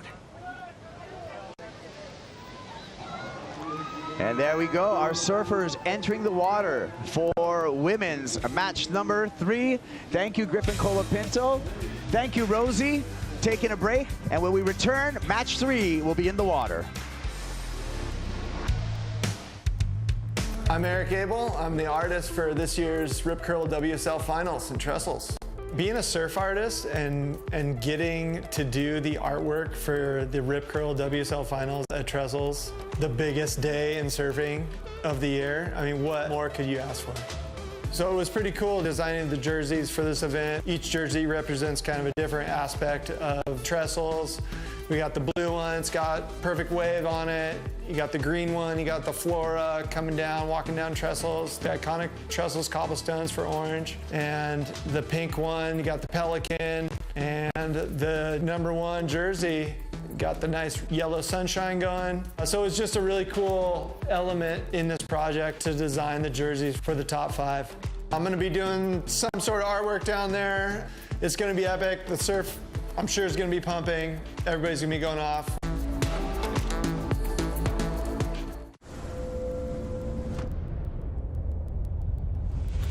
There's no way to talk about world champions without bringing up Kelly Slater, the kid from Cocoa Beach, Florida, who defeated generations of the world's best surfers, holding an unmatched 11 world titles and runaway records for event wins, heat wins, and just about any other stat you could count. Kelly defies logic, age, and entropy. But Slater's greatest gift isn't just his sheer dominance. He's still in there. As the sport's first true crossover star, he made his name synonymous with surfing writ large, inspiring waves of new challengers and unlocking a new stratosphere of success for every kid with a surfboard and a dream. The new crop of surfing's brightest stars will face off at the 2022 Rip Curl WSL Finals. Do your thing today. Joanne Defay now, so reliable on left-hand reef breaks. Joanne Defay is going to be the champion of the Roxy Pro G-Land.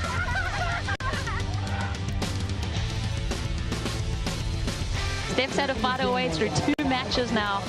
Ooh, just the composure from these women. I'm feeling that pressure and excitement.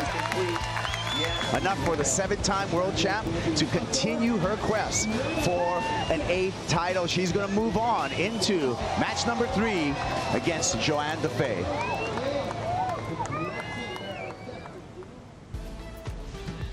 The show rolls on here at the Rip Curl WSL Finals. Match 3 hits the lineup now, and what a matchup it is. Joanne Defay comes into this event ranked number 2. Stephanie Gilmore doing a great job so far of keeping her place and her hopes alive of claiming a record-breaking 8th world title, breaking the deadlock with Lane Beachley, and we are underway. Ronnie Blakey with Hall of Famer Pete Mel. It's going to be fun, Pete. It is. Good to be back in the booth with you, Ronnie. It's been a little while, and you know what? Wouldn't be a better place right here in the finals.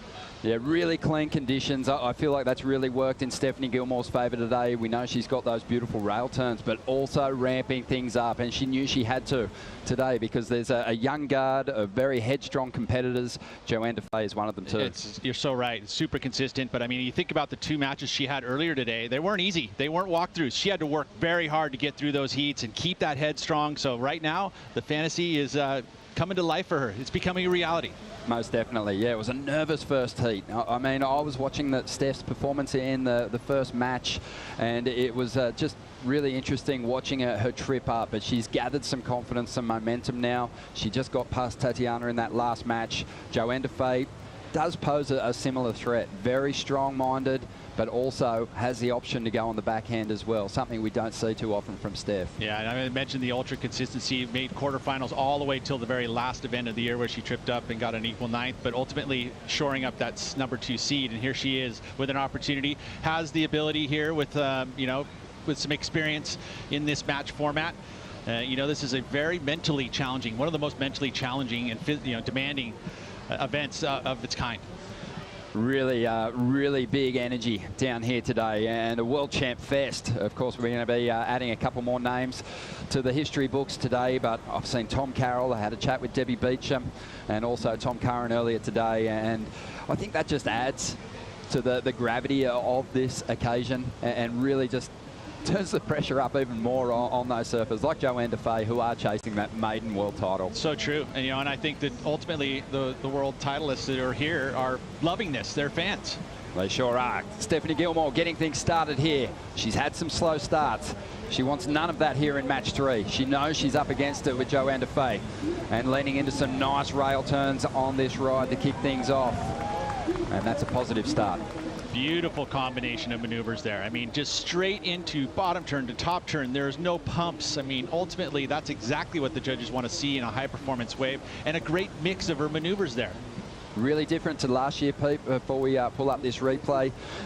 The lower seeds coming into this Rip Curl WSL Finals didn't make it as far as Steph Gilmore and Italo have today. They're on a bit of a roll, the dark horses. Absolutely. You know, and again, it's going to be, now you talk about mentally demanding, it's going to be physically demanding as we watch this wave here. Look at the combination of moves. She had a nice little different angle of approach for every one of those turns, straight out of a maneuver into the bottom turn, punching that and just getting extra speed. So that was one of the better waves I've seen actually Steph surf today. Completion, just such an important recipe for success when it comes to Gilmore and these big matchups. Now Joanne Defay gets the opportunity to answer. Strong opening turn and digs in. Only the 2 moves, but really did give it everything on that first section. Very aggressive. You know, again, try digging in. You know, this level and in the finals, it's all about, you know, showcasing that X factor, that point of difference, using that power. Joanne Defay using that digging in for both those maneuvers. Obviously, the competitors, they get some time once they bow out to decompress, to digest what's just unfolded. You know, a world title slipping through their fingers. Joanne Defay, we saw how devastated she was last year, but man, she rebuilt herself psychologically, and I think she's lifted her performance this year too. 100%. And then she's also, you know, physically, she's putting the hard yards all year long. She's been training, you know, whether she's on the road or at home. Ultimately, that's hard to do, you know, to get a nice rhythm when you're on the travel. As we watch this carve here, again, just aggressive, digging in, doing the maneuver there at the top quarter of the wave. That's that critical section, which the judges want to see you. That one there didn't get the flow out of that maneuver that I would have liked to have seen, but again, digging in and showing that aggression into the lip. Super impressive stuff from Joanne Defay, the world #2. Love that big victory over there at the Roxy Pro G-Land for Joanne. So strong on those reef breaks, but has had some decent numbers here at Trestles competing in the past. Looking to claim a second bit of silverware this week, Pete. Yeah. Her and her partner, Simon, getting engaged. Oh, no way. Did he dropped an E here in California? Smart. Smart move. So it's a big week for Joanne Defay, but this is a huge matchup, and, you know, she'll be extremely focused on the job at hand. Strider's out there in the lineup. How's the show been out there, Strider? It's incredible. Just watching this has been all time, and I feel like, you know, right now what we have is a rematch. We got, you know, the first heat of the finals for the women last year were these two going at it. So I feel like Stephanie's got, she wants to swing for the fences and get one back on her. It's just one of those things that, you know, she hasn't been able to find her flow out here, and we finally are seeing it. And I feel like these conditions, this kind of right-hand point wave, it's hers to lose. I feel like she's one of the best, if not the best, on a right-hand point. So this is a lot of pressure, but I feel like now that she's got the confidence, we could see her go all the way. Yeah, most definitely. Well, a big confidence-building first exchange between the two competitors for Stephanie Gilmore. 6.33. Joanne Defay, a 4-point ride. And we'll have some catching up to do once those second scores start to drop. But there is still plenty of time to watch this all unfold, Pete. It's interesting thinking about Stephanie Gilmore, obviously an immortal in the sport of surfing, 7 world titles, all locked up with Lane Beachley at the moment, looking to break through for an 8th. But what she's also going to be looking to do here today is to stall Carissa Moore's momentum, because Carissa's chasing down that greatest of all time title as well. I mean, the argument is there when you look at their surfing, but the results work in Steph's favour at the moment. Yeah, no, I would agree with that. And, you know, I don't want to look too far forward here. We still have Joanne Defay to deal with, but I mean, you know, that fantasy run for Steph Gilmore to go all the way from match #1 to the title match is incredible, and it would be a feat that even if she were to win an 8th world title in that moment, it's a pretty crazy story. You definitely know that Stephanie Gilmore at this point in time isn't thinking about that world title matchup just yet, or the #1 versus #2 battle. It'd be hard for the crown. There's a lot of stuff to think about. Joanne Defay is just such a tough customer. If you lose focus, if you take your eye off the ball, she'll make you pay for it. Gilmore looking to back up that 6.33 now. 28 minutes remaining. Whips into that first turn. Just had amazing long rail carves throughout her run so far, and again she leans into that maneuver.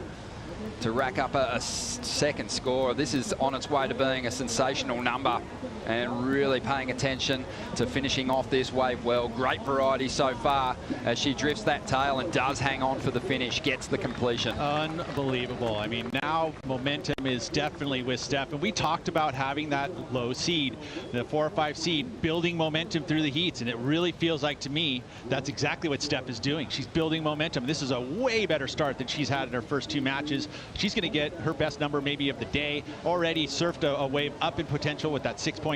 It was a smaller wave. She surfed it up to a 6.33, and she's going to have a very big advantage right now in this heat. I'm going to say it, Pete. I think that for Stephanie Gilmore, I mean, obviously it didn't work out for her last year, but being the hunter as opposed to being the hunted, I think is working in her favour. She just seems to really be chasing this goal down beautifully. Some big turns laid down here. Huge turns. And again, great flow, which is what you expect from Steph. You know, the board is stuck to her feet. She's been putting in the extra time, training out of the water, which I think is going to pay dividends today for sure. Look at the size of this wave. Nice, huge set wave. Just hammers that first section. Very well done there by Steph. And again, the equipment, you know, hasn't made a major change in what she's been riding. Wow, look at that one too. That one was on edge. I mean, the fins were out the back on that. To carve through that maneuver and not lose it, impressive. It's going to be a big number. Steph just so solid with the completions as she's moved through the Rip Curl WSL Finals today. Joanne Defay now gets her opportunity to keep herself in this match. Great variety in her surfing. Puts it on show for us now. Climbs up through the white water, kicking on that tail.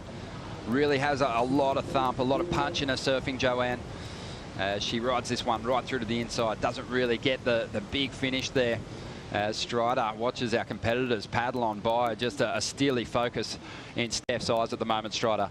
Oh, I love it. It looks like she's got that look in her eye, and she is so laser focused on getting back to that peak and doing more damage. She's building momentum, and you can feel it in the water. The feeling of that, of coming from behind and feeling that wind just touching, you can just taste it. And watching her paddle, watching her surf on these waves, she is unloading, and she's just, I think the timing is all clicking in for her, which is exactly what we want to see.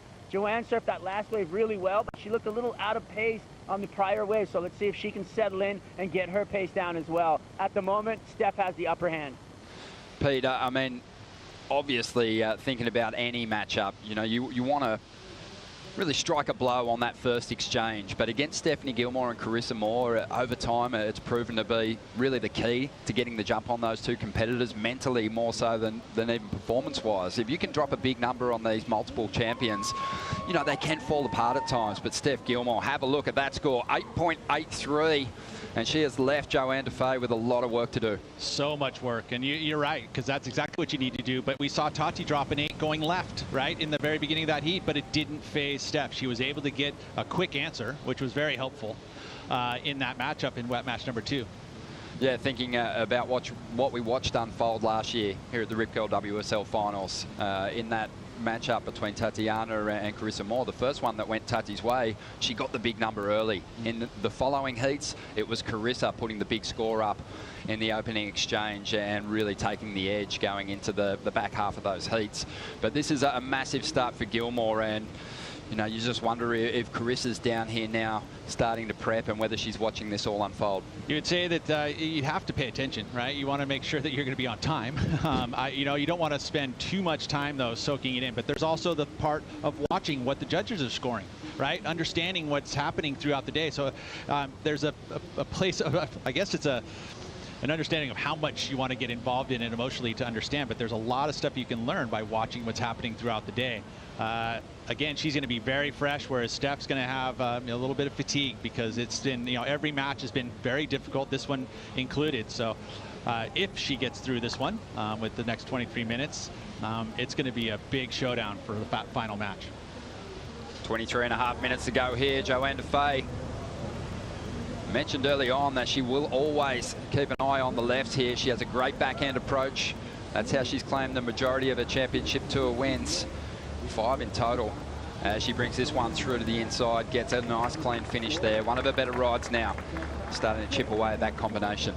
Unfortunately, she missed that first turn, a little bit of a timing issue, just went too tied to the pocket and lost a little steam, so that's going to affect this score. It doesn't feel like it's even going to match the low score of Steph Gilmore.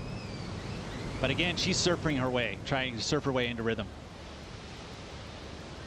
Yeah, last year there was a lot of talk in the lead up to the Rip Curl WSL Finals about surfers coming from the back of the field, being able to gain that momentum. That's been the case today. Joanne Defay is trying to turn it around on this wave. Big time. You know, again, like I mentioned, that first turn, unfortunately, she missed it. And gets a great finish, you know, and it is one of her better waves, so it'll go into her top 2 most likely. But right there, just a little bit of the timing issue. And that wave didn't have a bunch of vertical face on it, so she realized that as she was heading up there. And so the timing was a little off. She had to just kind of adjust to make sure that she kept the speed and momentum. And then it kind of put her off pace for the rest of the wave, but she made up for it. Ends up getting her best wave of the heat.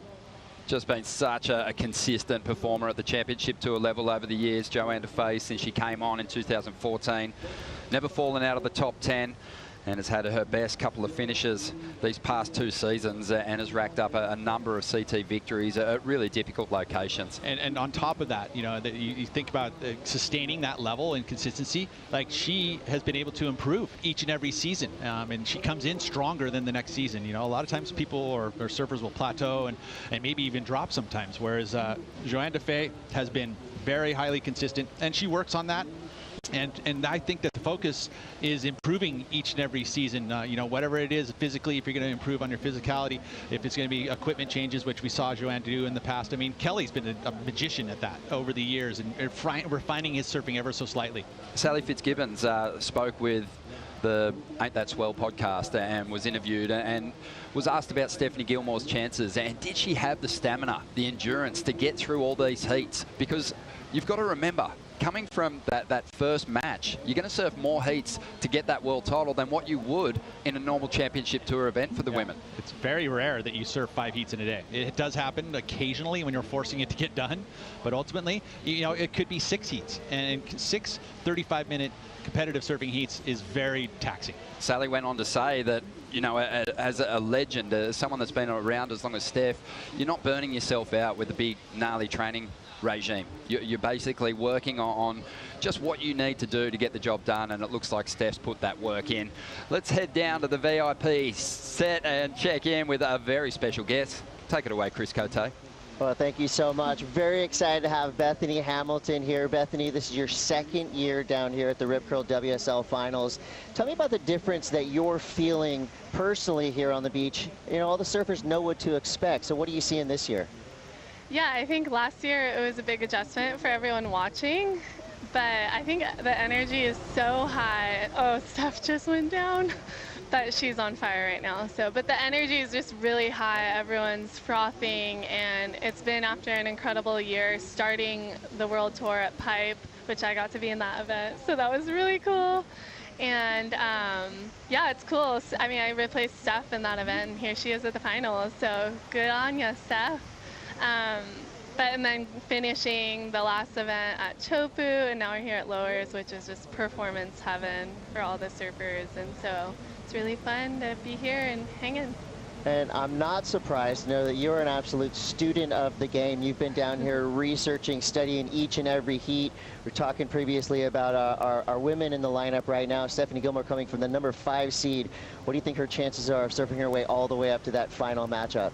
Yeah, you know, honestly, I was like, I didn't think Steph would be in the final. I think fitness-wise, it'll be interesting to watch her starting with Carissa being really fresh, and Carissa is just amazing at lowers, but so is Steph. So yeah, but Steph's looking like she's on her way to the final, and I think that's everyone's dream, is watching Steph versus Carissa at lowers. Like, we all love watching them surf, and so it's going to be a really fun rest of the day. But I guess you never know. Joanne's had an amazing year, and if Joanne makes a comeback right now, her and Carissa have been just going head-to-head all year, and Joanne's gotten Carissa a couple times, so yeah, exciting day. You never know what's going to happen next. I know when the buzzer blows, Bethany Hamilton will be right out here at Lower, so if you want to come surf with Bethany, get out there. Back to you in the booth. Thank you so much. Chris Cote there with Bethany Hamilton. And always so fun to catch up with Bethany, such an inspiring individual, and just loving what she's seeing out here at the moment from Stephanie Gilmore, really putting on a masterclass out here, Pete. Her style, her approach, it's regal. It's timeless. No, it absolutely is, and we love it. Really, her power is just concealed in that beautiful style, and when she's really clicking and starting to get some confidence, you can see the size of the turns. It's evident in the amount of water that she actually moves off that rail, and she's been throwing plenty of it around as Joanne Defay coming off her best ride, a 4.6. Still needs to break combination, needs something in the 5-point range. She's on her way here, a couple of nice hits in the pocket. As she sizes up the inside line here. Goes to the layback. Nice sequence of turns. You know, you talk about endurance and stamina. This is one of the fittest competitors. Her fiance, a real marathon man, and they put in a lot of work, doing a lot of different cross-training in the lead up to these kind of events. As we see Gilmore now looking to get rid of a 6.33. Dynamite first turn, draws up into the pocket again.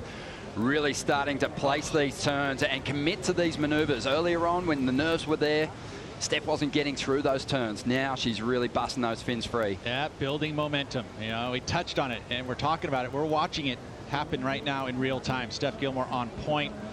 Man, she's looking good, and I love the little extra release she's getting out of there. She's putting more risk into those maneuvers. On top of that, she's trying to better a 6.33. Feels like that's going to happen right now with that last wave. Had the opportunity to chat with Lane Beachley before heading over here, just talking about, you know, Steph's chances of breaking that deadlock, the 7 world titles. She said she always knew that she had Lane's record in sight.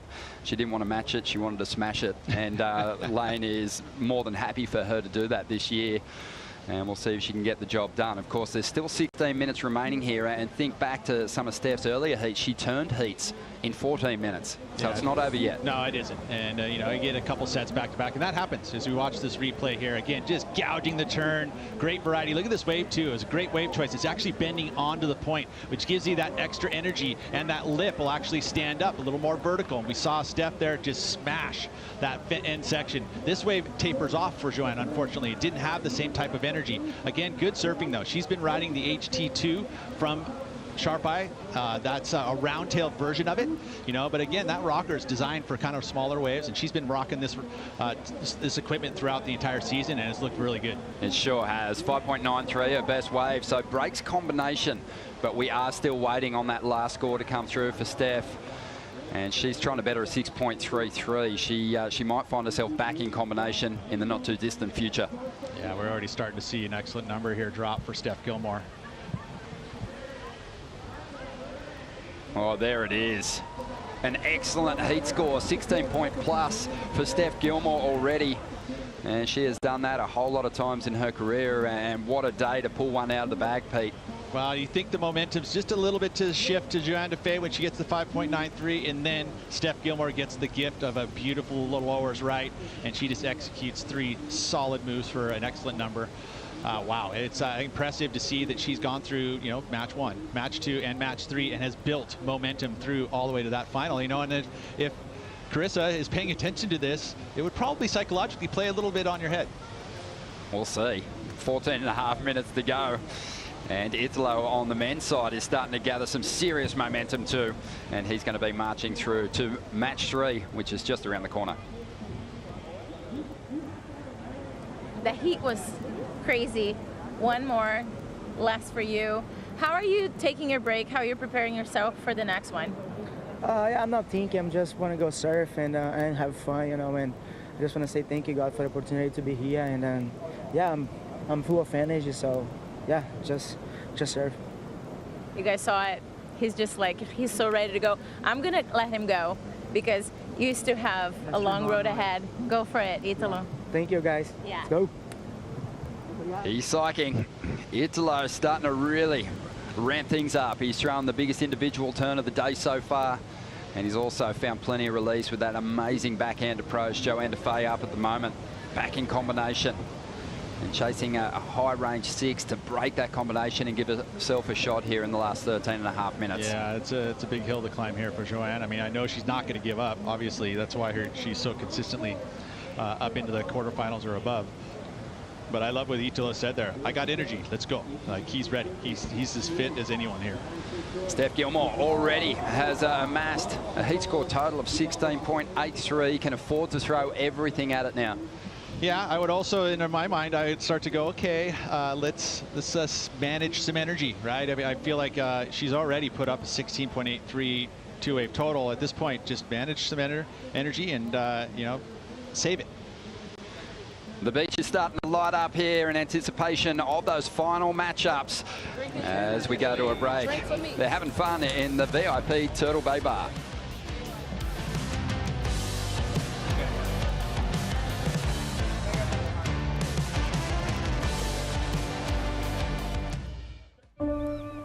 My job is professional surfer. My goal is to win titles. That's what I'm here for. The world's best surfers in the world's best waves. We've had a shark attack. Whoa. It's the most intense surfing scenario you can imagine. I have to step up my game now and not make any mistakes. Oh my God. This is a war. You have to find a way to win it and do it at all costs.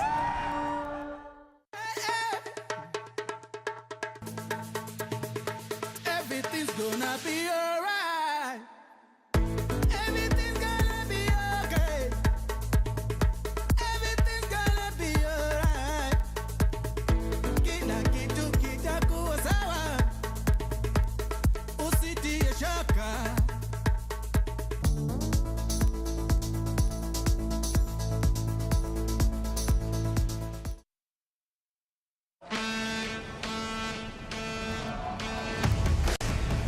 Slater has just won his 8th Billabong Pro. Whoa!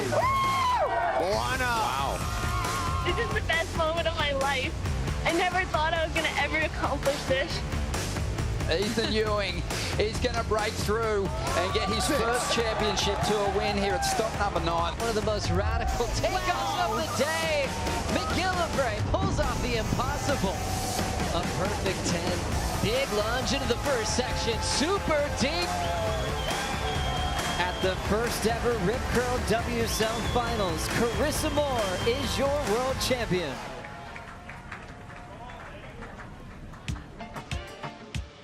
Welcome back to the Rip Curl WSL Finals. Don't forget to vote today on Instagram at WSL for the Hydro Flask Let's Go moment. And there is going to be some big ones. There's already been a few as we see Joanne Defay still fighting. She is a brawler. She won't give up until that final hooter sounds. But she is struggling to find a wave that will really give her that big finish at the moment. Yeah, most of her waves have been tapering off, but you're right. You know, that consistency that she has there, she is not going to give up whatsoever. Already on her 8th wave with 10 minutes to go. She can still turn it. I mean, I know she's in a situation where she's comboed, right? So she needs something above a 6.83 to get out of that situation. Steph right now on cruise control with this next 10 minutes. Manage that time, manage that energy, control the priority. Those are all the tips that I would mention if I was doing a little coaching.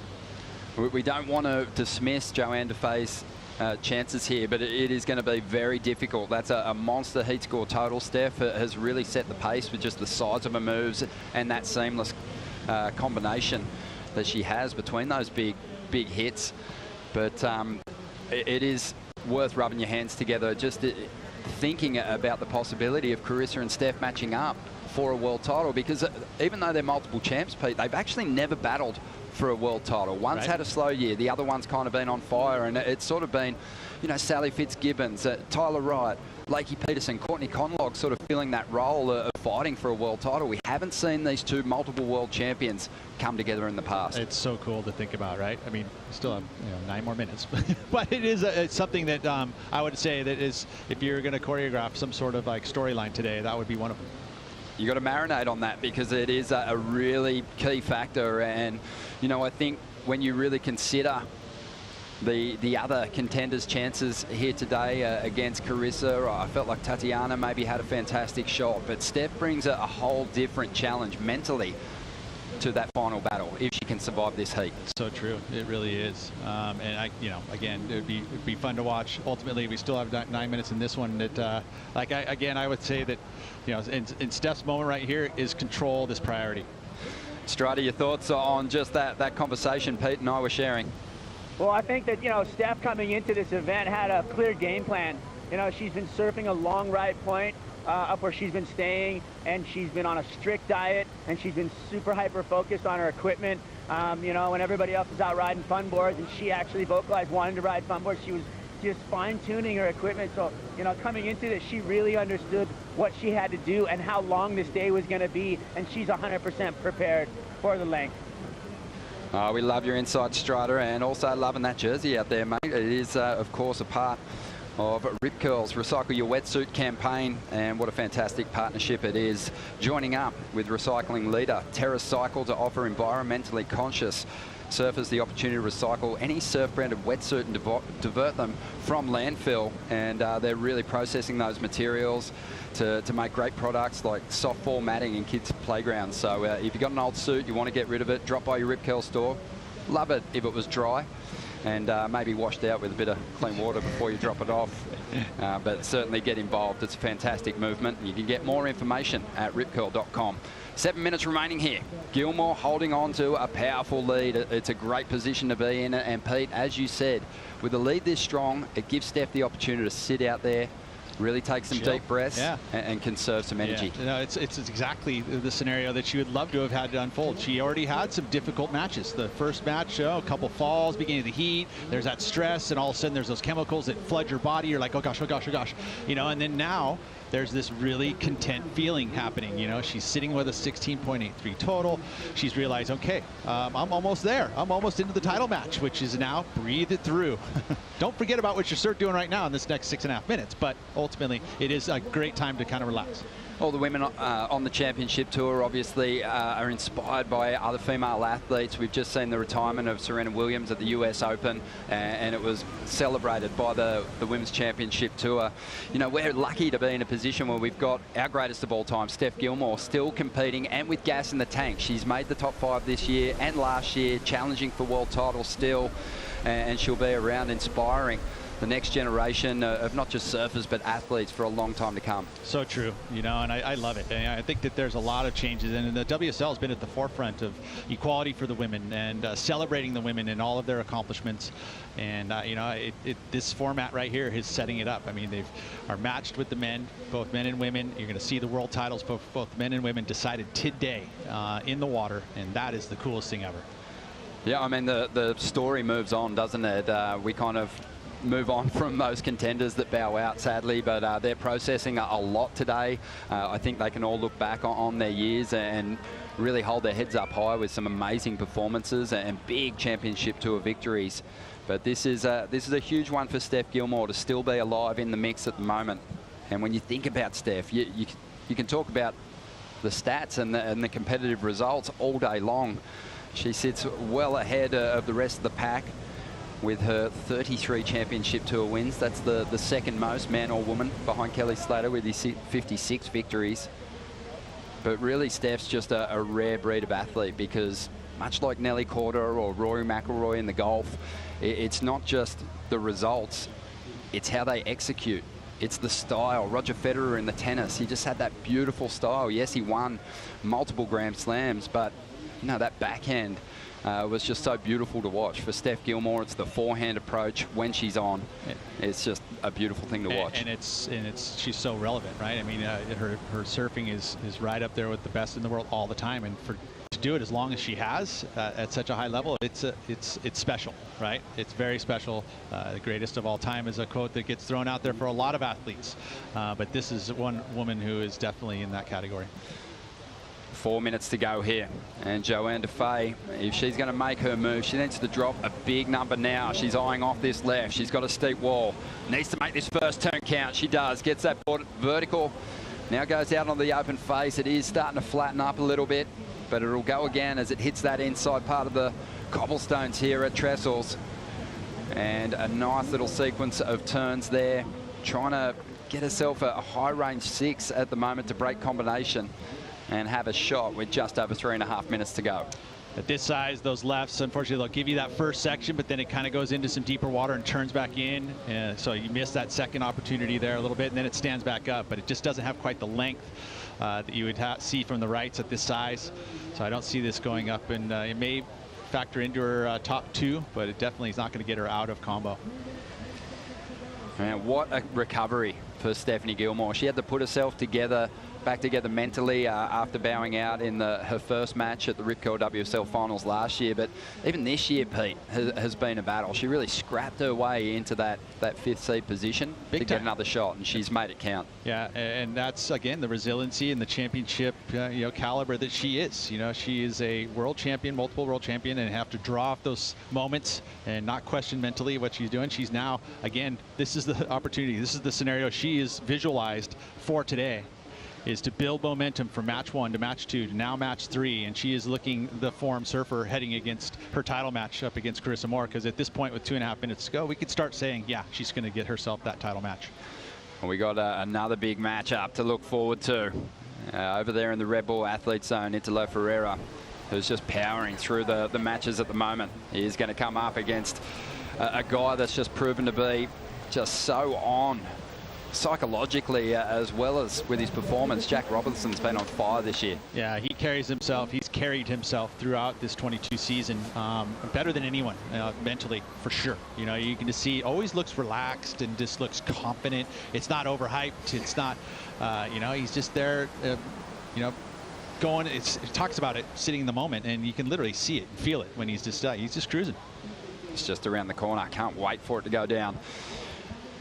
1 minute and 40 seconds remaining here, and Joanne Defay's last ride didn't factor into the heat. It was a 4.47, so she's left chasing a 16.83 2-wave total to turn this heat, and it's just not enough time, Pete.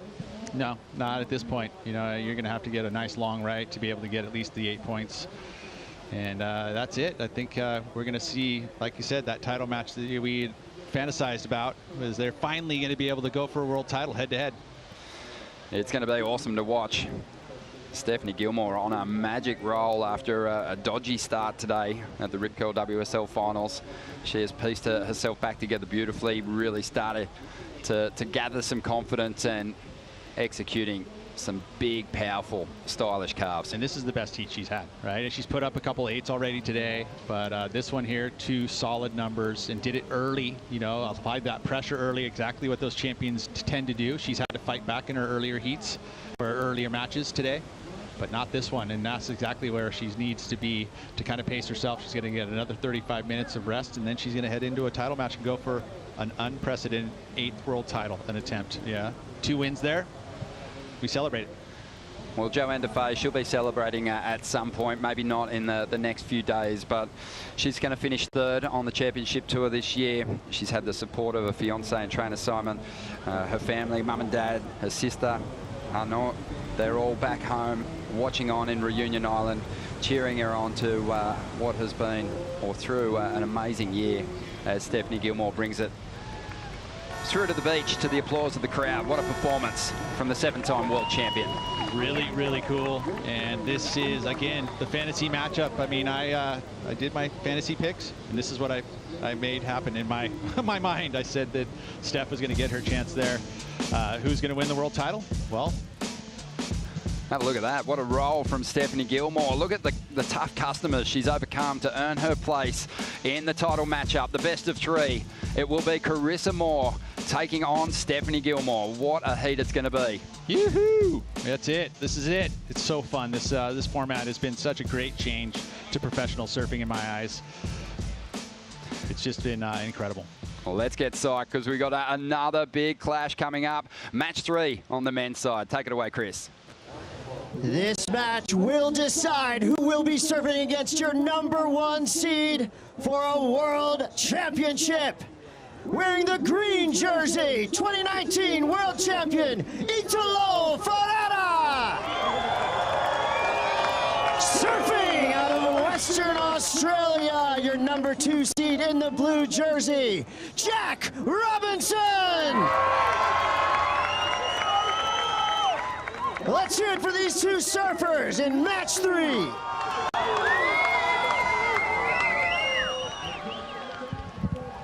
Bring it on, Jack Robinson taking on Italo Ferreira in match 3. That's coming up next here at the Rip Curl WSL Finals.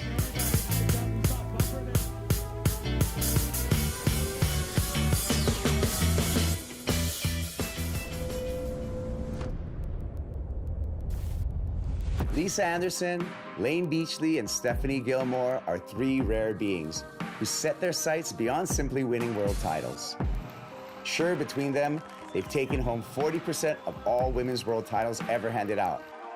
But through their careers, they didn't only shatter records, they shattered ceilings, feelings, and decades of barriers. Their success didn't help push for equality, it demanded it, fostering parity in pay, events, coverage, attention, and spawning the modern women's talent boom.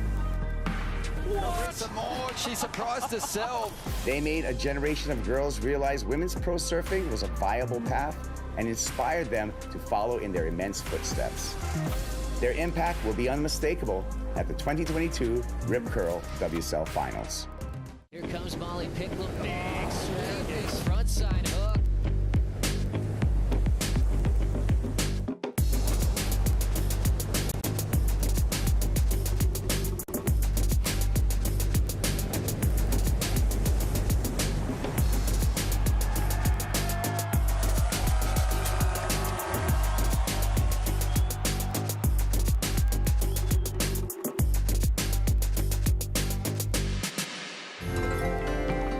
We're the WSL. We travel all over the world, chasing the best waves and surfing the nicest beaches. But we don't just surf. We're also doing our best to protect the thing we love most by restoring coasts, stopping plastic pollution, and reducing climate impacts. We know we're not the only ones trying to save the ocean, so we want to hear what you're up to. Use hashtag #WeAreOneOcean and tag WSL to share your sustainability story.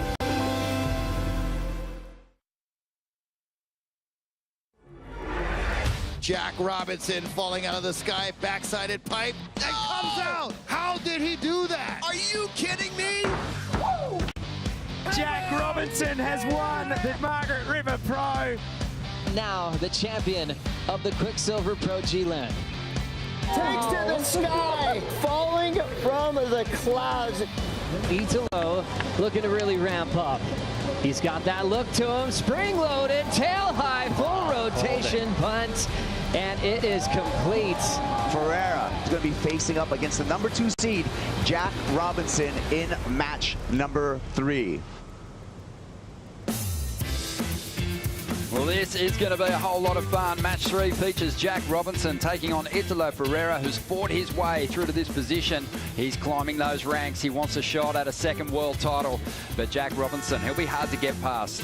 He has just been so headstrong, so focused throughout his run this season. It's been remarkable watching him rack up multiple victories at tough venues, and really he hasn't relied on his barrel riding, and of course we know that's where he truly excels, but he has evolved performance-wise. He's just a different surfer this year. Ronnie Blakey with Laura Enever and Pete Mel. Laura, your thoughts on this clash? Wowee, this is a spicy one. I've been very excited. You know, Italo coming from that first heat all the way down into this huge matchup. I mean, Jack Robinson, like you said, he's had a stellar year.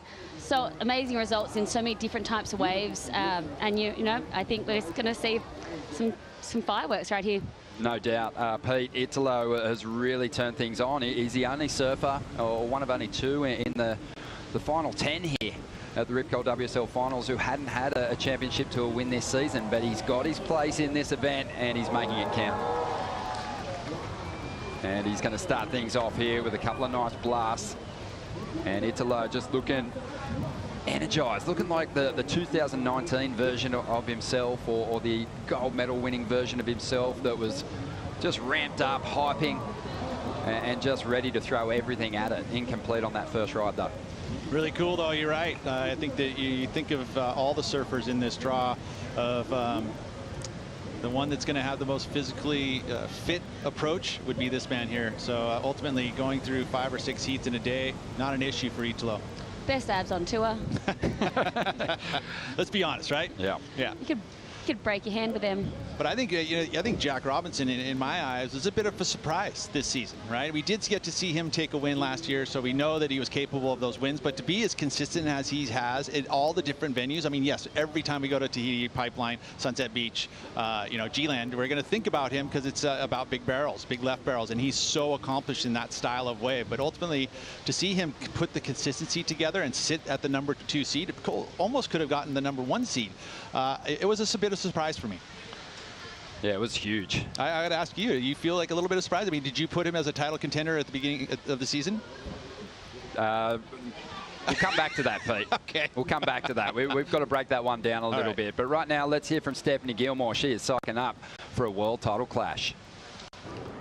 Steph, you're in the title match with a chance of an 8th world title. Your thoughts? I'm just so happy with my performance already. Like I feel like I'm just getting better. Each heat's getting better and better. Making good decisions now. A couple wobbles in the start, but yeah, just conserving energy, and I'm so pumped. Let's do this. Look forward to that title match. We'll let you prepare. Wow, what a turnaround from the Steph Gilmore we saw after her first match in the post-heat interview. She knew she still had work to do. You could sense the nerves, but right there looking very, very focused, very psyched. The way she's been able to turn around, this morning, this day, those first 3 waves she caught this morning, and, being so far behind from Brisa and turning it around in the last, minute. I have a bad coffee in the morning. It takes me all day to recover. She's an afternoon gal. She likes to say that. She likes the sunsets, not the sunrises. Oh, and that was a Terminator right there, though. We're getting right into her wheelhouse of the day, right? You asked me about Jack Robinson. Was I surprised to see him get to this position? Absolutely. Yeah. I was surprised last year when he broke through and won an event on turns. Yes, he got barreled in Mexico, but he has just evolved and really lifted his game as we see Italo go down there. But in Australia, we call Jack the Vortex Shaman.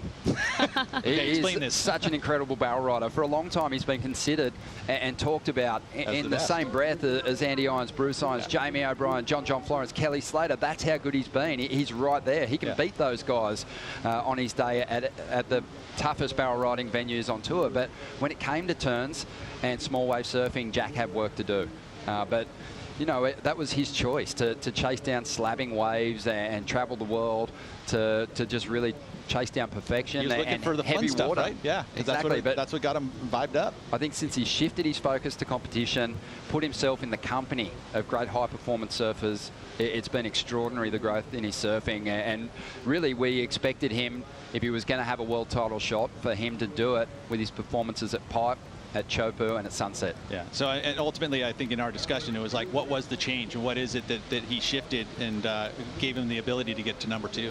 Dramatic improvement in his rail surfing and his flow. I saw him surfing in small day at J-Bay this year, just as the event was kicking off, and it was not quite there, but it was Felipe-esque speed on small waves, just up and just raging down the line there at Jeffreys Bay. He surfed his way to 2nd place, so it was pretty remarkable. Yeah, and there's 2 things. I think there's one thing, I think he made the shift to the sharp eye equipment, really suits his style of surfing, and it really lifted his game as far as his turns were concerned. And then I really like Leandro Dora as somebody to kind of bounce stuff off of, because I think there's 2 match in that kind of zen, approach. It's really helped him a lot too. Fantastic call, and he actually mentioned that to me prior to this event. Leandro has been a massive help, but the other big factor is, while working with Leandro, he's been surfing heat drills with Yago. Both of those surfers, I think, are the most improved surfers in the last year or 2. I think that they've really pushed each other to a whole new level. He's also got the help, of course, of Matt Bemrose, who's been traveling with him for a long time, and Matt is the guy, I think, responsible for diffusing the seriousness of each major heat in his life. When you hang out with him, it's kind of no choice, right? You're gonna. He is the biggest practical joker I know. Yeah. As we see now, Italo looking to get things going here. He's had a couple of rides already. The best of them are 5.33. Lofty on that front side air, but not going to get much more out of this ride. Behind him, Jack Robinson's going to tap into his first ride here in match 3, the Rip Curl WSL Finals. And there is a big place, obviously, on the line to take on the Hydro Flask leader and Felipe Toledo. who has just obviously been dying for the opportunity to get out and attack these walls once again. But Jack's not going to get too much out of that wave, Laura. No, I was thinking that wave was one of the biggest sets we've seen come through in the last, couple of heats, but unfortunately that one just fizzled out for Jack. Italo getting a nice, air reverse on the inside. It won't go too high, but it'll be, something to back up that 5.33. But, Jack, he's, the momentum we've talked about all day for someone like Italo and for Stephanie coming through, from first heat. What do you think the, advantages of that are? Just warmed up, knowing the lineup? Well, it's a complete contrast to last year at the Rip Curl WSL Finals, where we didn't really see anyone make that big run. It was really the higher seeds that got to that world title matchup. But yeah, I think it's basically the adjustment to this new format, Pete. Understanding there's a physical demand, so preparing yourself weeks before in that regard. Not pushing too much. As we watch this replay here again, just so good at that style of surfing above the lip. He's just so consistent. And I like the beginning of this wave for Jack. It was a bigger wave, as you mentioned, Laura, and two beautiful turns to start it. I just felt like maybe he could have finished it up, but no, not liking the way that wave was going to be energy-wise. And it did flatten out, but maybe a completion of that, he's got the best wave of the heat. But instead, he decided that priority is more important, and he put himself back out there with the P next to his name. Well, just under 27 minutes to go here. We've talked about the fact that Jack has some good people around him, but he's also got a big crew cheering him on the beach. Rosie Hodge is amongst the action. Yeah, guys, it is so fun just to be on the sand here, just to feel the energy, and everyone's down here supporting their surfers. We've got a lot of sponsors making t-shirts, making hats, getting behind the athletes. This is the energy that we love to feel. I'm standing here in the crowd and I can feel it. And Strada, I know last year there was so much noise for the surfers. How does that translate to the athletes sitting out there and you being out in the water? Can you feel that same energy? Yeah, 100%. They were just lighting up and we could hear it out here in the water. So, for Jack, I feel like he's just kind of stepping the ladder and really rising to the occasion time and time again. I really feel like Jack is the most improved on tour, so to speak, to find himself in this position. He's done a lot of work to get there, and my hat's off to him as the most improved on tour this year. Got to agree with you there as we see Italo hammering down the line. And he is going to take flight once again. He's really cleared the jets, so to speak. He's starting to really find some loft, and he has that great variation he can go to. Well, I think his strategy here is that he knows Jack's going to get looking right? I think that is something that, and that leaves a lot of opportunity on these lefts, especially to do this type of surfing that he wants to do above the lip, right? These lefts are going to give you a ramp on that outside section and a ramp on the inside section. So ultimately, he can do it, on the same wave. And he's building in a heat. He's going to get himself that lead, and then he can kind of move over and start controlling the heat. That's just what he did in the last match. And I think he's probably identified, there isn't that many ramps on the rights right now. There's the odd one, but these lefts always usually have an inside, closeout section so they can go to the air. But, nice surfing from Italo here, just, right here, he's lining up this inside section and just has those on lock. So he's fired up. That board looking amazing under his feet. You see that rotation, and again, that technique. You push that front foot forward, get the rotation, ride out on the front part of the rocker there. So you just slide around, easily done by Italo Ferreira, and it's going to be his best number, I believe. Yeah, the number 4 coming into this event is coming on in a big way. The only world champion in the Final 5. I mentioned the fact that he didn't have a CT victory. He does have the benefit of having shut out a world title before, and people doubted him too. It was a showdown at the Pipe Masters. Gabriel Medina, obviously the favourite in that event, as a former winner and a multiple world champion. And Italo held his nerve and had his time. And became a Pipe Master on top of that and winning a world title. I mean, both titles in one heat. Well, there was several heats to get there, but that's pretty incredible. Jack Robinson, though, coming in at the number 2 seed. He's out there probably feeling pretty fresh, but I think much like Ethan Ewing in his last match, probably a little frustrated that he hasn't been able to piece anything together just yet with time winding down. It's so true. The clock is always ticking in these, in these matches, and that's the pressure. That's where it happens. All of a sudden, the time limit ends, and whatever placing you're in that moment is what happens. been a lot of talk about each of the surfers and their chances of claiming the world title here this year, and who's got the edge. And you know, Italo's sort of really struggled to put up big numbers throughout this season. He hasn't had his best year, and absolutely. We touched on it earlier that there might have been a little bit of a hangover from the focus and determination that went into claiming that first Olympic gold medal. Because Italo Igarashi sort of suffered the same thing, yet these surfers are so strong, Pete, they still made this final 5 and gave themselves a shot. And that did work at it. I mean, the consistency was there for Italo. You know, obviously by sitting in the number 4 seed, he did have some hiccups here and there, but ultimately, it's you know, he had consistent results. He made the cut easily, you know, and then ultimately made the final 5. And I think what's dangerous, Italo was saying in his first heat, he doesn't think that he's, you know, he's an underdog. He's actually gone out and said he's an underdog, but he's in the fight. Here we go. Oh, I love that. Nice rotation, mixing it up with the grab now, so starting to put some variation of these moves. I think that's important for Italo. Doesn't want to appear to be getting too repetitive with these front-side rotations. And starting to gather some more speed for the finish. This wind ideal for that approach. 3 big dynamic turns with the stale grab 3, which is just crazy. I mean, there's a grab, that innovation on the first turn. You have to reward that. He had his doubters back in 2019. He's got his doubters this year, but Italo, I'm not going to try and translate it. Well, I will translate it, but I won't read it out in his native Portuguese tongue. Okay. But he's got a tattoo on his arm that says, "Believe in the power of your dreams." And he's doing that today. He's overcome some very informed surfers, some consistent competitors this year to earn his place here against Jack, and he's really starting to put his foot on Jack's throat at the moment. Yeah, look at these scores from Italo. He's got a 5.33, a 5.83 in his last. Well, we're still waiting for his last, but a 6.27. So he's building throughout this heat on these small inside running lefts. Look at this. He's just getting quicker and quicker and playing with these, getting more inverted, playing with different grabs. This was a super fun wave. He's just suiting these beautiful little lefts so well.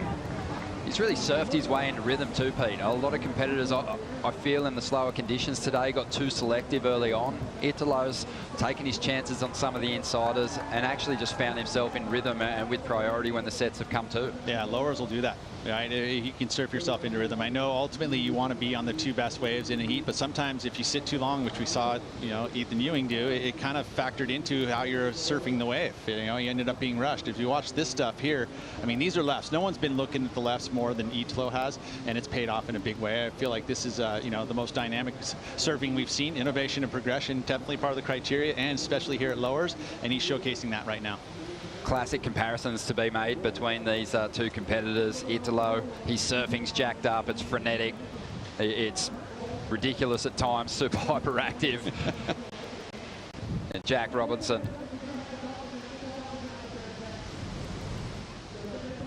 he's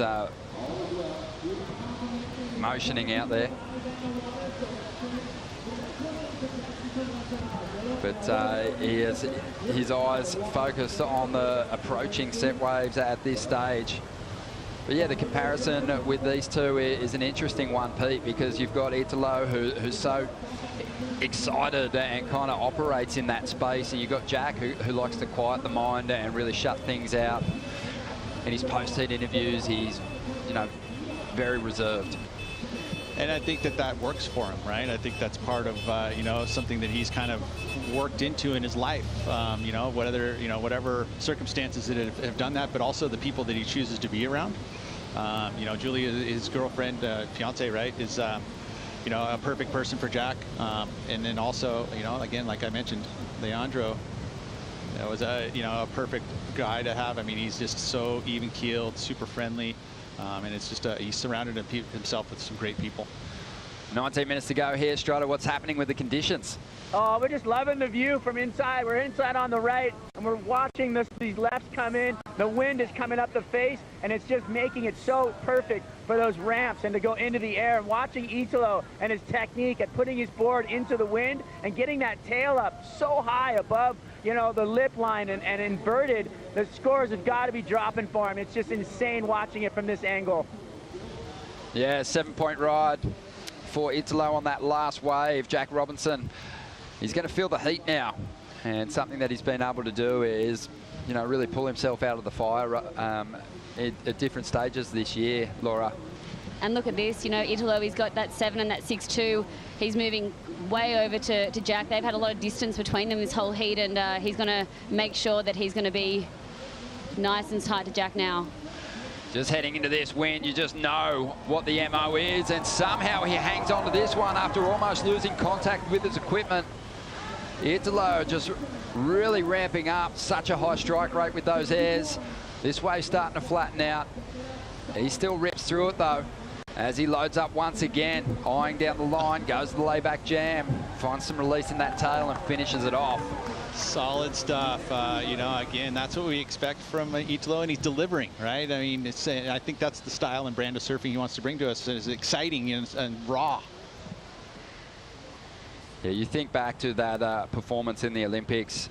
It was amazing going into that final. He wouldn't settle for anything less than that gold medal. Broke his board, was calm, composed, got back out there, didn't lose his edge, and shut it down. So this is a guy who, even though he hasn't had the biggest highlight reel this year by his standards, he can turn it on, and Trestles, it's a perfect playground for him. Well, and that's what you think about this type of format. It takes that, just turn yourself on for that one day if you make the final 5.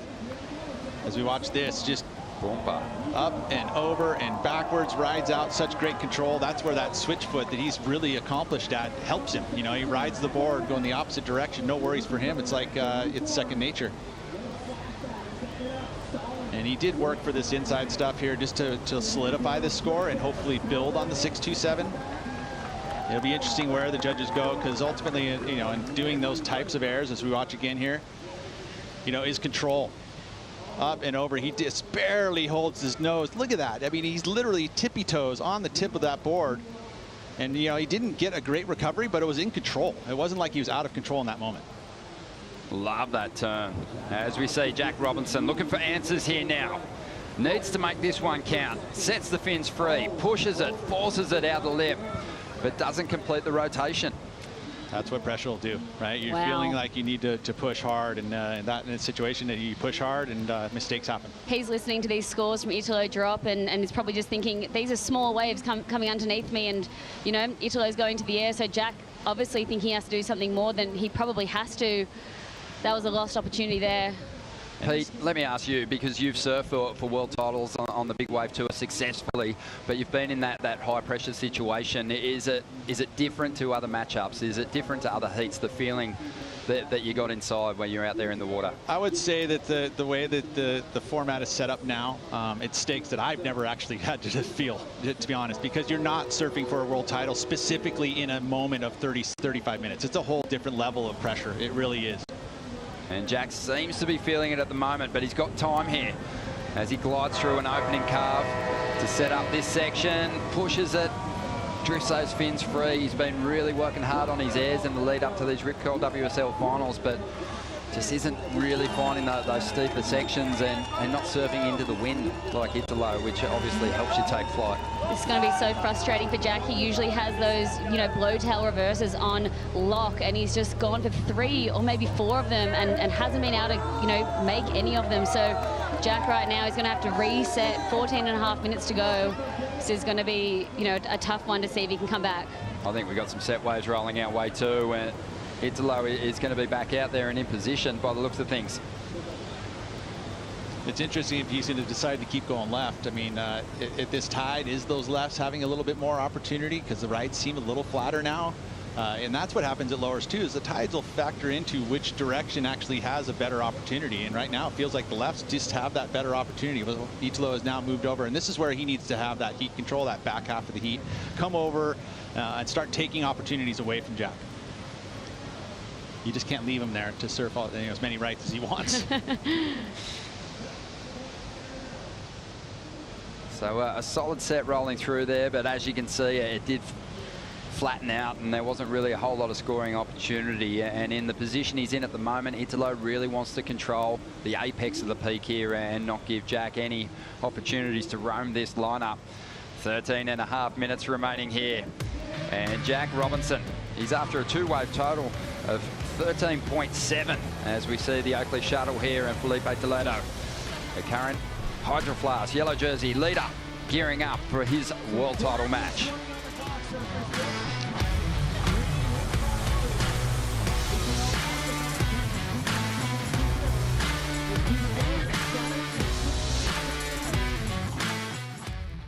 Here comes Molly Pickle, big swing, front side hook.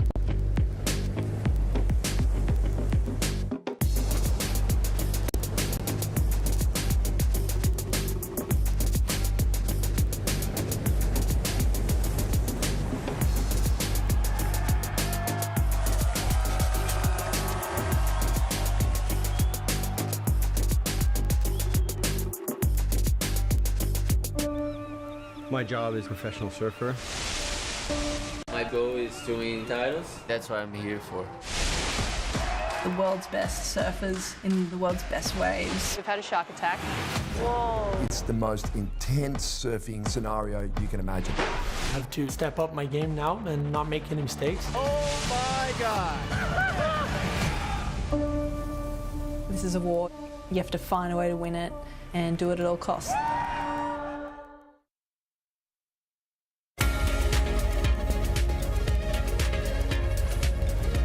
So we got some friends out here. We have a pod of pilot whales that are taking us right to Catalina.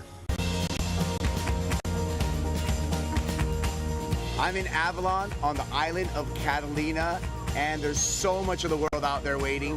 Expedia helps you see more of it. Let's see what we have in store. Catalina has some of the clearest water in the entire world. I think I'm gonna go for a snorkel. The Casino Point Underwater Park is located next to the world-famous casino building. This park was the first non-profit underwater park in the country, and maybe the world. It offers the best shore diving in California. The snorkeling was incredible. We swam through kelp forest, saw some Garibaldi, the California state fish. Beautiful clean water here on Catalina.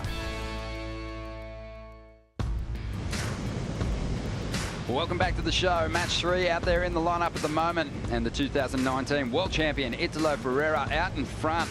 He has the jump on the number 2 seed, Jack Robinson, who's really playing catch up in a big wave here. Chasing a 2-wave total of 13.7, and there is only 11 minutes to go, Laura. Yeah, I mean, it's not a huge total and something that Jack, can chip away at, but, looking back now with 10 minutes to go, that first wave that Jack pulled off, if he'd been able to maybe complete that, he'd have a 5, so, might have been able to, get out of this combination situation, but he's going to have to really complete something soon to get back in this. Pete, your thoughts on how this one has played out? Yeah, I mean, I'm just reflecting on that same wave. I mean, you do a few cutbacks there because the first 2 turns are pretty darn solid on that set wave. And at that point in the heat, you finish that ride up. But I understand why he made the decision to go back out there, because he needed to think priority was there to get that best wave, which really hasn't come. The bigger set waves have been kind of lackluster. They don't have the same energy, and Italo has kind of stuck to a plan of like, I'm going to go out there, get the heat lead early on the lefts. He did that the match before. He did that. In this match, he went out there, got some quick scores on the lefts, because look at none of the other surfers, especially a guy like Jack, is going to be looking at those lefts. Yeah, we've talked about Italo's energy, his stamina. We've seen him catch 20 waves in heats before. Rapid fire and sticking good moves on each of them. At the moment, he has ridden a couple more waves than Jack Robinson, but just surfed his way into rhythm and just built on his scores with each and every ride. Well, he's probably surfed about 30 waves today, so he's definitely warmed up. But I mean, he just looks like he's going from strength to strength. And from that air this morning, that 8-point ride, he's just looking really deadly right now as we see some waves coming through. Yeah, some peaks standing up here on the outside. I know there's a lot of people waking up early to watch the Rip Curl WSL Finals unfold here from Australia, because it's been a while since we've had legitimate contenders on the men's side. Ethan Ewing, Jack Robinson, fantastic opportunities here today. I think Ethan maybe did crumble under the pressure of these world title circumstances, but he's had a magic year, and I think surfed his way to a whole new level confidence-wise, and we can expect more CT wins from him in the future. But here we go, Italo now trying to dispose of a 6.7 to really make life hard for Jack Robinson. Couple of nice turns. He's been great off the top with those well-timed backhand hits today, finding that release in the tail but losing no speed as he swings it into reverse again and just gets straight back out there on that open face to finish this one off. Great small wave surfing. The timing's just remarkable, and the amount of water he moves, you know, it's something that really gets the crowd involved. As Jack Robinson, you know, this is a crucial ride for him. Really needs to make this one count. He's going to kick out once again. He wants to get back out there for priority. Wow, that was an excellent exchange by both these surfers. Italo, I feel, is going to improve his situation, which is going to make it that much more difficult for Jack Robinson. Although great surfing, the two-turn combo he had, the carve to the tail release, was very well done by Jack. It just didn't have quite enough energy after the fact. As you watch this replay here, look at this carve, just drives through it, and then straight into this little whip of the turn around it so easily. So again, Jack's got the ability. It's just the energy in the waves that he has been having doesn't quite match what we've seen from Italo. And Italo just, you know, his skatey style just suiting these waves. They are a bit fluffier right now, not as top to bottom, but this wave had a lot more to offer than we've seen on the rights. So, you know, amazing work from Italo to get over onto the right-hander and take this wave from Jack Robinson, essentially. And, you know, he made the most of it. He surfed it all the way through, finishing with a nice little blowtail reverse there and just doing something else wacky on the inside. It's really cool to watch Italo, and again, just how much energy he puts into every single wave, no matter what. Even if he's ridden 20 in a heat or in a match, it's just incredible the energy he can carry, and it doesn't seem like he'll ever tire. These waves are just suiting his surfing so much right now, and yeah, he's going from strength to strength. Yeah, it's been interesting watching the evolution of Italo over the past few years since he became world champ in 2019, the year that he was Stokehead, and just everything was fun and light.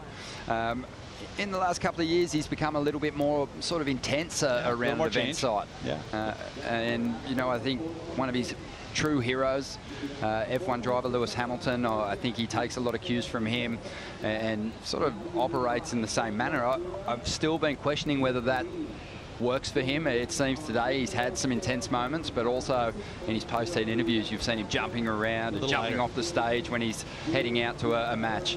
And this year more than ever, he's actually been traveling with a lot of the other Brazilians that have the, you know, they have that whole real, you know, tight-knit family vibe. And, you know, as we've seen in, you know, in G-Land, they were all, you know, staying together and cheering each other on. So, you know, just like we've seen Jack Robinson and Iago have that camaraderie and push each other on tour, I think that, you know, Italo, Gabby and Felipe, they've you know, come together to have a really healthy rivalry. Yeah, it's awesome. They're pushing each other and the performance level of surfing in the same instance. 5.5 minutes remaining for fans watching on YouTube and Facebook Live. This stream will stop at the end of this match. A new live stream will start for the title matches and beyond. For fans watching in Brazil, coverage of the competition's title matches will continue exclusively on worldsurfleague.com and SporTV. For everyone else, keep it right here as we continue with the Rip Curl WSL Finals. 5 minutes remaining here.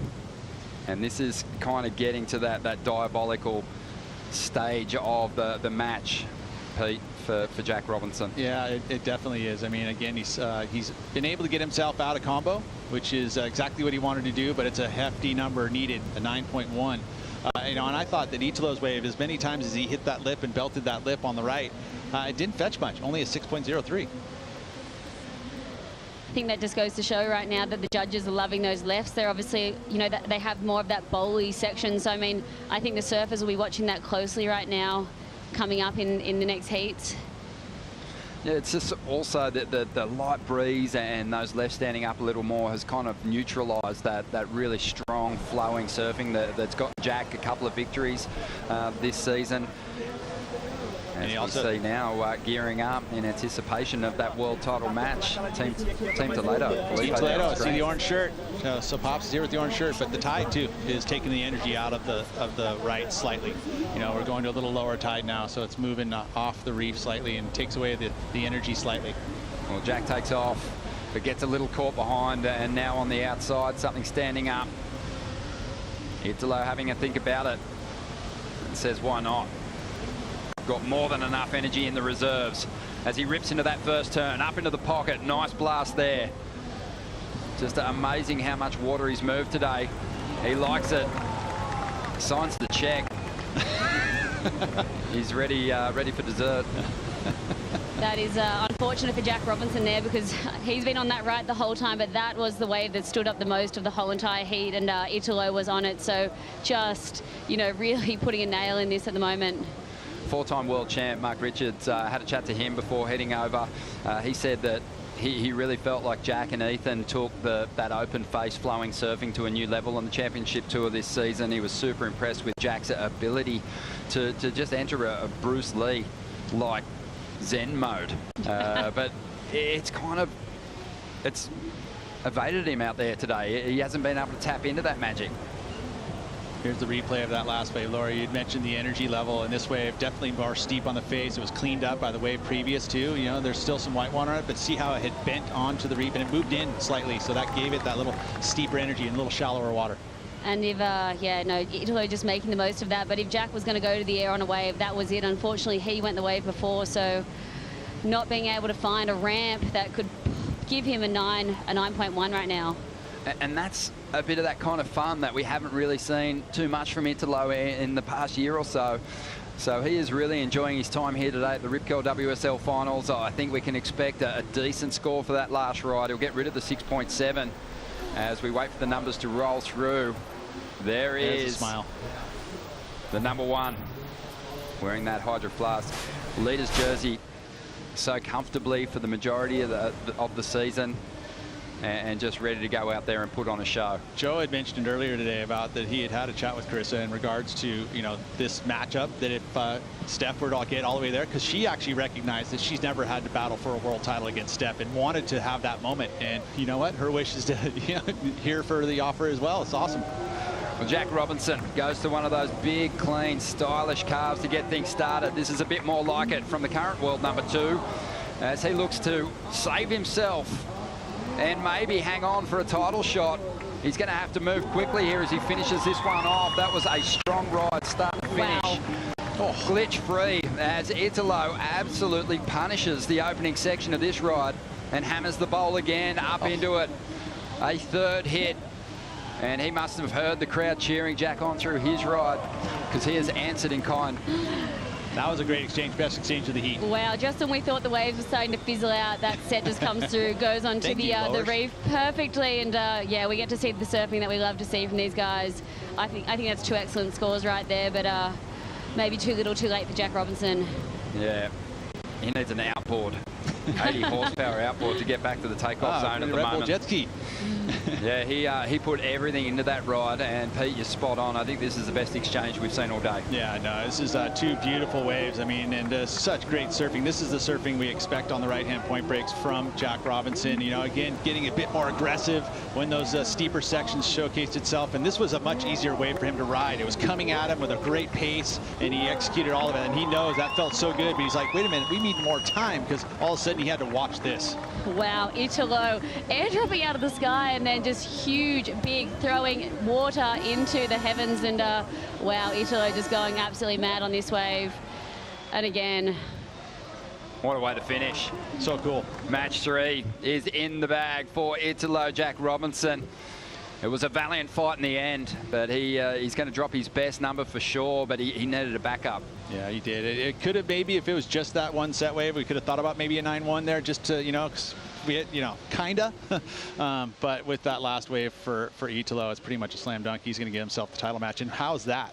Match 1 in both sides of the draw, getting all the way to the title match, and we didn't expect that. Nah, it's huge. It is a massive result for Italo. He's already got himself at least a second place finish this year. It's remarkable to come from that 4th position and make a jump. Of course, he got bumped out of second place by Felipe last year, so he's felt that pain. But it's been a stunning performance through the rounds today. Jack Robinson banks an 8.7 on that last ride, but Italo, he took it a little higher, an 8.77 to finish things off and finish Jack Robinson's run here. Wow, that was an absolutely amazing way to finish that heat. Almost weren't expecting it, but fireworks, and that's what we wanted to see from these guys. Incredible stuff. Italo just waiting to find out. He's not actually sure, but Oh, you got it done, mate. You got it done. Have a look at this run. Remarkable stuff from Italo, and he is going to give himself a shot at a second world title today. Incredible. It's so cool that this format is set up like this because, I mean, hey, you didn't expect that. It doesn't always happen. But now, with the finals, this is the way it is. We get to see it. He's going to drink a Red Bull, pour one on his board, and get back out there very soon. For fans watching on YouTube and Facebook Live, this stream will stop at the end of this match, and a new live stream will start for the title matches and beyond. For fans watching in Brazil, coverage of the competition's title matches will continue exclusively on WorldSurfLeague.com and SporTV. For everyone else, keep it right here as we continue with the Rip Curl WSL Finals.